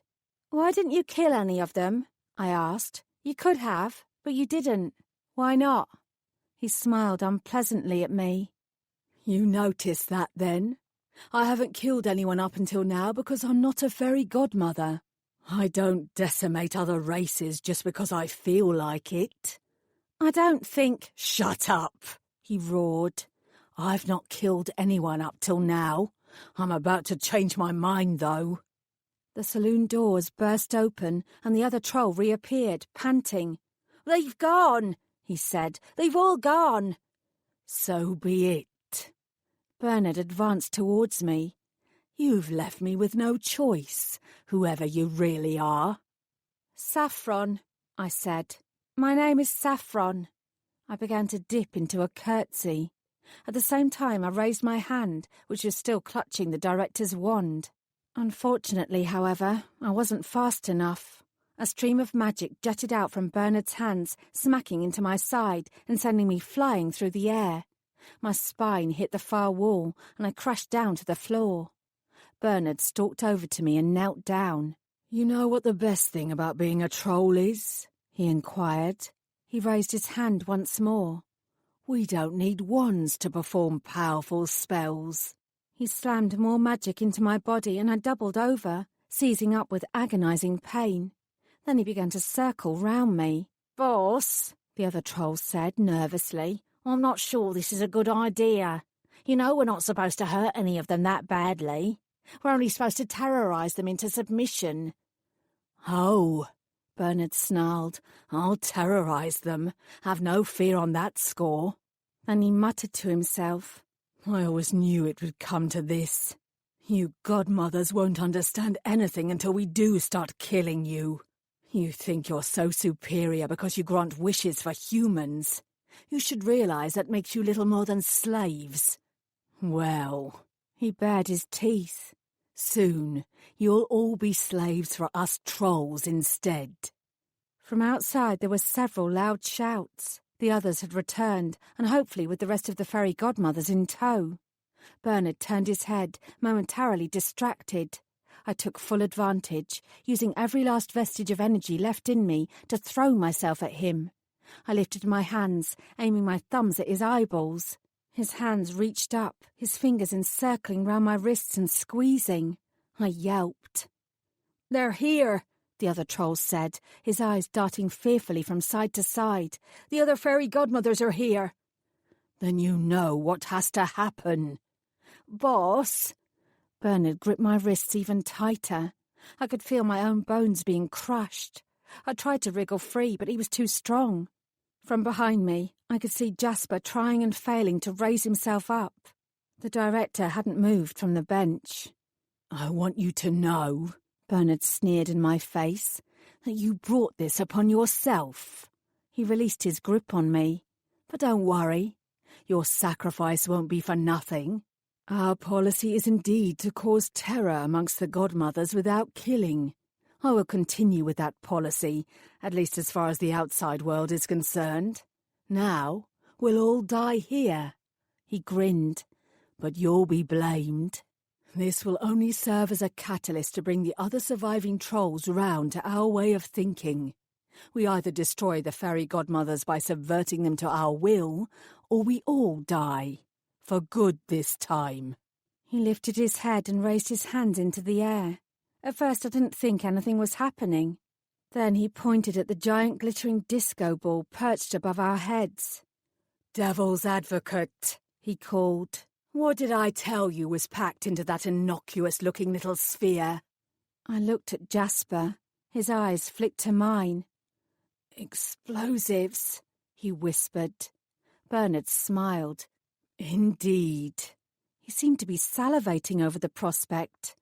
"None of us are walking out of here now, but we will be martyrs for our cause." Then he flicked his wrists one last time. I screamed. I ran at Jasper, grabbing him by the scruff of his neck and hauling him backwards. Neither Bernard nor the other troll tried to stop me. Billy burst back in. I didn't waste any time. "Get the director out of here now!" He spotted her immediately and hauled her upwards. We were all just reaching the saloon doors when there was a loud whomp. It felt like all the air had been sucked out of the room. A split second, there was heat, deadly skin-blistering heat. All four of us were thrown forwards. I felt rather than saw hands reaching out and pulling us towards the nightclub's doors. There was a strange ringing in my ears. I stumbled out into the night as Bridge to Nowhere went up in flames. I gasped for breath, desperately looking round me. The director was here, so was Jasper and Billy. We'd all made it out. We were all still alive. "We've won!" Delilah's face appeared, hovering in front of me. Then she pulled me into a hug, which did nothing for my pain-racked body. "We've won! We beat the troll bastard!" My tongue darted out in a pathetic bid to moisten my cracked lips. "No," I whispered. "I don't think we've won at all. Won at all. Won at all. Won at all. Won at all." Chapter 28. The director gazed at me from behind her desk. Her hand with its missing finger was tightly bandaged, but other than that and a new haircut as a result of her singed hair, she appeared unscathed from her ordeal. She was a tough cookie. "You came through for us, Saffron," she said. "For that I have to thank you. If it weren't for you, things would have been a lot worse." I inclined my head and bit back the temptation to mutter that it had been nothing. I did come through for them, and I did deserve thanks. This wasn't the time for false modesty.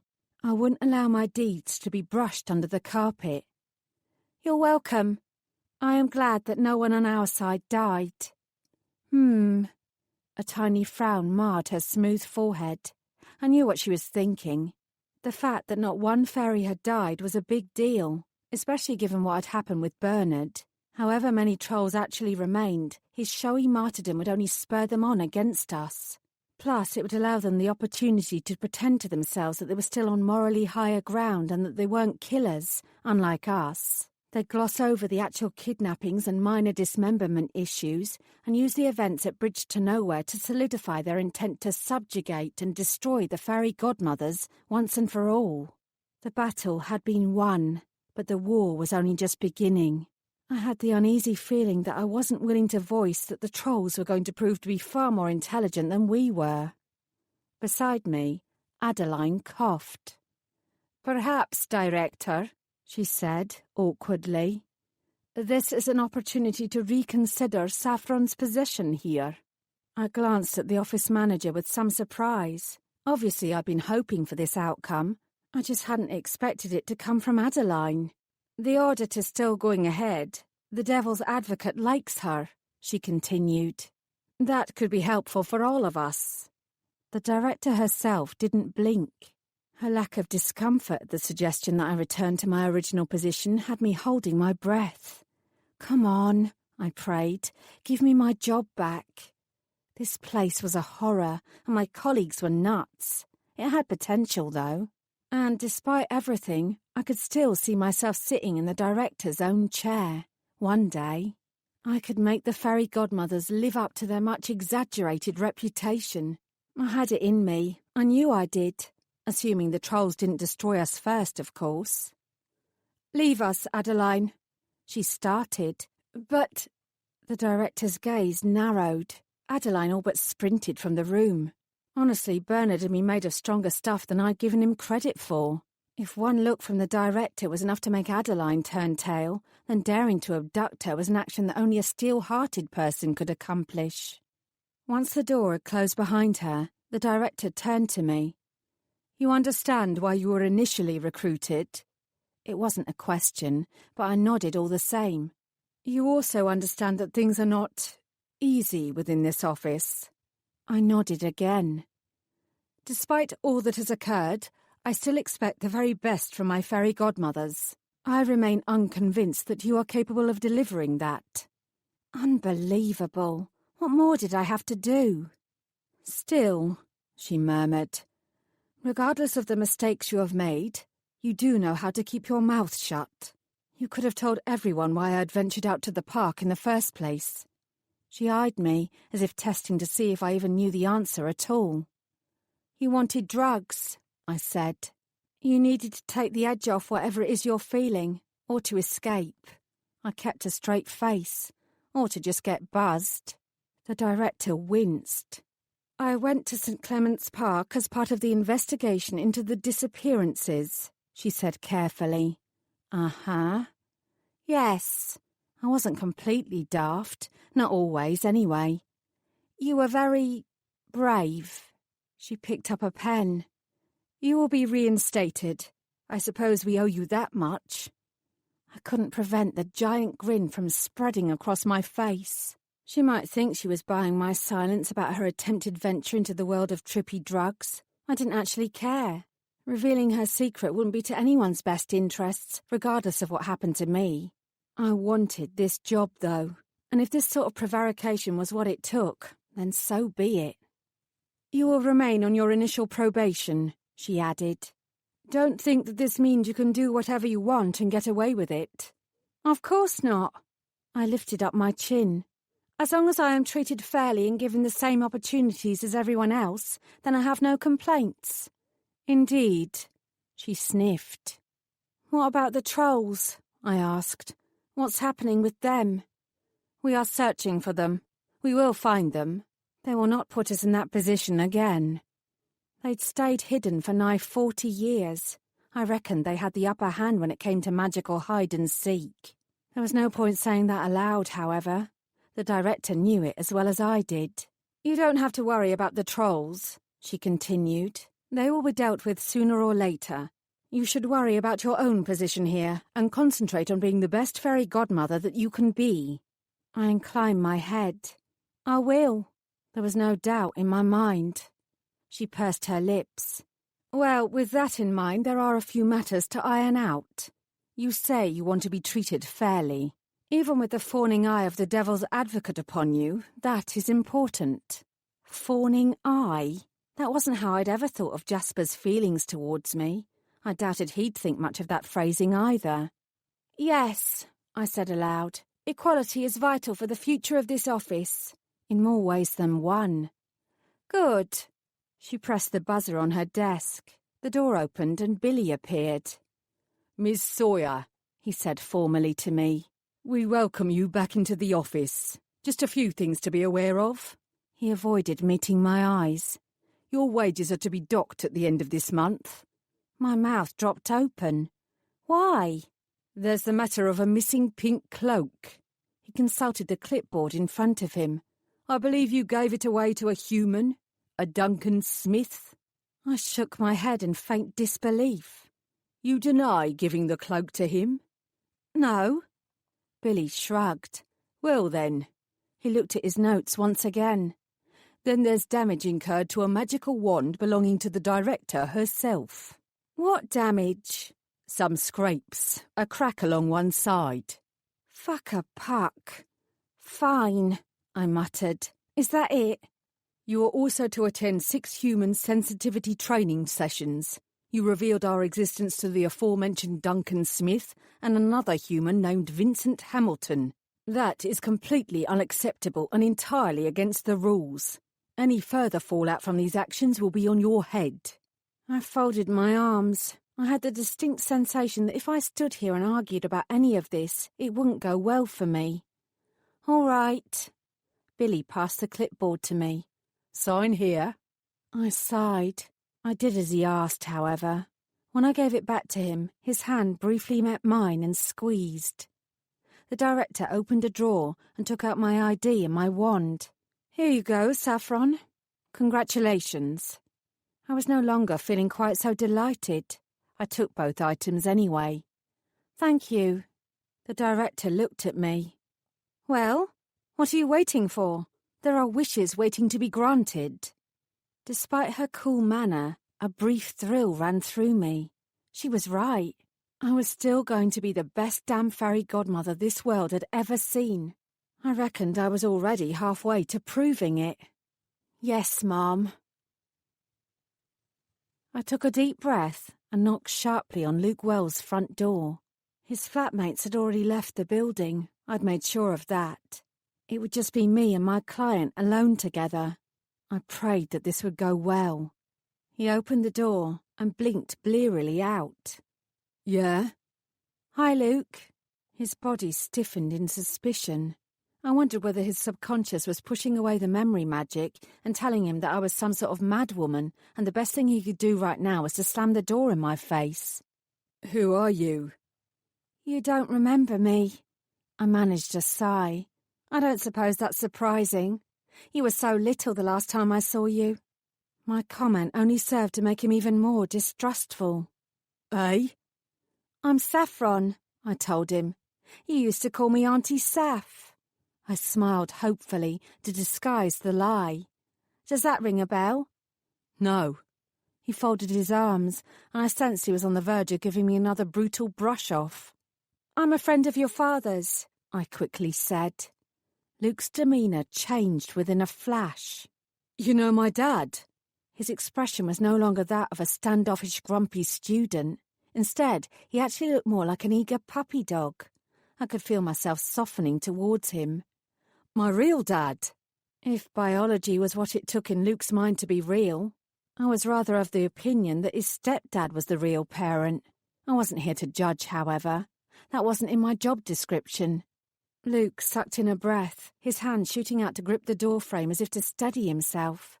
Later, he'd wonder how on earth I'd found him. Now he only had one question burning through his skull. Do you know where he is? He demanded. Do you know where I can find him? I do. I gave him a half smile. In fact, I can take you to him right now if you like. He's less than 20 minutes away from here. Under any other circumstances, Luke would have assumed I was trying to scam him and refused to come with me. He certainly possessed a suspicious enough nature to suspect only bad things of others. His desperation to find his father supplanted everything else, however. I'd said the magic words, and as a result, he'd all but sprinted out with me to the taxi I'd booked earlier and which was already waiting for us. It wasn't long before I was stepping back out into Mark Countman Street. I could tell from Luke's expression that he recognised the area from his investigations at the tattoo parlour. Now he truly did believe that I was taking him to his dad. In fact, his entire body was quivering with anticipation. Which house? He demanded. What number is it? Let's hold off for just 1 second, Luke. I put a soothing hand on his arm. Before we knock on his door, I want you to be prepared. He doesn't know we're coming. He might not react well. Luke opened his mouth to argue with me, then seemed to think better of it. He was silent for a moment before looking at me. You know, he said slowly, I think I do remember you, Aunt Saffy. You used to bring me bacon rolls, right? And coffee. I supposed it was fortunate that Luke didn't have much experience with little kids. There wasn't much wisdom in giving toddlers caffeine. Yes, that was me. You looked after me, he murmured. You're still doing it. You're like my fairy godmother. I coughed. That's right. I raised my eyebrows at him meaningfully. It's your side I'm on in all this. You can still walk away. You have a dad at home who loves you more than anything. This one has been absent for almost your entire life. Luke's shoulders sagged slightly. I know. I should hate him. He abandoned us. He abandoned me. His chin was trembling. But if it wasn't for him, I wouldn't exist. I'm not always a nice person. Sometimes I'm fucking horrible. I wonder if that's because I've got so much of him in me. I'm not here to play happy families, Aunt Saffy. I'm here to find out what he's really like and what really happened all those years ago. I'd like to get to know him. His head dropped. Even if he's still the same bastard he always was. Blood ties ran thick. I nodded.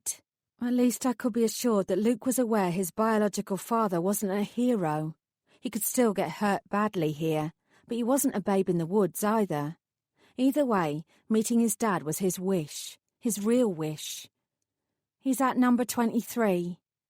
Luke was already halfway across the road before I'd finished my sentence. So much for taking things slowly and thoughtfully then. I followed him, watching as he raised his fist to mark Countman's door. He wavered in mid-air, hesitating for a few seconds. Then he set his chin and knocked loudly. It seemed to take an age. Eventually, however, the door opened and Luke's father appeared. "Good morning," he said. "Can I help?" His voice stopped abruptly and he stared at Luke, his face turning white as a sheet. "Hi, Dad." Luke didn't smile. "Can I come in?" Panic flared in Mark's eyes. I knew he wanted to refuse. He was seconds away from letting his worst instincts get the better of him.